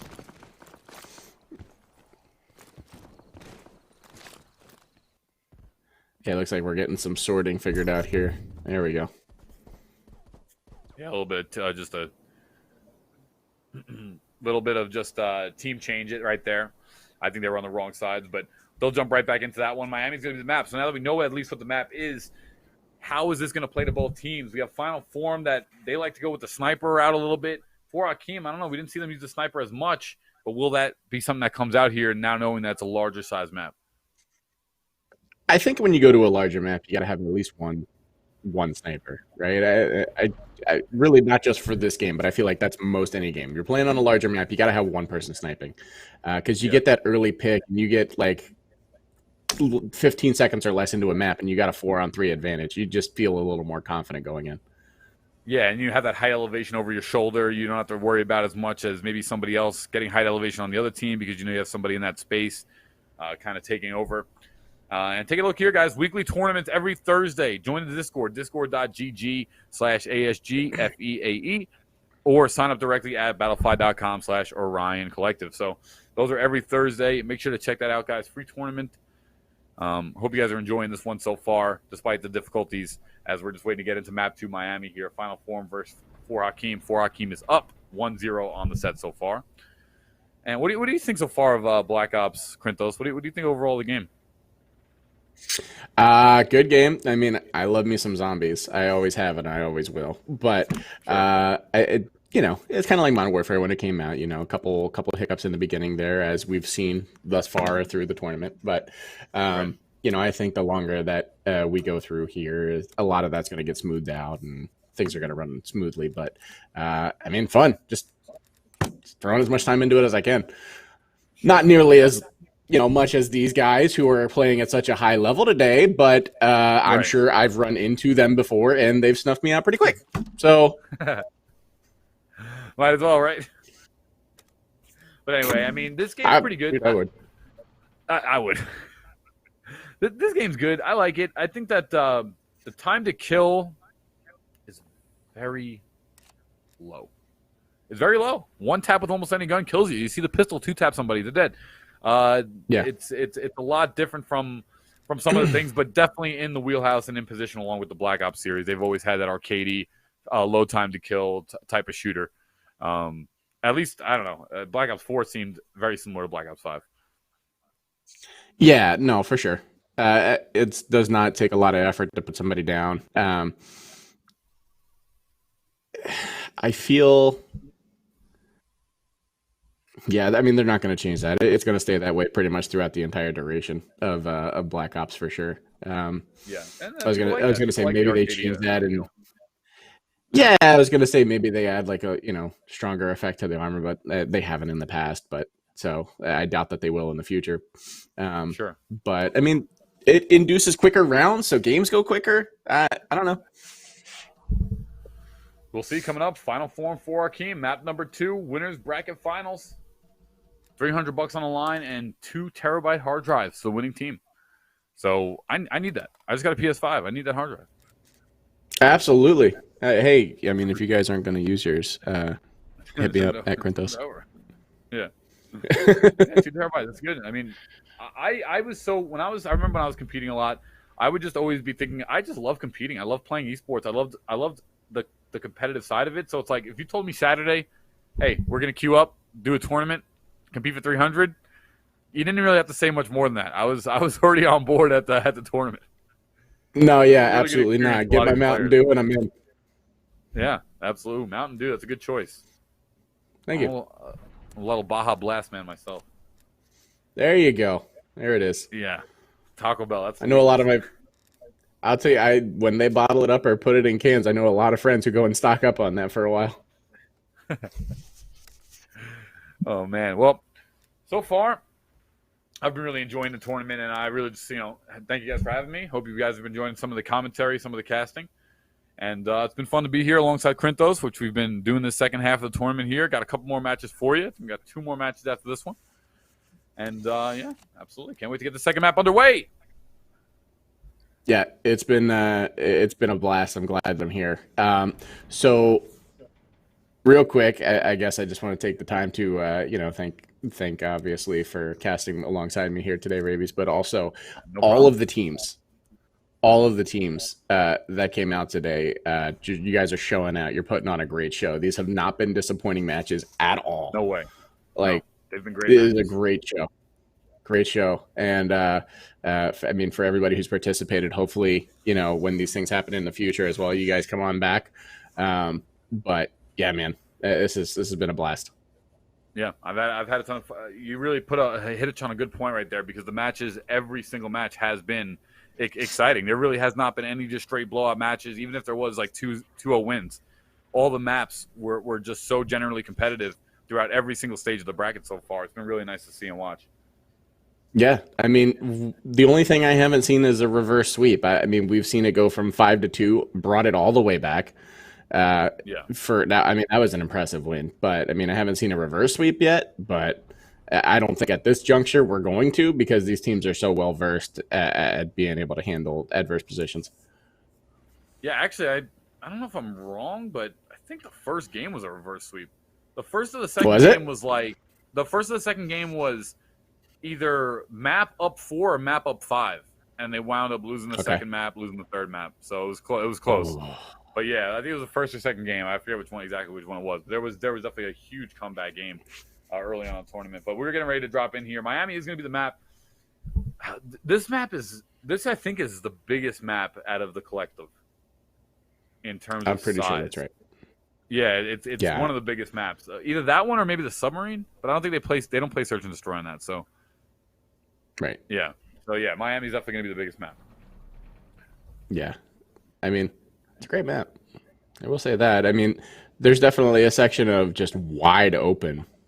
You know what I mean? The whole middle just wide open. Yeah, just wide open, and that's where you get picks, right? If anybody's foolish enough to go and hang out in the middle, that is. But should somebody mess up and stick out, you take advantage of it. Just take them out. No question about it. And I'm hearing that timer going, which means it's time to drop into the next map. And I am ready to see it. Miami, map number 2, winners bracket finals. Final Form versus 4 Hakeem. We'll take a look at some of the structures here in Miami. We're loading up CDL, Search and Destroy. Good old me. That's right. We have Astro, Paramore, Cyborn, and Turnez. Again, on Final Form, going against Baba, Warrior Josh, Dark Savid, and Reality on 4 Hakeem. All right, there's Paramore with that sniper.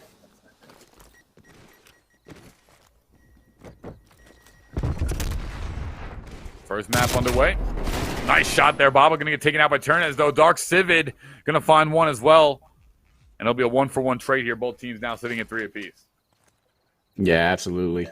Baba brought a friend, and Turnez went down. Astro now trying to find one. He will get a nice shot there on Dark Savid. I'll probably say that 100 different times today, but nice. Yeah. Paramore. That was a great sniper.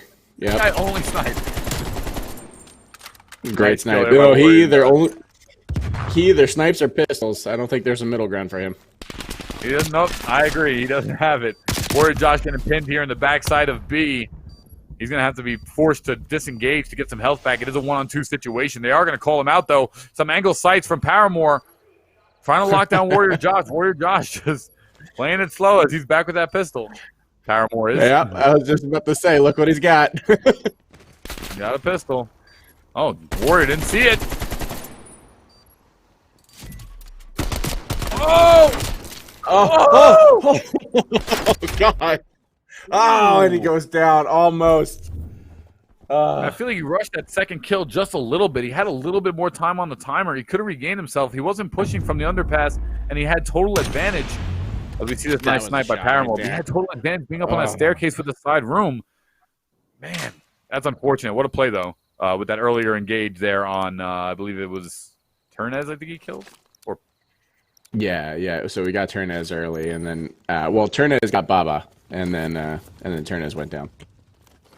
All right. All right, 4-4. Round number 2. And now the marker is correct. So that marker is right. 4 Hakeem is in the lead 1 map. So if they win this map, it will be the end of it. And we see Baba with the bomb. Looks like they're going to try to make a play on the A here. Trying to rush the site. Astro takes out Warrior Josh. Bomb's going to go down. Tries to throw a bomb. Yeah, tries to throw a nade on the bomb site, but it's not going to do any good. We got Turnez on the long flank. Unfortunately, his entire team went down in between now and then. That's tough. Yeah, that's a 1-on-3. One thing about flanking on a medium to large size map. You by the time you're done getting around, your team's already been pushed and they're already down. That's going to be a really easy round now for the 1-1 tie here from 4 Hakeem. Mm-hmm. Yeah, I mean, his head. I know where his head was at, but unfortunately, by the time that flank came to fruition, his entire squad was already down. Oh, poor Paramore. Oh, you hate to see it. Yeah. Oh, and he jumped over the shot and healed after. It's just rude. round number 3. 3 kills for Astro so far, 3 kills for Reality. Both Slayers getting some things going. Astro has just had a fantastic day. Every time I've seen him play today, he has had a high kills, first in the lead, getting off early, no stoppage, no time where he's cooking back. He's just staying super consistent and playing very well here today. Good job by Astro. Yeah, absolutely. Baba playing these stairs here. You know someone's out there, but Paramore was hanging back. I don't know if you can see it from the minimap, but Paramore was trying to get that pick. But now Astro's down, and so is the bomb. Right. But he doesn't. Now you got Paramore with a sniper and a pistol, and you got Turnez, who has definitely shown that he could turn things around. Question of if he's going to be able to this time, though. 4-on-2. 4-on-2 is a rough situation. The bomb is down. There's not a lot of plays that they can really go about. And they got 30 seconds to make one. That's right. Paramore is going to start pushing in. Now both these players here, I try to make something happen. Perna is going to go for a long boy and try to make something happen long here. Paramore trying to be sneaky as well. Oh, there it is. Turnez finding one. He's going to pick up this bomb right away. 13 seconds. Yeah. He's got to make something happen. 10 seconds to get this thing happen. Yeah, he's got... Oh, Warrior Josh, you saw him. Oh, there it is. Warrior Josh. Oh, Wow. I thought for Warrior a second he was Josh going to miss him, and he was going to... Oh, I thought he was going to get that bomb down, but he saw him. He saw him for a second, but was already turning away. This was a great kill by Turnez, but yeah, he saw him and turned away. I thought for sure he was getting that bomb plant. Yeah, really unfortunate, but Warrior Josh just in the perfect position now, sitting on 4 kills here. Round number 4 is about to get underway. Let's take a look at the loadout. Let's see if it's changed any much, being on the medium to large size map so far. We'll take a look at that when we get a sec. Dark Civ, though, he'll take up the bomb, and they'll start pushing in here.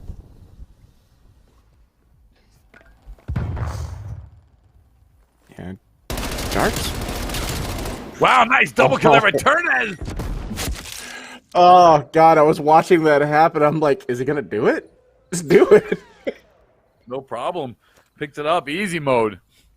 And this game going back and forth as it looks like Final Form going to take this second round. And they are. Yeah. No problem. There it is. Final Form not going away, keeping persistent, staying on the heels. Had such a great angle. They didn't even see him. They're just like, wow, that's the weirdest spotted plane I've ever seen in my life. Why does it have a gun? All right, Turnez now with 4 kills. We have Warrior Josh with 4 kills. These teams are just so evenly matched. We're really seeing the skill gap get closed the deeper we've gone into this tournament now at the winners finals, map number 2. Yeah, I mean, you can tell. Pretty much same KD differentials here for both sides. It's I keep going back to using this term, but this is definitely a seesaw battle, man. This is nuts. Everything that we'd hope for in a finals match. Yeah, no question about it. And so far the action has been great. The battles have been back and forth. There has been no clear decisive winner just yet.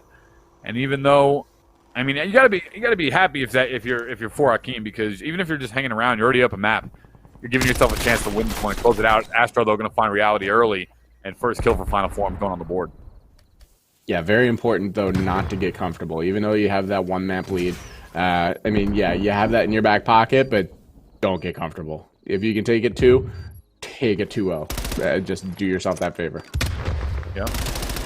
Here comes Warrior Josh, smelling blood in the water, but he's going to get taken out by Turnez, and Paramore taking out the pistol. And Turnez finds Baba, so now there's 2 down, and Dark Civ, only 1 alive. He's going to quickly get taken out. I need to hire that man to teach me how to pistol. He's great. It's impressive. He's the pistolier. What can you say? Modern day Cold War John Wick over here. Yeah, exactly, right? Gotta love it. Nice bomb plant, though, by Baba. That was, by Astro there. That was a good play. As we're seeing now. Was kind of tucked in out of sight. All right, let's look at these guns here. Wow, 4 AKs across the side of for Hakeem. As all right, actually they'll go one snipe this round. And on the other side there, we got the SMG double AK. Oh no, a little bit spread. AK with M4 and sniper. Yeah. Yeah. Paramore still rocking his sniper pistol combo. Can't say I blame him. If it ain't broke, don't fix it, man. Been working so far. Turnez now with the inside track upstairs. Wow! Warrior Josh is barely peeking and exposing him. Wow, what a kill there on Turnez. That was amazing. Yeah, absolutely. Wow. Paramore snipes Dark Civ there in the sands. He was trying to flank, but it's to no avail. Yeah, this is right about the time where Warrior Josh has to do something to kind of really turn this map in their favor. Oh, and as I say it, he goes ahead and takes down Baba.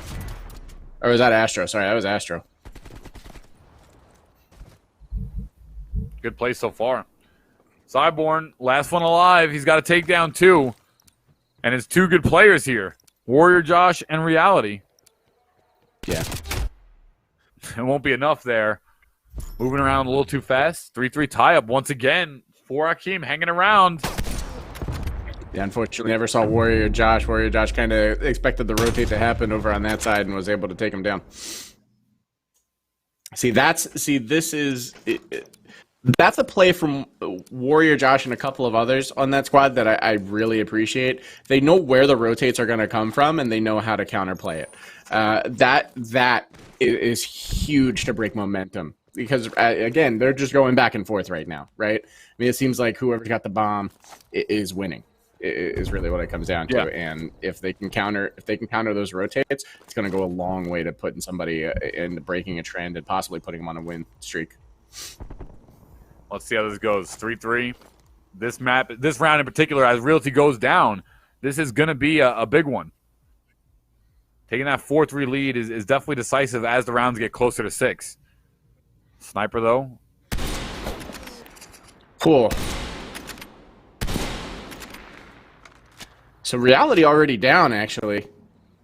Yeah. Didn't even realize that kill came in. Wow. Warrior Josh going down. Oh, that snipe on Paramore, though. Yeah. Very nice there in the back line. Just lined it up. Easy. Find another one. Turn has another headshot. Oh. Almost had a third there. Just missed that third shot. Wow, nice cleanup there. Baba gets taken out. It's just Dark Civ next. He's going to find one. And just like that, it's a one-on-one affair. Man, these games have been coming down to the wire every single time. Oh, he saw him. He knows he's down there.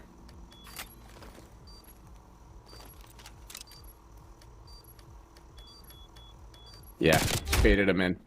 Knew that he was just baiting him with the first defuse. Absolutely. Great play by Astro. Knew he was baiting him in with that first defuse. Waited for him to go back to it, knowing how close on time he was. Just took him out. That was an awesome play. If he just first defused, he would have defused the bomb. Yeah, absolutely. If he would have just stuck on it, he would have won that map. And we see that great headshot on Turnez. Yeah, that was fantastic. That's why a lot of the times I'm not a fan of the fake defuse. If I'll fake defuse for 1 second, if I don't see any movement whatsoever, I know this guy's trying to do a let me sit situation. Either that, or you got to, if you're gonna do a fake defuse the first time and you think he's gonna push, you got to fake defuse the second time as well, and you know, meet him on the battle there, because right there, you know, I forget who clutched out the round, but he just walked out. He didn't have any contest from gunfire at all. Yeah. No, that was Astro. He just walked right over to him and put him down. Right. It was smart. It was well played. And I hear an RC car somewhere. Oh. Located. Ooh, gonna get taken out though. Good job to turn those RC cars into massive plays. Because they do least equal to 1 death a lot of the time. That's right.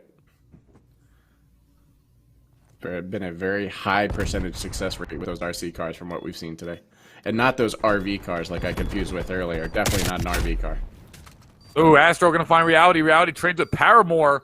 Just like that, the bomb is going to go down at the same exact time over towards that A side of Miami. And now it's going to be a rotation with Dark Civ finding Highborn. Oh, he saw somebody move out there. Astro's going to try and stick it. Oh, he's got it. Nope, he sure doesn't.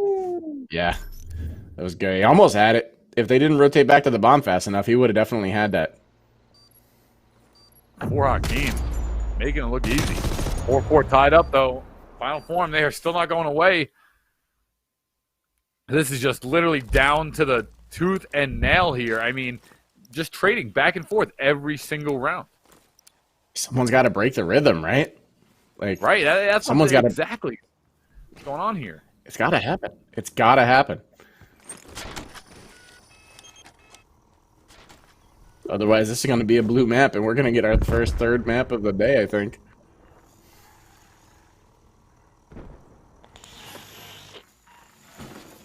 Oh, baby. He's waiting for the elevator, apparently. There we go. Now he's on the move.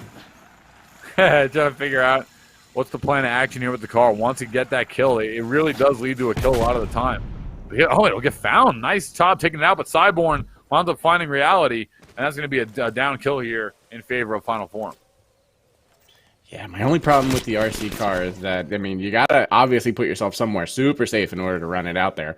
But then you feel like you're starting the map late, right? Because you got to catch up.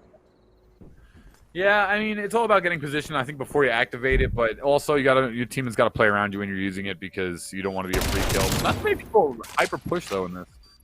So, usually you're all pretty safe. Absolutely not. Yeah. Bomb Planet A, though. They go down here. 3-on-2 right They now. are up 3-2. Astro going to get taken out by Dark Siv in the back corner. Paramore pistol coming along on the backside of A. Hasn't been able to find anybody just yet. Dark Siv locates him and takes him out. Nice jump over onto the beach. The Turnus is... I've seen Turnus stall out before here. This could be what he's going to do again. He's going to try to... Oh, no, he's just going to take him out. Oh, wow, great job by Turnus. Photo finish on that, man. That was so close to a defuse again. Yeah, really and was. Again. And Teeter totter. Jesus.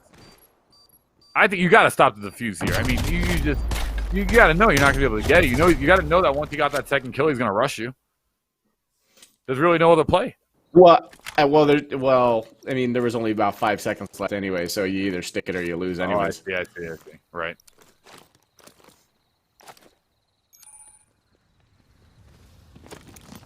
Stuck between a rock and a hard place, like you said earlier, and so far this could be this is point map here for Turnez, Cyborn, Paramore, and Astro on blue team final form. Will for Hakeem bring it to a map number 11? They need a round here. Oh, but reality trades 3 for 3 now. Baba gets taken out, so does Cyborn.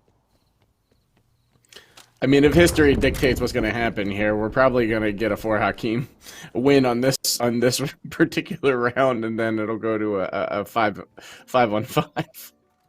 Right. Ooh. Bomb planted at reality, B2. not just yet, he says. Turnez, though, alongside him. We're going to see some action as he stays on the move, heading up top, trying to figure out exactly what's the plan of action. Where is he going to find a pick?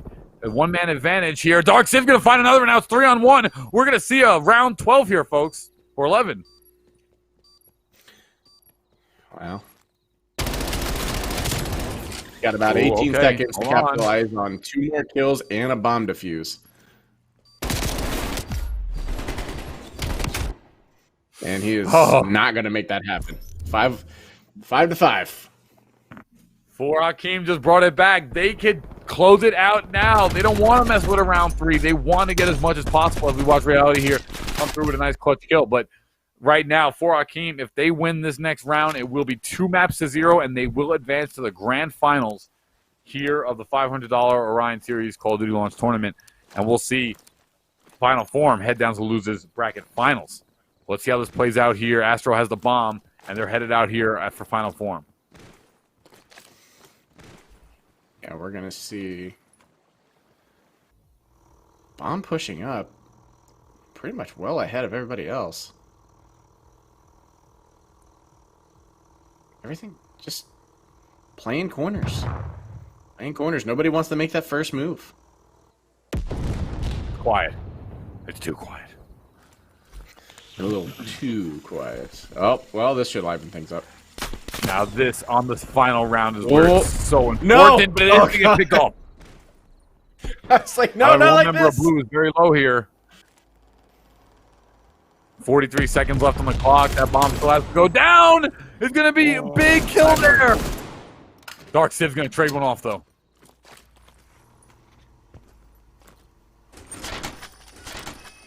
Bomb's going down. This is just nuts, man. The amount of bomb plants that we've seen compared to what we've seen the rest of the day is just insane. Reality finds one. He's gonna find two. Dark Siv finds another. Oh no, no! They're defusing. Paramore's gonna find one, but the defuse goes down, and that's gonna do it for Hakeem. Are your winners? They are gonna advance for a 2-0 map defeat. Wow, that was amazing stuff. As we take a look at the play of the game here. Yeah. Highborn right there in the head spot gets taken out by Dark Siv. Wow. That was amazing stuff for Hakeem. 2-0. They're moving on, Quintos. Absolutely fantastic. Yeah, that was it. Breaking the trend happened at the right time. Honestly, Dark had a really amazing play there for him to swing around the back of the van, take out. I think that was Reality sitting in the corner, and then. Or no, Reality was on his squad. What am I saying? I forget who was in the corner there. Maybe Astro.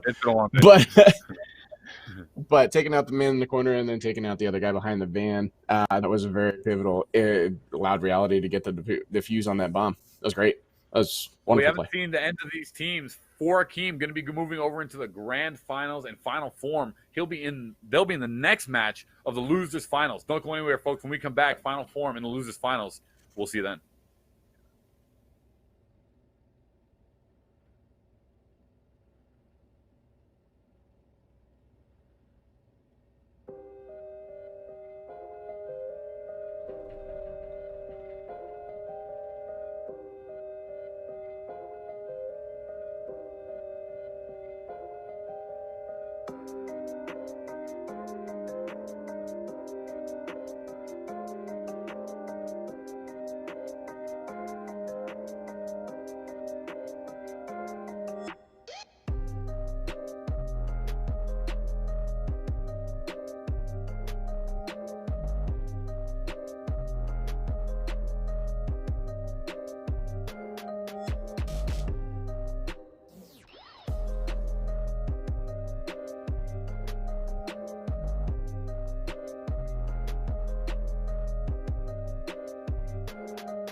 Hey everybody, welcome back to the $500 Orion Series Call of Duty launch tournament powered by Viper Gaming. I got something situated there. Rabies alongside Krinthos. Welcome back, Krinthos. Welcome back, Rabies. Let's go.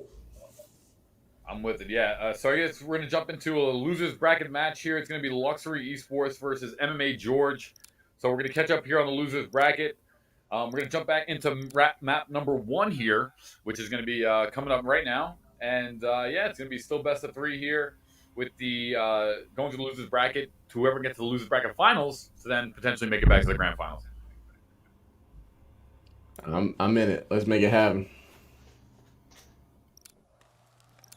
All right.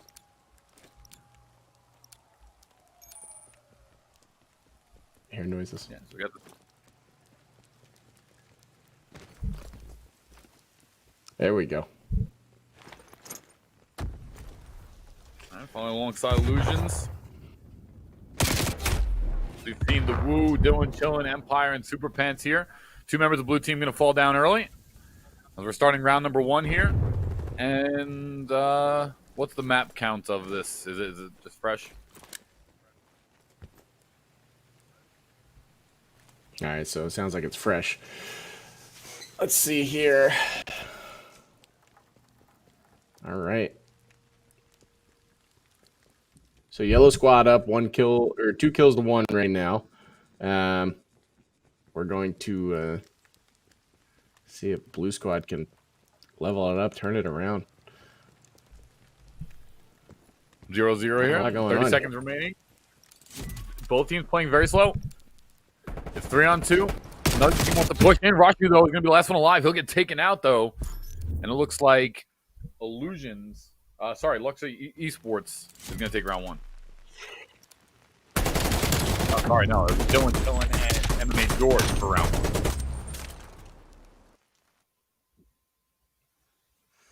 Dylan Chillin Jones.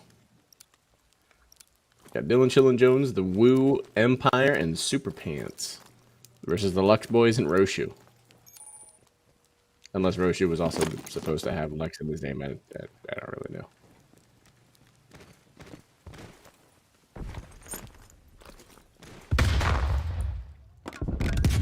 All right, bomb pushing towards A here.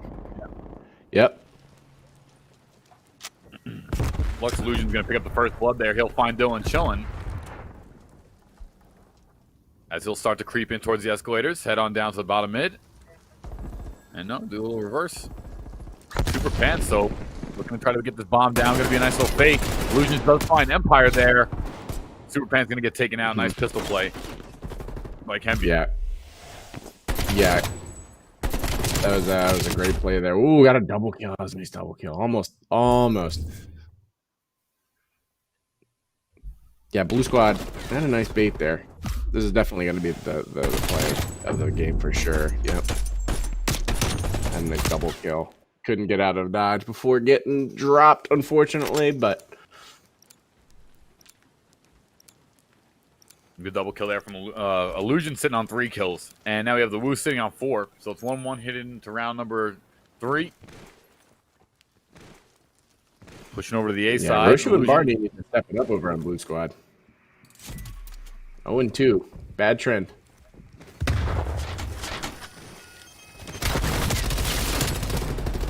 Nice shot by the Woo. Who wanted to connect with that headshot. Kennedy, though, will trade off on Empire. Going to be a 1-1 here. Dylan Chillin will find both teams trading off a lot of kills here. The Woo finds another. And now it's Barney versus Dylan and the Woo here on round number 3. Barney got himself 1 kill, but he's going to need to walk out of here with 3 if he's going to turn this one around.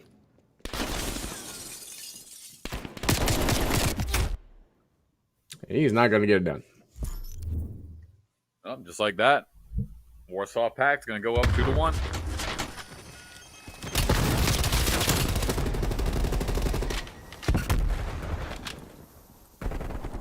Nice play there by the Woo. Winds up picking up this double kill. We saw him jump out, try to finish it. He does. Very nice agility coming out of that door. Nice jump, crouch shot. Yeah, that was a good play. Definitely changed the eye level, right? Yeah, Dylan Chillin and the Woo already sitting on 10 kills. Just split between the two of them. You have Lux Illusions and Kemby here now with 6 between the pair of those two. So another close match. We'll start out round number 4.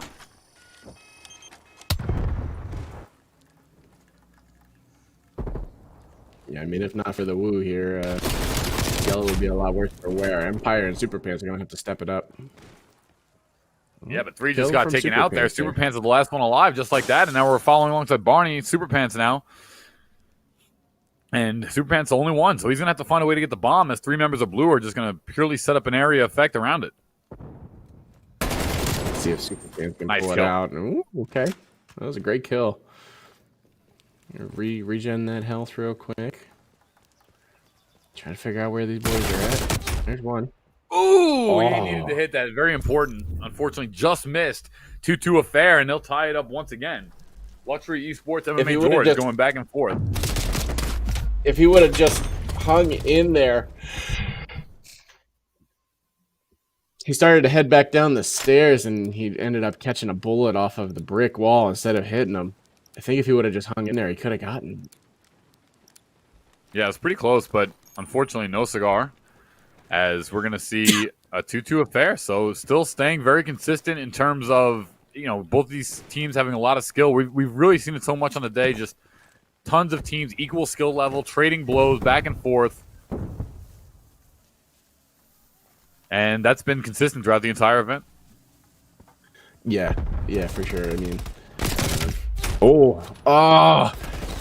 timing, man, timing.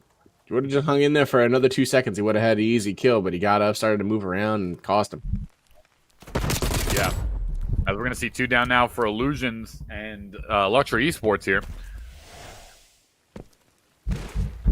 As just 1 is down in terms of MMA George on the Woo. And the Woo's sitting at 7 kills already after 4. So he's having a great game so far.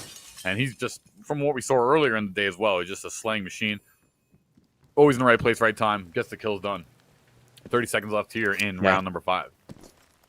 Yeah, I think they were maybe attempting to bait out a rotate to B, and they weren't falling for it. A lot of shots coming out, though. Was it? A lot of damage on the board, and Yeah. another pickup kill. As 3-2, Yeah. MMA George going to take the lead. That's exactly what happened there. They were trying to bait MMA George into thinking that they had rotated over, but yeah, just not even close. Nobody moved. I think there was a mid that hesitated and then decided to turn around and come back, thinking there's no way they're rotating. Okay, not a bad way to start. Heading over to round number 6. 5 kills now for Super Pants. He's getting a little something going, and Lux Illusions as well. He's got 5 too. So we see both these teams heading out now. Looks like they'll play around this A site, as it is a big congregation here by both squads. They're leaving it to the gunplay and some of the line of sights here, and not worrying as much about the positioning. Yeah, really looking a lot of slow play going on this time through. Usually not in like a lot of action happening until just after a minute, which isn't leading to many bomb plants coming off of a game that we just watched. So many bomb plants right here. We're not seeing really much of anything. Just a lot of gunfight. Yeah, and which is fine. Sometimes you're going to leave it up to the raw accuracy. My shot's better than yours. As we see Super Pants wind up connecting on 1. It's a 2-2 affair now. Empire's going to wind up cleaning up a 3rd. It's just Rashu remaining. Empire one-on-one situation here. Yeah, Empire doing a really good job there, bringing it down to a 1-1 affair, and he's going to go ahead and take him down. That was a great rotate. Had an idea where he was, play. figured, well, if I can get a flank on him, why not? Yeah, great job. Nice play here. Winds up cleaning it up for Super Pants. And so far, 4-2 now. MMA George continuing over, carrying over their losers bracket success now into the first map, as we're just 2 rounds away from potentially clutching it out. There's a certain level of not being able to smile when you say certain words like Super Pants. He just can't. The mouth just doesn't get formed in the right area to smile. As we're seeing, Yeah, it's you know what I noticed on a lot of these maps, it just seems like there's one site that is just the go-to end-all site, and you just rarely ever see the second site push. It's like just this random time you're going to see an A site push or something. But always on one map, there's a site that's very, very progressed. And so far, it's been A on this one here, as we're seeing Kemby take out 2 Woo and Super Pants in round number 7. Yeah, and we finally see a bomb plant too. But yeah, definitely, it's almost like they talk about it prior. They're like, yeah, so definitely don't go B, right? We're not going B. Okay, well, don't go B. Right. And it's funny because like some of the, even though this map is really small, it just seems like some of the gunfights and play have just been like very slow paced. They're just taking their time. Though Dylan gonna wind up flanking. He wind up taking down 2, Roshi and Barney, and now there's just 1 more remaining. He's gonna get the plant down at A, but it's gonna be a push in here, and he's gonna get spotted and taken out last minute. Nice play there by Luxury Esports. 3-4 here as they needed that round majorly. They couldn't fall down 5-2 there. Yeah, that was fantastic. He actually had himself a little bit of time he could have afforded to maybe pop up and get a quick kill. But yeah, I mean, I think he had like 7 seconds or 8 seconds or something like that. But well, so far, so good. Definitely a scenario. Out, was Lux Illusions. And so far, Super Pan 2 have the bomb this time. Yellow team's turn to plant. So it's going to be MMA George trying their best to get one down. They want to take this 5-3 lead as we're going to see Luxury Esports try to tie things up here at 4 apiece.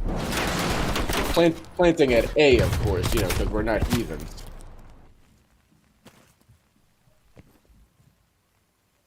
Although 2 kills there. Lux up 4-2 right now. Ooh, whoa. Grenade trade off on Empire there. Wow. Jeez. Oh, that had to sting. Yeah, very nice grenade there. Winds up getting it off, and Illusion's now taking some shots, but it's only the Woo left alive. It's a 1-on-3, and he's going to have to do some magic here if he wants to try to get a shot at this one. That bomb is down, and the Woo now trying to find how he can get it done. They find him, they locate him, and they'll easily clean him up as it's now tied up 4-4. That's right, levels it out 4-4. It was actually a pretty smart play. I don't know who it was on blue, but for them to fall back to their team right there, because for you to lose, I mean, you're up 3-1, right? The man advantage of 3-1. You lose a guy, all of a sudden he's got maybe a little bit of comfort level, maybe a little bit of momentum, right? But back up, prevent the death from happening. You don't have to push in that situation. He's got to come to you. It was a great job. All right, no question. As we are now deep into this first map, Moscow. It's 4-4 here. It's 1-6 on the day. Lux Barney now pushing down low through the smoke. He's going to come up in front of Dylan, but Dylan's going to wind up clutching him up with a nice jump shot. Dylan Jones still alive. As it's a 1-1 trade, 3-3 now as we follow along with Lux Kemby. Empire coming to the outside, and he's going to wind up trying to put some cover fire down. Super Pant's going to get that bomb down from Roshu, and just like that, MMA George going to take that 9th round pretty convincingly. Yeah, very quick turnaround there. I've said it a couple times today. I love when teams come back and take a quick momentum when, they drop a couple in a row. Not a problem. Turn it around, take a quick win, kill the momentum in its tracks. And they did it there. So let's see if they ride that momentum to either a Game 6 closeout or 5-5. We'll see. See how it plays out here as we are in the potential map close points here for MMA George if they wind up clutching this round. But Lux not going away just yet. They are only 1 round behind. They'll be looking to tie. And we'll be a little switch here, and it's going to be a far play. This is a very nice play, sneaky play, as they're going to wind up seeing it. And it's going to be a rotation here. Bomb's going to try to go down, but Lux Illusions winds up finding one during the rotation. The bomb will go down, but it's 4-on-3 in favor of Luxury Esports. So the Woo able to sneak out the back, too, and they knew it. They couldn't find him. They're like, he's here somewhere. Check behind us. Check your corners. Very, very smart play. Unfortunately, I think they're going to get this defuse off, and I don't think there's going to be anything they can do about it. Yeah. No, that's going to be there. That tied up 5th round apiece. Luxury Esports staying on the board. It's going to come down to a final round right here for both these teams to see which one will go on and advance and continue their losers bracket life alive. Yeah, at this point, single elimination, right? We were running double elims all day long. Now, win or go home. That's the way it's going in the losers bracket. As we're going to start here, this potential. This is going to be for the map, folks. So this is a really, really big round here, as this first team will get their first map on the board. A lot of action going on at A, as per usual. Like a 4-man rush almost. Trying to cover that mid. Yeah, there we go. Trying to cover that mid. Unable to do so. Looks like the bomb's going to go down to A. There it goes. Wow, and that first map going to go down to Luxury Esports. Despite being behind 4-2 at the half, they wound up battling back and winning, 4 straight? Yeah, they win 4 straight. Wow. Or, really, really good, impressive comeback there for Luxury Esports. They're going to go 1-0 on MMA George. Yeah, no, that was a great display. Yeah. Yeah, that was really good. Great job. MMA George going to be on the clock to pick their next map as we get into map number 2 here. As we are just moving along the losers bracket. We'll see where they go. Yeah, I mean, trying to scratch and claw and stay in this thing, right? Every team wants that last chance at our winners bracket there. So they were trying to get to the grand finals just like everybody else. Yeah, and you're still all the teams that are left in it still have a chance to get there, as we're just waiting on map number 2. Map number 2. Oh man, will MMA George be able to bring it back? We didn't really see too much from the Woo there that we did in previous sets. He was still leading his team in kills, no question about it, but it wasn't that same 14 kill stuff that we had seen going on prior in some of the other matches that we had seen. Okay, yeah. So I hadn't seen the Woo prior, so he had a 14 kill game earlier. Well, he was in. I don't remember if it was 14, but he was just. I think it was 12. I want to say he had at least 12. But yeah, he had a really big game earlier when we saw him play on stream the first time. Gotcha. Yeah, no question about it. So we'll see. I mean, he didn't have the same success there. Luxury seemed to shut him down a bit. I mean, once again, they were just 2 rounds away from clutching, and Luxury took 4 straight. Yeah, it seemed like he went on a run there, but then was just getting shut down. And then, of course, second to last round, he tried doing that sneak B plant while everybody rushed A, tried to create some noise, right. But Luxury Gaming was not falling for it, rotated over quickly.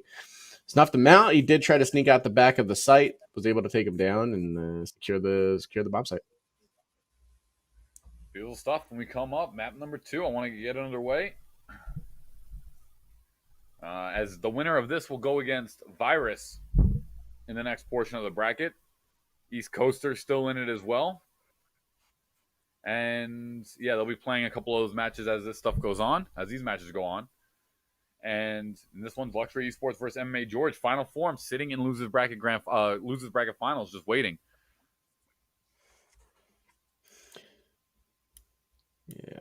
Yeah. I mean, I just want to see who's going to come out, and if they're even going to be able to run the table. I mean, not only do they have to come out of this bracket, right? They're going to have to win the grand final, which is going to be a best out of 5, and then they're going to have to win it again. That's a tall order. Yeah. Man. That's a lot to ask. No question about it. There's a lot of potential COD left to play, depending on how it goes. But right. Yeah, map number 2 coming up next. And that's, I mean, with the amount of games that they're playing at this point as well, that's a lot of Call of Duty, man. I mean, I'm sure there's going to be running into some mental fatigue after a while. I mean, it's a lot of COD. There's no 2 ways about that. I know me, I get burnt out after I'm playing too long. I gotta step away, I don't blame it. Well, we'll go to map number 2. I'm with you. I've already been stretching and doing things like that, but it'll be Crossroads Strike for CDL Search here, and that'll be the second map potentially. Will it be Luxury Esports to close it out, or MMA George? Will they be able to battle back, bring it back to map number 3? All right. Well, let's see what the loadouts are looking like. I see a sniper from the Woo. No sniper on yellow side. Couple MP5s, some AKs. Super Pants with the first blood. Yeah, nice play. Lux Barney winds up getting taken out first.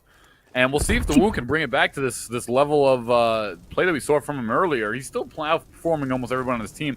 We saw a really nice game from Super Pants there. The last one, he was on to picking up 5+ kills as we follow alongside with Lux Illusions. But Super Pants and the Woo each finding kills early, as it's going to be 4-on-1.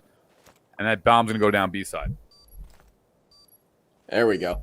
Yeah, so that sounds a little more like the play you were expecting from them from earlier there. Nice job getting a couple early kills here. Really kind of setting the pace in this first one. All right, nice pick there, and that's going to be a team. That back, yeah. Nice. So 1-0 here for the blue side.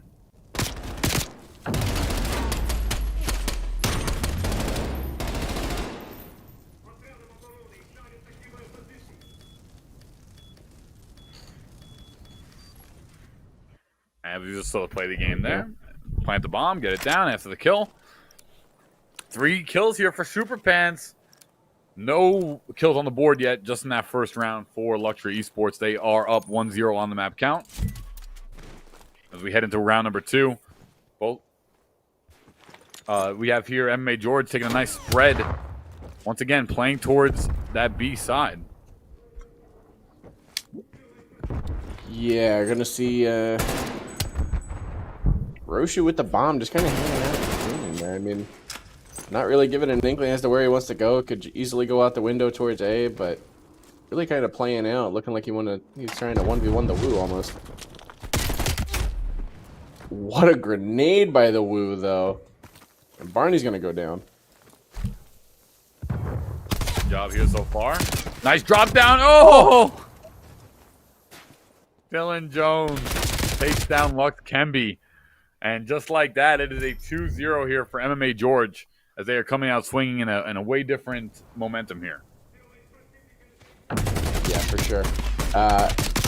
Little style points on the drop down kill, but yeah, no, that was a great play. That was a good round right there. 2-0 lead.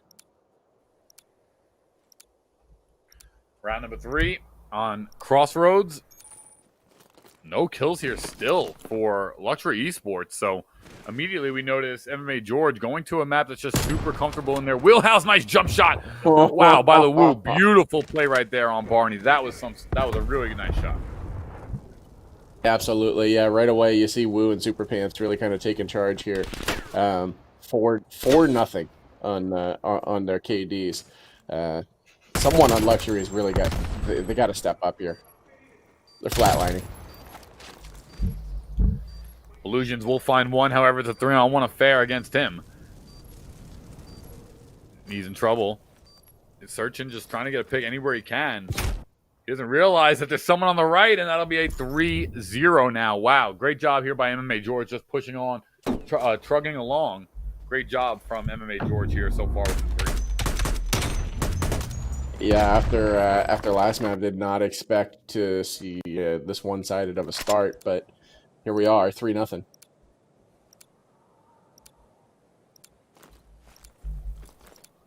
MMA George having a different prowess this time around, as they are playing very consistent here. First, alongside Empire, he does see one. He'll jump down into the middle, off the bridge. Try to just hold that angle, worried about being followed. Yeah, I think he's really kind of spying out A there. Looking to see if he can get a peek out from bridge, maybe. Wow, totally taken out there. Really mopped up quick, totally allocated. Lux Illusion's going to fall, and now it's 4-on-2 once again, and MMA George just showed no sign of slowing down right now. That's a 4-0 sweep right here.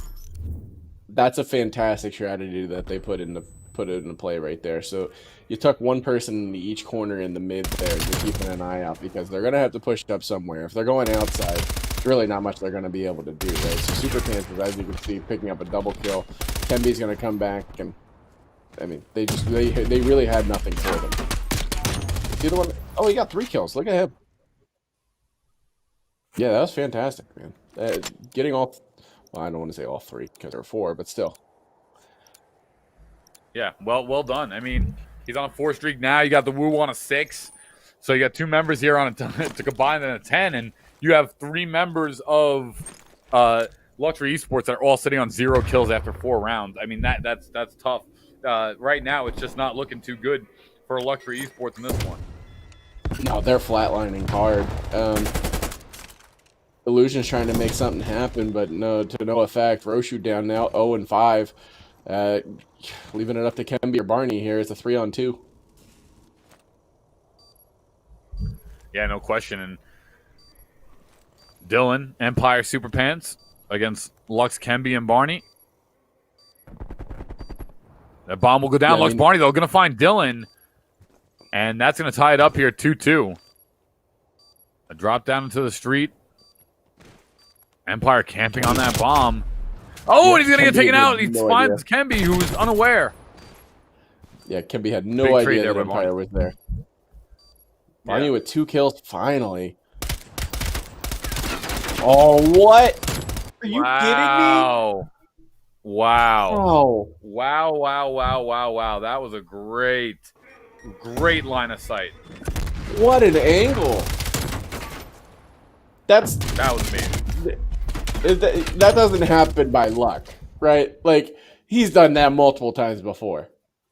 Well, that's not something you just I'm going to lay down here and hopefully it covers the space. Oh, look at that. You know. Wow. I can see all the way to the bomb site. This is fantastic. Exactly. He knew exactly what he was doing, and it was literally played to perfection. Oh, that's great. We head now to round number 6, and Jesus Christ, 5-0 here. Woo gonna get first blood once again. 2 members are gonna fall down here for Illusions. They'll trade 2 right back though, and actually a third. And now it's gonna be just Empire in a 1-on-2 situation. Illusions trying to find their first kill here, first round. Super Pants with his first death there. He's now 10-1. What a horrible score. Yeah, right. Hey, only a 10.0 KD. Yeah, God Step awful. your game up, man.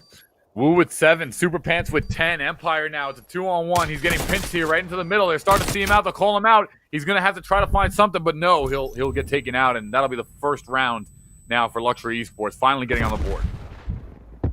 And about time too, man. You got nothing to lose. Just let it all hang out, bro. Just go for it. Yeah, I mean, you're down 5. What's gonna happen? Yeah, what are you gonna lose? I dare you. Yeah, nothing really to worry about. Just put it on the board.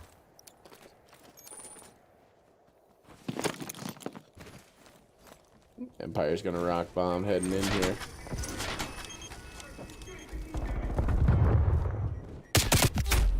One thing I will say is that Super Pants dead again. He's just awful.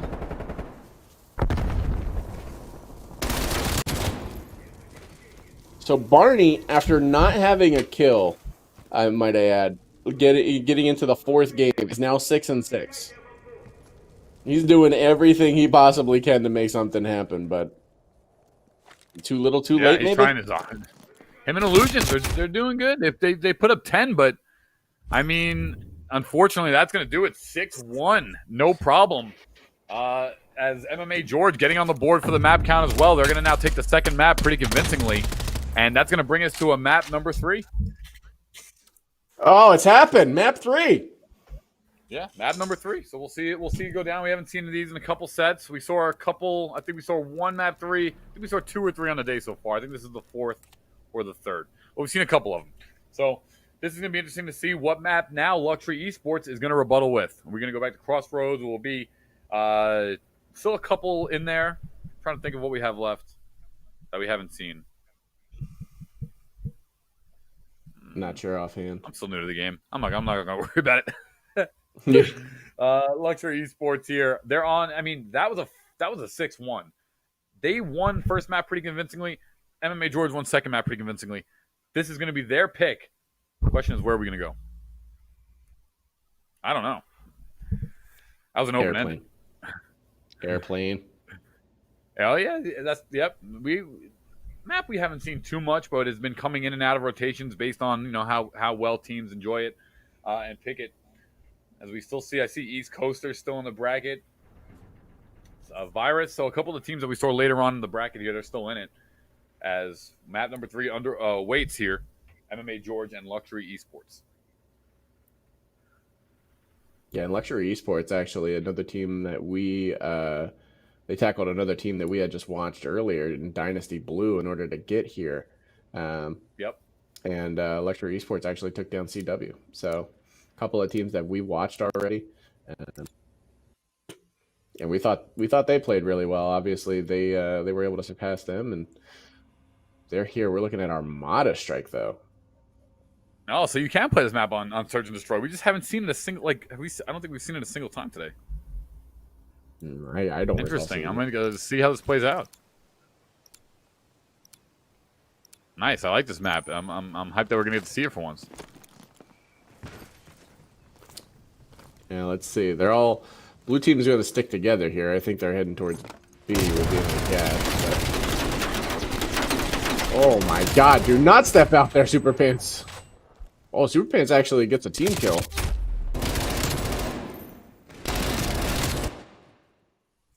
Wow. Wow, very quick. Very quick round. Taking no prisoners, including his own team.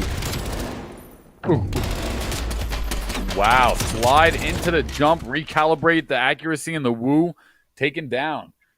Kemb, that was nice. Yeah, Kemby, just right there on the sliding in, jumping. Nice rear range here as he winds up getting the first round going down to this MMA George team that has just seemed to just pick up so much momentum since the first map.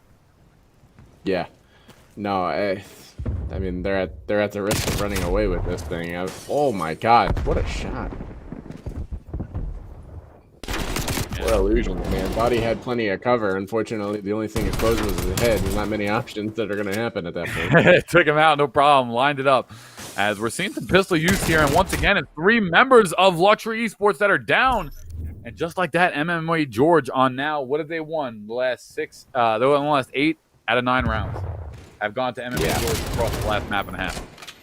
They're feeling it now, man. Honestly, this is the really kind of play that, yeah, if they keep this going, I mean, if they can keep this momentum going right here, they could probably run away with this losers bracket, honestly. The momentum is going to be such a big piece of it, honestly. It's either going to work in their favor or it's not. And so far, they're looking strong. They're looking strong. I can't deny it. You know, they're looking really good, and they have the whole tournament. We've seen the Woo just standing out and showing himself to be a top-tier player here. Super Pants coming in to get a double. He's been stepping it up as well. And so far, it's once again, it's just all MMA George. Yeah, Super Pants. I mean, wow, quick 2-0. I don't know how many.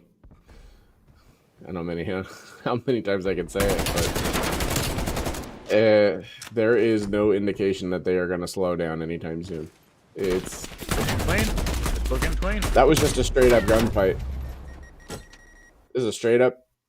My shot's better than your shot, basically, like you said earlier, and really not even a lot of cover being taken prior.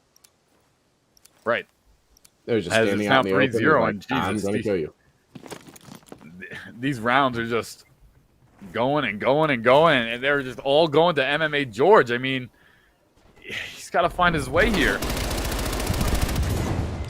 All right, some kills coming out, though. Woo winds up finding another, but it's actually a kill on Luxury Esports side on their own team. Yeah. And now the Woo finding another. Yeah.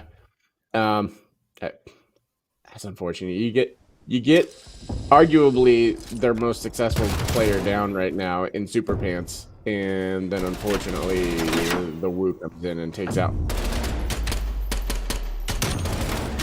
Barney and Illusions. Oh no, I guess he let Illusions go there, but he came back for him. Yeah, I mean, man, MMA George looking fantastic here in this set. They really are. 2 wins away from making this a sweep, and maybe they're upset they didn't get the sweep last time. Who knows? We'll find out. start round number 5 here. Both teams heading up these right hallways here, and they'll wind up meeting. Kemby going to find him Super Pants. He'll wind up getting taken out, and it's blue team that is just playing aggressive and saying, you know what, we're going to match them gun for gun. We're just going to bring more. And they'll wind up getting some. Illusions will find the woo in the trade. And now it's 3-2 in favor of Luxury Esports. Yeah, so I noticed this earlier. Empire was swinging around the backside there. He was hoping for a flank, and it paid off. It worked. Illusion's last one alive, though, for Team Luxury, and it's Empire and Dylan Chillin left alive for the yellow squad.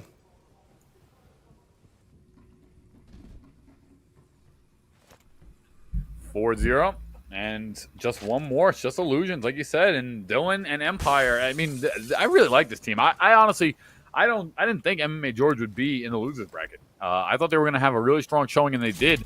But I'm surprised that they still they have a bit of games to win if they were to climb back, which very possible. Nice shot though on Illusions. Whoa. Dylan says not today though, and he'll wind up cleaning it up for a 5-0. It's now point game and set in favor of MMA George, which have won the last, let's see, 5 and 6, 11 out of 12 games, 12 rounds.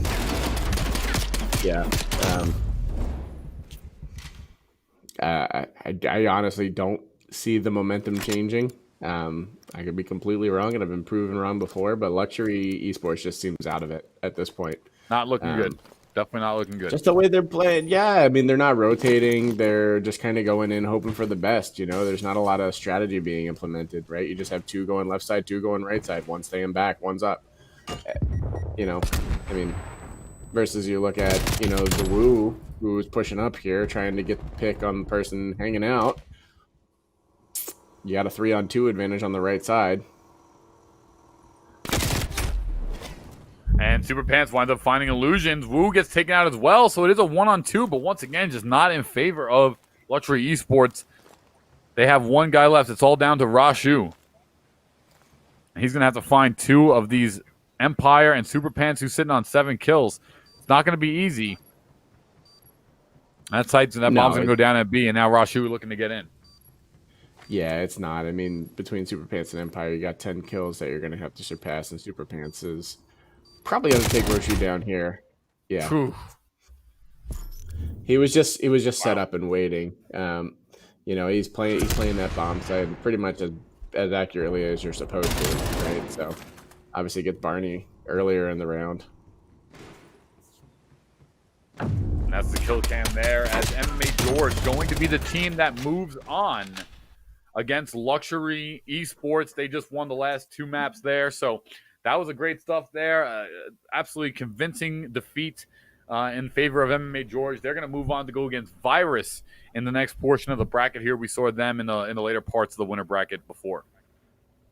Yeah, it looked a little in disarray in that first map. Don't know if maybe it had been a little while since they played. Maybe it got a little cold, took a break or something. But right.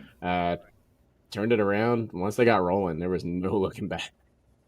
No looking back. No doubt about it. Well, we're going to throw to a quick break, and when we come back, we'll have the next portion of the bracket. Don't go anywhere for the Orion Series Call of Duty Launch Tournament. We'll be right back.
All right, guys, welcome back to the Orion Series Call of Duty Launch Tournament. As we have another match for you guys getting underway, we have more of this losers bracket as we're finally singling out some of these final teams here. Rabies alongside Krintos. Welcome back to the stream, Krintos. Good to have you back. Thank you, So we're sir. gonna jump right Appreciate that. right into the next one. Sorry, Crinto. Sorry about that, brother. No, all good, man.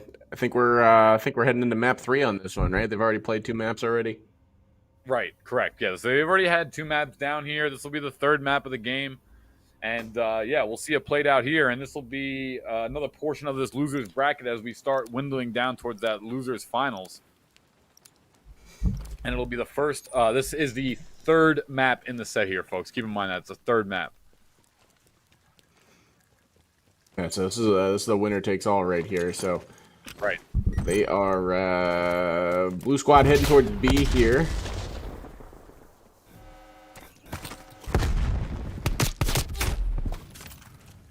Canadian takes out Nice kill Deepie. there. A couple of quick kills coming out there. Oh, Luke's gonna get taken out here. 2v1. Yeah, 2v1.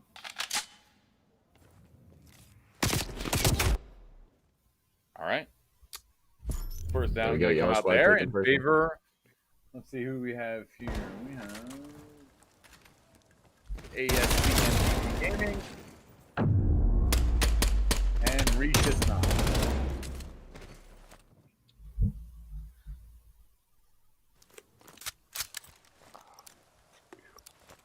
All right, so first set.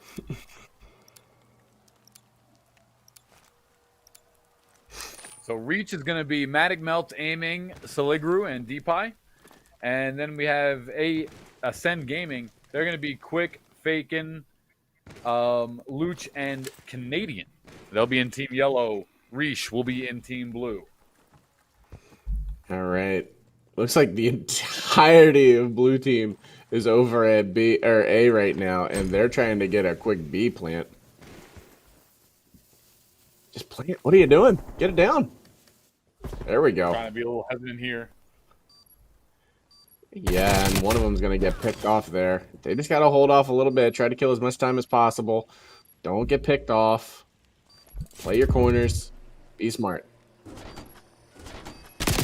All right, so one down here for Reach. There's going to be one down here for Ascend as well. Nice run in there, but Matic Melt wound up finding Quick. As another one down. Canadian only member alive as it is 2-on-1 here. Deepie going to get taken out too. Actually, no. Canadian got taken out. Now it'll be the defuse coming out. So it'll be a 1-1 tie here heading into round number 3. As nice job there by Deepie and Telegru to get that bomb defuse. Yeah, that was a great job. Very nice attempt to rush a B plant. Kind of a little hesitation there. Might have cost him a little bit of time, but I don't think it was enough time to really make a difference there. Still good stuff. What we're seeing. Yeah, I mean, we're seeing pretty even matchup here. I mean, obviously 1-1, right? But loadouts are pretty comparable. Not a lot of differences there. Maybe 2 MP5s up top versus, you know, 2 assault rifles and 1 MP5 on the bottom. Right. So overall, pretty split. We're seeing some snipers come out on the day. More and more, we're getting some more of that. Goose egg here for Fraken, but the rest of them, yeah, everyone else is sitting around 2 kills apiece.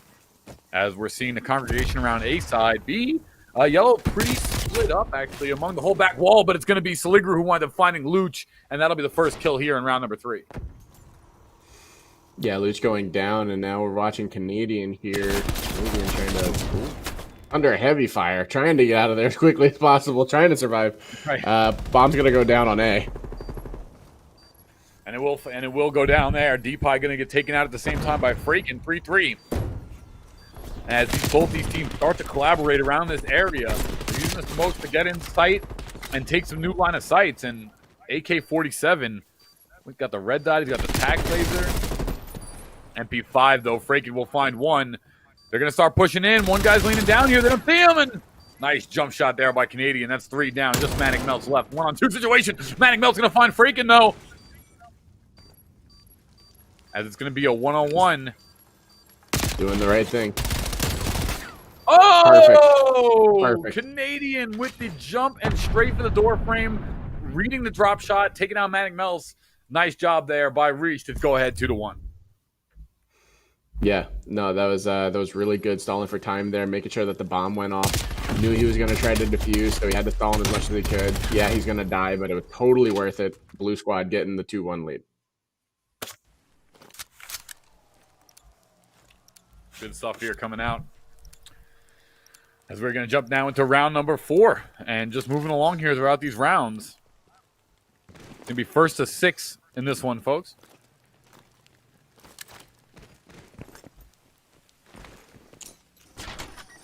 Yeah, looks like we're going to have a meeting on mine. Head on in. It looks like this one could be a straight-up cluster.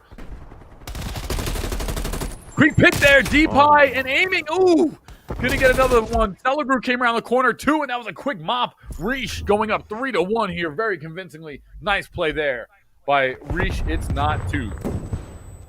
Yeah, absolutely. A little slow in the reaction time from what we saw from who we were following there. Probably should have picked up a kill on those stairs there, but couldn't react fast enough and not able to get the kill. Oh, is that a knife to end it? Oh, God. Wow, what a play. Oh, brutal. All right, 3-1 as we head down to round number 5. And so far, I mean, Ascend Gaming kind of having a hard time getting going. They're starting to slay, but it's coming down to just this one or two last people that are alive are clutching it out here for Reach It's Not Twos. Just has not been enough on the side of Ascend Gaming. It's going to be a 1-1 trade. Canadian and Lusto each find one, and that's 3 kills down. Ascend Gaming looking to pick up a second round. Nice rebuttal. Oh, yeah, absolutely. Now it's 2-1 for aiming here and under fire, but oh, okay, yeah. I mean, made the right play. Unfortunately, couldn't get any regen done. Hiding behind there, was hoping that he could get his shots off first, but no avail. They're going to go, they're 3-2 lead now, right? Yeah, 3-2.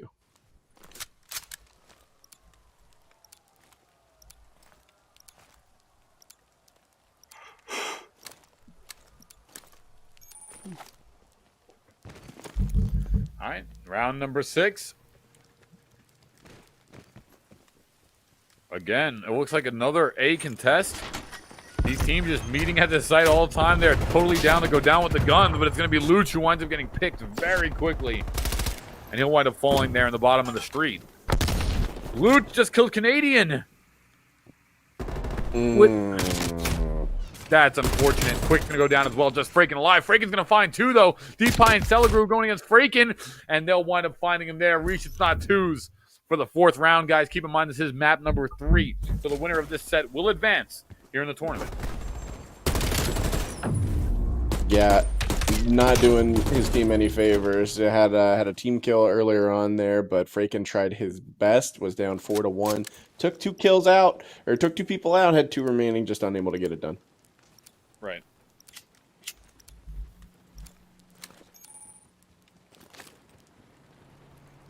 All right, number 7. And off we go to A. We're going to have 1 covering B. He's going to quickly realize nobody's there, and he's going to rotate on over, though.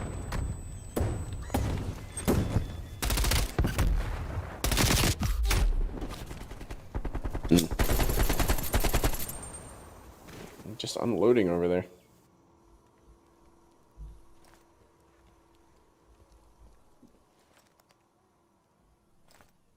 Canadian not realizing he's in a 2-on-1 situation, but still trying to play it safe.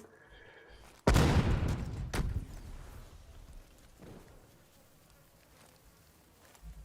think he suspects somebody. I don't think he suspects 2 people, though.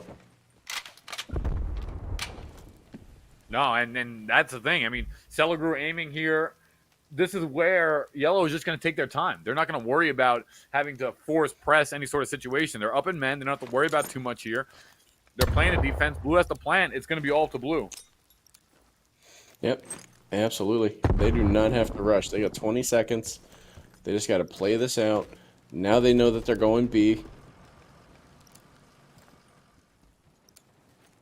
Now it's all down to Celegru. And there it is. Yep, down he goes. Nice pinch. 4-3. Nice, be a big-time comeback. Right now, they were, looking 4-2, maybe 5-2. But to come back now, be 4-3. Ascend Gaming starting to get a little bit of their musk underneath them here because they were struggling in the first couple rounds, but so far just doing a great job. Yeah, my understanding is the first couple of games were actually pretty close as far as skill level 6.5 and I want to say 6.4 were the first two maps. So, I mean, what looked to be a runaway here. Maybe this is what happened before. One team took an early lead and they fell apart.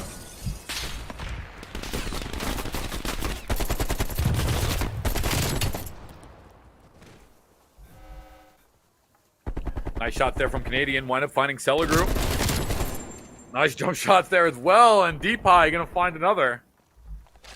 Man, so far, this is so good. Aiming. Absolutely. Deep High and Aiming getting a couple kills out there. Very even kill distribution for Blue Squad. Canadian with the bomb here. Wants to move in, but he's also afraid of going down. Ooh, nice slide shot. Canadian, last one alive against Aiming and Deep High. He did see one, but he just quickly ducked off there into the side hallway. Canadians playing a little slow. Oh, that's going to be a big kill. Very nice there. Just Deep High remaining as they're sitting on the A site. Oh, he took a lot of damage trying to get out of there. And if you're Deep High, why aren't you pushing here? You know you just unloaded on him. He's got to be low. You got to push that.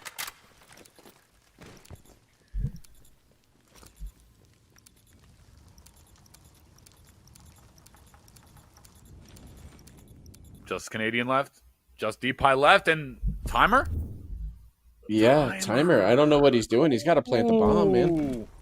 He had bomb. I don't know what he was doing.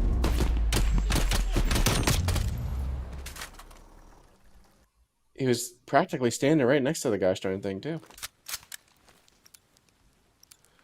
No, 5-3 in favor of Blue Squad now. Let's see if Yellow can bring it back.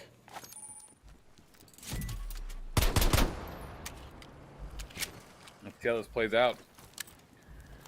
Yellow needing a lot of rebuttal here. It's going to be point game for Blue. This will be, remember guys, this is map 3 here in the set. So whoever loses this one will be eliminated from this event here and that prize money.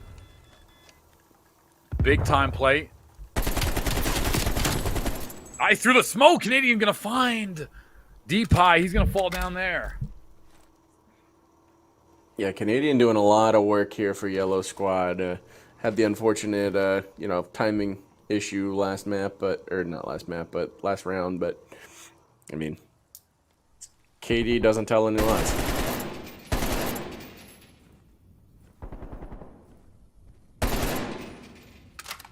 Amy keeps seeing Luch popping his head out over at the site, but he's gonna go down to Frey. Frey can go down. Yeah, jeez, that was very quick. It was a very quick trade.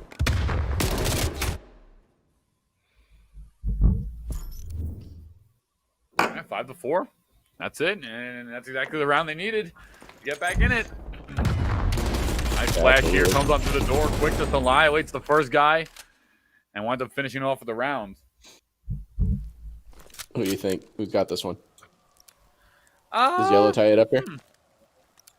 Fraken sitting on 9 kills, Canadian sitting on 9. I'm really liking what I'm seeing from those guys. I'm not gonna lie, but to me it comes down to do those guys die or do they stay alive? Because if they wind up falling first in the round, I think it goes to Blue and Reach. But if not, I think Yellow in the Send game is getting some momentum here. I'm kind of liking it. All right.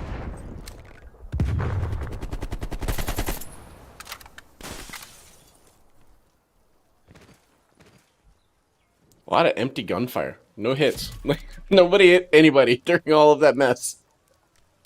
Yeah, right? Just a bunch of chaos. Yeah. Oh, so somebody got hit. Freaking with the kill out on Aiming. And now Deep Eye's going to go down. All right. Right, and Quick gets taken out there as it's now 2-on-3. And it's still Fraken and Canadian. They're still on the board, which is what's got to worry you. Yeah, I mean, on the border of that restricted area there, nervously jumped himself back in. 5-5. Called it.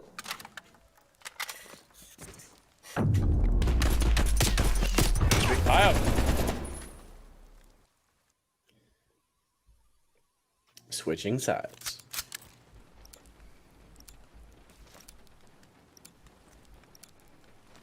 Final round here. This is for all the marbles. Now, this I think is the furthest set an overall game set has gone in terms of like last round, last set, last game. We might have had one other one. I'm not 100% sure, but this is going to be for all the marbles, folks.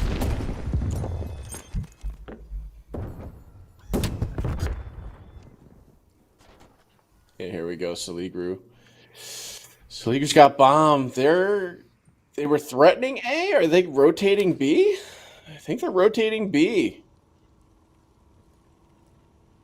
Well, it'd be the smart move. I mean, it's still 4-4. No one's dead just yet. They don't realize this Quick is just hanging out over at B. Yeah. Quick's going to make that call out now. Let them know, hey, look, bomb's over at B side.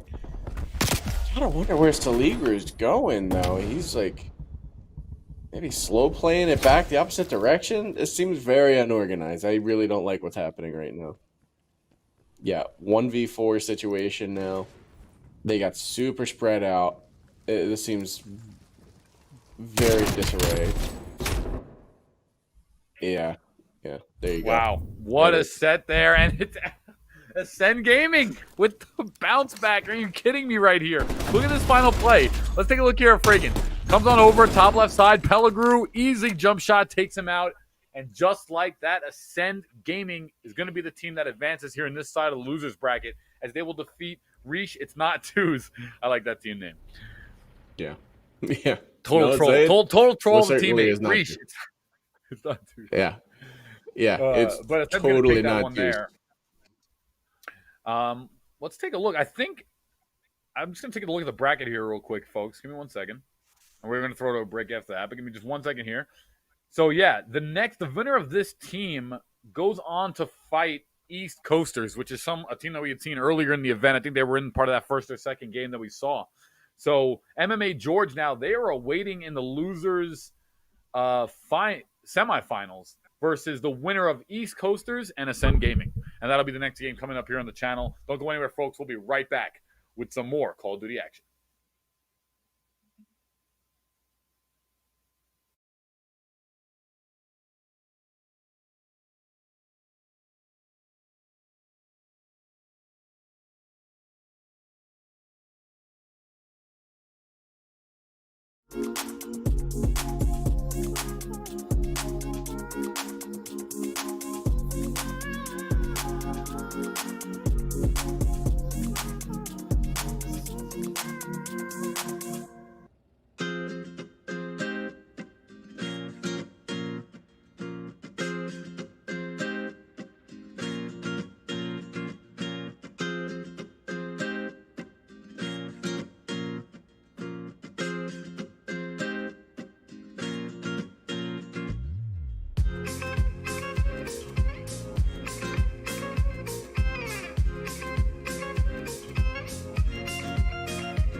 Hey everybody, what's going on? Rabies alongside Krinthos here. Welcome back to the $500 Orion Series Call of Duty launch tournament powered by Viper Gaming.